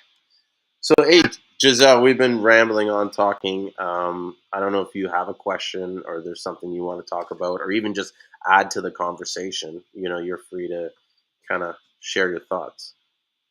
Hey, morning, everyone. Good morning. Well, I'm hearing that it's turning towards affirmations and manifestations, which is something that I have used in relation to Seamoss, I guess, when I've been making my own. Nice. Some people are not so much into crystals or whatever it is, but I might, soak my Seamoss with rose quartz overnight to kind of give off the energy of that. And when I'm drinking it, obviously, I'm just mindful of all the nutrients that it has and the properties. But one of the things I wanted to ask, I don't know if you guys are aware, if there's any medical history, my white blood cells are extremely low. Mm-hmm. And I've been told this isn't something that you can increase, which seems a bit bizarre to me. But I naturally fall within the 5 percentile who underproduce. So I've got the white blood cells of what I've been told a leukemia patient. So they're very low. And I'm just wondering, and alongside that, I've got anemia. So I'm identifying a few issues with my blood cells. And I'm wondering if Seamoss actually might help with that, because it always says Seamoss helps with the immune system. Mm-hmm. But that could be other elements within the immune system. I'm wondering if anybody's aware or knows of anything. Well, I think the best way to know is to try it and see how it works for you. My experience and just over watching everybody take Seamoss is that Seamoss affects different people in different ways. And so while it might be good for one person, you may take it and decide you don't get that same results or the same sort of effects that other person was doing. Although, I'm not really a doctor or anything, but my understanding with the anemia, being anemic, that means you're deficient in iron, right? Yeah. Well, one of the things that Seamoss is high in is iron, and so that might be beneficial. But I would also consult with a doctor as to how to approach it. With the white blood cells. Yeah, or some because you have this condition. I don't want to be like, oh, take the Seamoss, it'll fix everything. I don't have that expertise to kind of give that recommendation. Although I do know it's high in iron, so I think taking some of it might have a positive effect if you're deficient in iron. It's high in zinc and Pardon? Sorry, go on. Yeah. Yeah, high in zinc, magnesium, iodine, phosphorus, and magnesium, which is a lot of these stuff that you need for the building blocks of life. Now, will that help increase your production of white cells? I have no idea. But, I mean, if you're deficient in certain things that you need to build your life, taking something that is high in those materials that you need to build life should, in theory or logically, increase your ability to build that stuff. You know what I mean? But why you're not building that stuff, is it because you're deficient in those materials inside yourself, or is that because the way your body has been built, it's not producing those things? So you could be have a ton of iron and still be anemic because of the way your body, like, I don't know. Juices, yeah. I could be wrong, I could be right. I'm not a doctor. These are just my thoughts that are going through my head as I'm kind of talking about it. Do you know what I mean? So, I don't know. At the end of no worries, that's good insight. I guess if it's building all the other, I don't know. Obviously, I know what I need white blood cells for, but hopefully, in keeping the rest of the system up, hopefully, it will not put as much pressure on the white blood cells or the little that I have. Exactly. For it to kind of be needed. I'll look into that, and I need to get back on my Seamoss journey, I guess. Yeah. And then probably do a blood test and see. Exactly. That's what I would do. Definitely. I don't think enough people are doing blood tests to kind of see where they're at when it comes to taking the Seamoss. And they're told by all these people like, oh, Seamoss is this, cure all this, that. It's got the 9. It doesn't even have this 92 minerals. You know what I mean? There's not even. No. There's no 102, 902 mineral. When you start researching elements in the human body and what comprises the human body, you'll find that there's about 64, 65 elements in the humans, including the trace nutrients. And so when you find, like, you'll ask, I've asked many people that, you'll ask these guys to produce their list of 92 minerals. And when you start analyzing and researching each of the materials in the list, you'll see that at least 5 or 6 of them are harmful to humans and bad. And so no one really knows. And, when it comes to testing the Seamoss, no one's tested it for all 92 minerals. The closest I've seen someone do, like, just the cost alone to test the Seamoss for 92 minerals is probably an estimated like $9,000 or $10,000. It's like $200 or $150 an element. So who proposed that this was done? I'm assuming this may have been Dr. Sebi, no? Only Dr. Sebi says this stuff. Only Dr. Sebi and the people. But he had to prove it in court, didn't he? No, he didn't. And this is the thing, and I hate to like throw shame on the guy, because there's a lot of good work that he's did, and there's a lot of people that are happy with his stuff. But when you start going into the history and the sort of like that stuff with the court cases, I've read the transcripts. You know what I mean? He went through 2 court cases, and one he beat it on a technicality where they were kind of saying, I think it was something like, they were saying that he was practicing without a medicine license or whatever, and in order to do that, he had to be prescribing the person and giving them medicine. And so he was able to say, like, I didn't prescribe. Yeah, I didn't diagnose these people, and I gave them food. But the food he was giving was supposed to be his medicine, but he got on a technicality. So they got him off that because of the way they charged him, right? Okay. And then the second one, he basically settled out of court. And part of his settlement deal was that he had to retract all his advertising and stuff and pay a $900 fine. Now, if you win a court case, you don't have to pay anything. Right. So it wasn't based off of him proving that. No. Such and such as cancer's gone. Yeah. Okay. Exactly. Oh. Yeah. All right. Well, I learned something new. Yeah.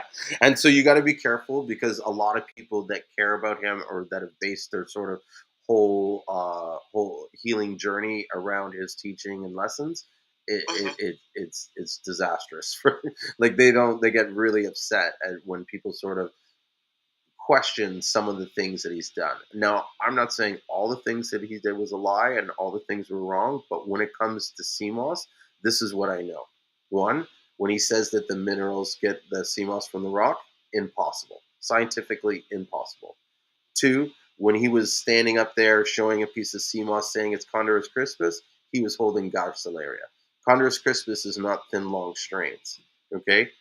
Another thing, when he talked about Seamoss growing in pools and stuff like that, he didn't really go into deep depth of these actual operations, because they never did this.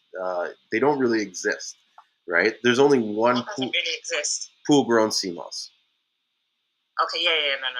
Yeah. What people think is pool-grown Seamoss is really actually industrially grown Seamoss that's coming out of Vietnam, Indonesia, Philippines. And they're using that for cosmetics and food products and stuff like that.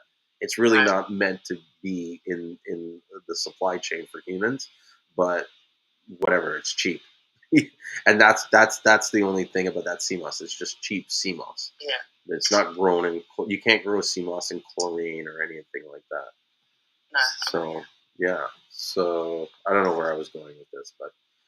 So you're just talking about Dr. Sebi and what he was able to prove or disprove? Yeah, so that was that. And so, yeah, no minerals in the rocks. Seamoss was different.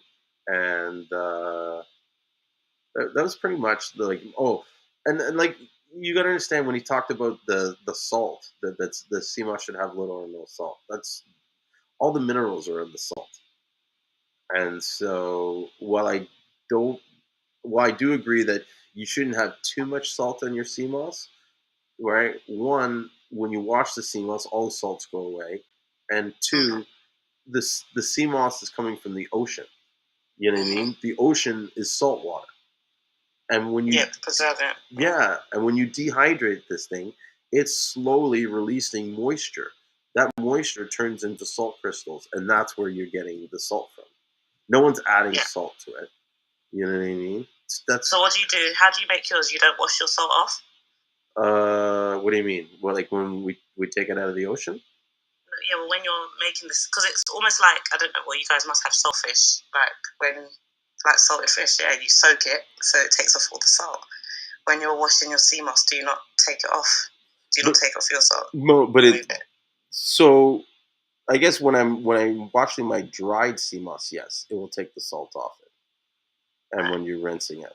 But when you're packing it and you're like, say someone's like opening it out of the package, sometimes there'll be salt crystals or residue, and people will say, "Oh, it's not supposed to have salt." Or if they see a picture of the Seamoss and it's got salt crystals all over it, they're saying, "Oh, I've never heard anybody say that." I mean, I know it's meant to have salt. I've been told that if it doesn't have salt, then that's problematic. Yes. Yeah. Usually, no salt is an indication of avoiding, it's not fresh or not being preserved, or not enough minerals. Right. Okay. Mm-hmm. Yeah. Thank you. No problem. I'm not to well, I know I've already interjected, but I wasn't to take away from the course of the conversation. Oh, no. This is like, we want to give everybody an open space to kind of talk about Seamoss and just ask questions, and really we're just talking about Seamoss and anything related to Seamoss. So it's like there's no constraints, no sort of like barrier. You know what I mean? Like, so are you guys up at like 3 a.m. talking about Seamoss? Yeah, I started at 11 o'clock. I usually do this Tuesday, like Sundays and Wednesdays, and we start from usually around 9 and we end about 2 o'clock or so, if not longer. Okay. But I mean, I'm passionate about Seamoss. I love it. It's changed my life in so many ways. not just like on a health level, but more on a spiritual level. I feel that I'm definitely vibrating at a completely different frequency than I was, say, 2, 3 years ago before I started on this journey. And my life is like, it's crazy. Like, I see things on a spiritual level, like being revealed to me in so many different ways. It's scary and it's hard to explain. And there's times where it's like I've really seen how good God's grace can be, like how much He can just look after you and take care of you. You know what I mean? There's times where it was like I was in a situation where I wanted to do everything I could to kind of control it the way I wanted. And the whole time, God, the Holy Spirit, whoever was in my ear, just saying, "Relax, relax, calm down, don't do nothing." Like even when I was about to do something, don't do it. You know what I mean? And then I didn't do anything, and everything turned out to the point where it was just like I was just like, wow, how could this happen? How could that? You know what I mean? Even the journey that I am on the Seamoss, like for me to meet my partner, and this is a guy who's like I don't know anybody more connected in the Seamoss industry than he is in St. Lucia. I don't care what anybody says. There's nobody that knows more people in the business and has such a respectable reputation. And so you got that good Seamoss coming through. Good. I got the best Seamoss, like literally in the world. And I know it sounds cocky and conceited to say it, but it's because of him that I'm able to have that. Because and I want to add that he has one of the best, one of or the best Seamoss in many ways to sell, because he's not only the product itself, but how the product gets collected and by who, and the connections that he creates to be a just business and to make sure that the ecosystem is taken care of. So it's all the dots, all the like check. Yeah, everybody gets paid proper. He even makes sure that like what happens in a lot of situations in Seamoss is that a foreign person will come and meet someone on the island and do a deal with them, right? That person will pick and choose who he goes to get the Seamoss from and work order the deals. A lot of times, there's certain people that just get left out of the fold, and in some ways, they suffer because they can't sell their Seamoss. He goes in and makes sure that everybody gets a deal, and that like he will not buy from someone that he feels is going to sort of who's selfish or who's going to keep it for themselves and not spread the money around, because we know down there that we like this. There's so much Seamoss. You know what I mean? We live in such an abundance, and this Seamoss market is massive, like massive. That's part of the reason why I'm in it. You know what I mean? Because I took one look at it and I was like, oh my god, this thing is so huge.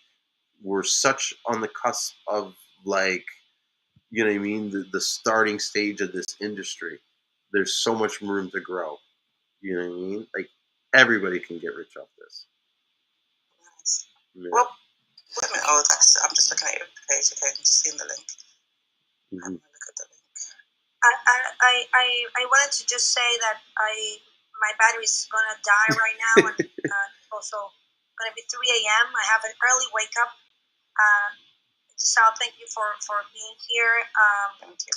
I appreciate the club, Julien. It's been amazing, Thank really, you. to connect with you, to listen to your experience and your life, and well, the Seamoss, and learning how you are working on that and supporting the people in the area that this resource, this species specifically, which one I'm not sure, but yeah, that you're making sure that it's being done properly. And again, please let's connect and see if I can bring my share of wisdom to the table when it comes to how we can be more sustainable when it comes to Seamoss.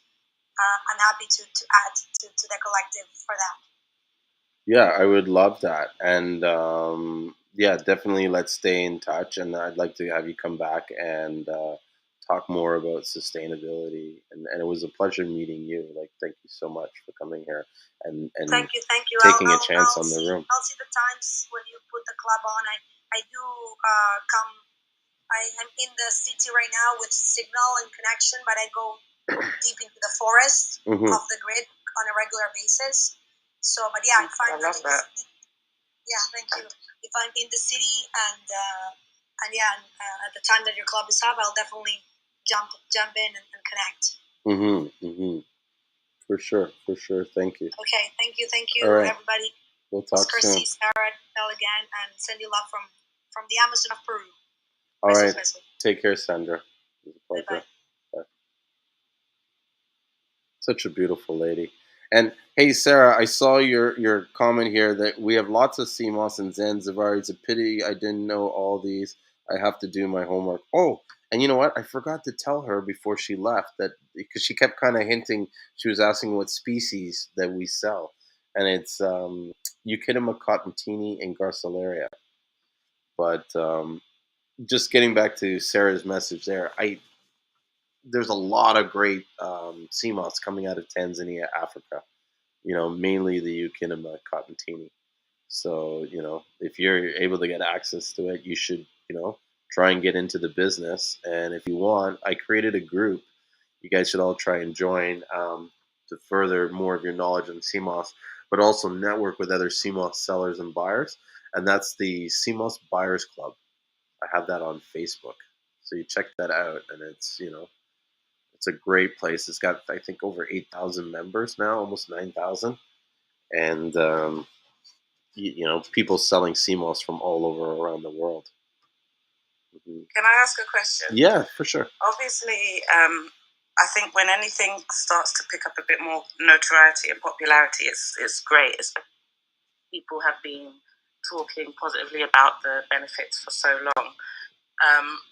But do you feel it's not like not like in the same vein as cultural appropriation, but do you feel that with the wave of people becoming aware of Seamoss and its benefits, they're using it in ways that they shouldn't, or does it kind of irk you that everybody's talking about it now when potentially this may be something that you've been preaching for a long time? No. Let's say, like in terms of veganism, people know the benefits of that, and now it's seen as a fad, and oh my gosh, you're not vegan, and that's the new craze. I'm wondering with Seamoss, do you have that same feeling? No, others might, but I wouldn't, just because to me, I'm happy that you're involved. You know what I mean? Like that to me, it's like when people say that, oh, they're upset because people are jumping on the bandwagon. It's like, why would you care what, like, you know what I mean? Like, why do you care whether or not people jump on the? For everyone to get healthier. Pardon? And I'm saying, is that not the aim for everybody to get healthier? This is what I'm saying. You should be happy that these guys, even though they eat like stuff that you don't agree with, that they're trying the Seamoss and they're getting somewhere. You know what I mean? And if you can make a little money off it, then that's even better. You know what I mean? And if you can take that money and improve someone's life or change someone, you know what I mean? Even better. You know what I'm saying? Like, I don't know. The thing that bothers me about the industry is more about the misinformation and how everybody becomes fanatical about what Dr. Sabia said about Seamoss rather than doing their own research and their own sort of information. And when they run into a guy like me who has done that work and has something to say, rather than being sort of like mature about it and listening to me and maybe figuring out, like if you don't disagree, then come up with some evidence and stuff rather than just kind of like, ridicule me or, call me crazy or whatever names that they decide to call me because they don't want to spend the time to Google, what is already out there. Like, it's not like I made this information. I can show you where I read it. You know what I mean? Yeah. And so to me, it's kind of like, how are you serious about Seamoss and you haven't read this?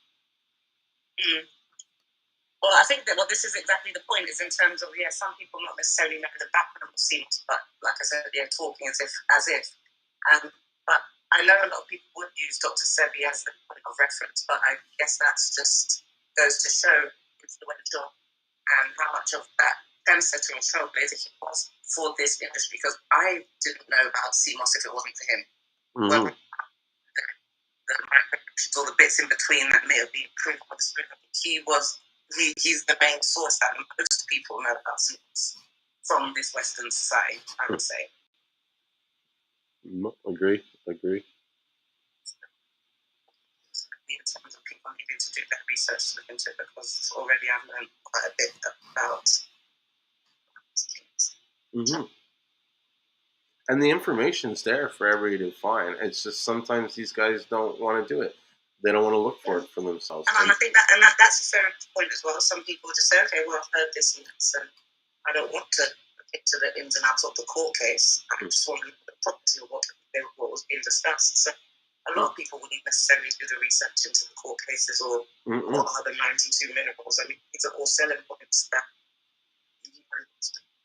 but I guess one of the concerns I might have is with the popularity that it's getting is now we've got farms. People are making Seamoss outside of seawater, or people slapping a price tag on it. So just taking away a bit of the. See, I don't have a problem with them slapping an expensive price tag if that expensive price trickles down to the person that produced the product originally. My issue a lot of times is when I watch someone who's making, say, $100 a pound off a product and is insisting that they get it for less than $6. You know what I'm saying? It's like you can afford to pay $2 or $3, and the guys usually are only asking for a few dollars more. It's like you can afford to pay that. If you need to make more money, just sell more product. And that's the problem. That I have Mm-hmm. So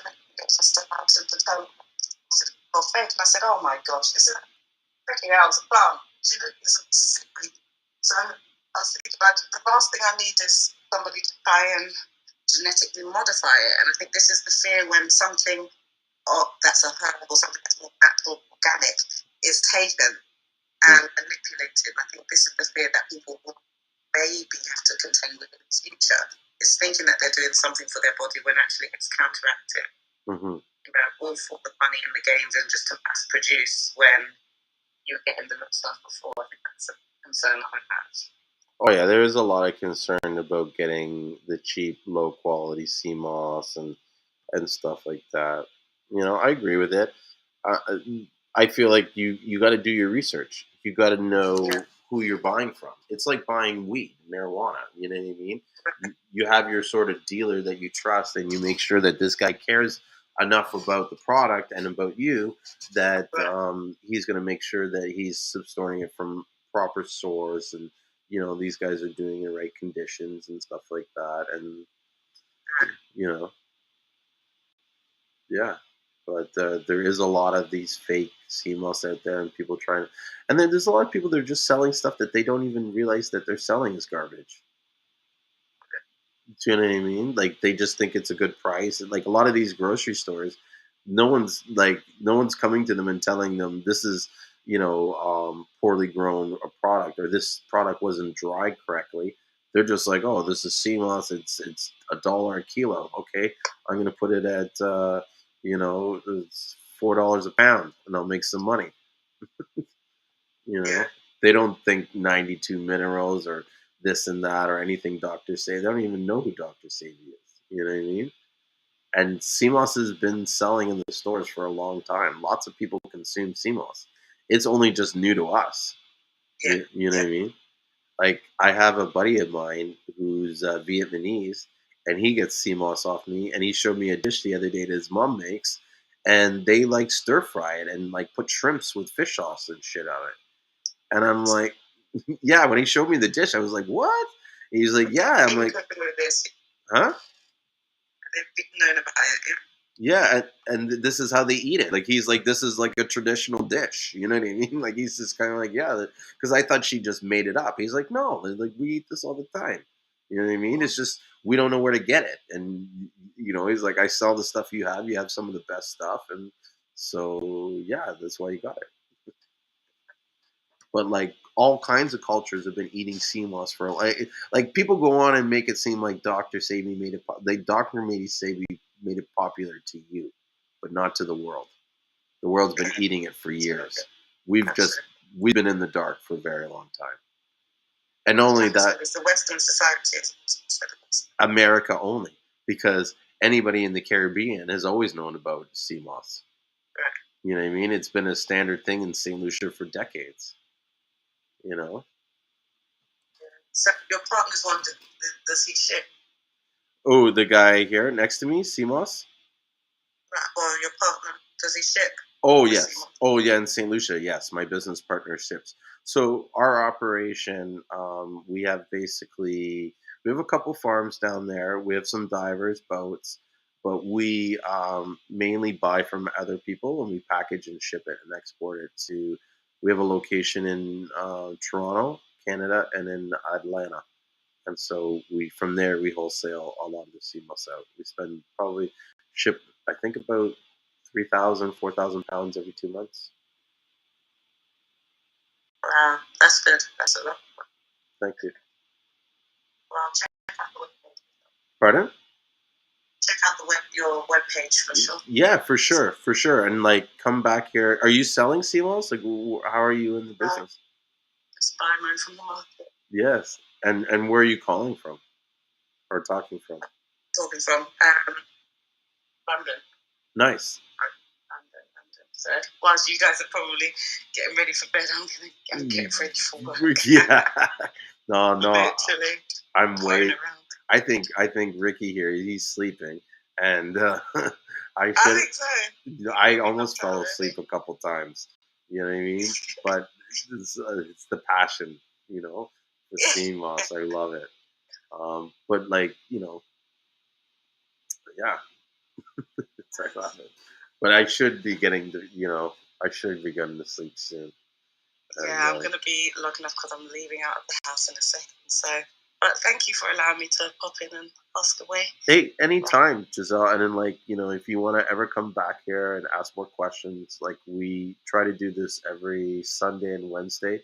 I usually start around 8:30, 9:30 Eastern Standard Time, and we usually go to about at least 12, 1 o'clock, but usually 2, 3. Today, there's another kind of went overtime, but it was because that girl Sandra came in, and she was from the Amazon.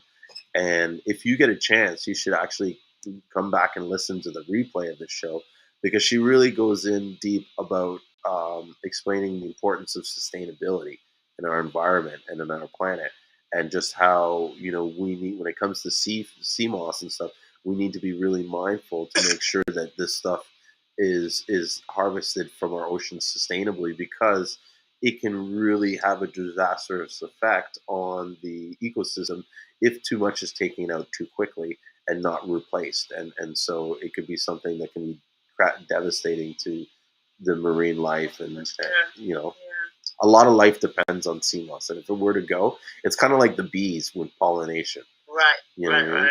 And so if tomorrow we were to wake up and there's no algae in the oceans would probably die off, you know, over, I don't know how many years, but, you know, a lot of the phytoplankton and a lot of the building blocks, basic food that most marine life live on comes from sea moss. Yeah. I didn't even think about that. You know, that's so true. Mm-hmm. Didn't even think about that in terms of replenishing it or allowing for it to grow again organically. Yeah. All right, thank you. Yes. Well, I will leave it there, and I'll speak with you soon. All right. Well, cheers. Take care. Bye. All right. Thank you. Bye-bye. Take care. Yeah. I don't know, Sarah. You know, I want to invite you to talk, but at the same time, I want to go to sleep. So I think what I'm going to do is I'm going to end it here and invite you guys to come back on Wednesday. And let's talk more about Seamoss. Sarah, if you can, come back Wednesday and let's talk about your business. If you're selling Seamoss or you're interested in selling Seamoss, maybe we can talk about some ideas on how to get you started and stuff. Glad to see you, Mr. Okay, they're talking in the back channel. Okay, and with that, I'm going to end the conversation, and I'll see you guys on Wednesday. All right, and take care, and don't forget to take your Seamoss. Okay, end that video. End the live stream. Goodbye. Take your Seamoss.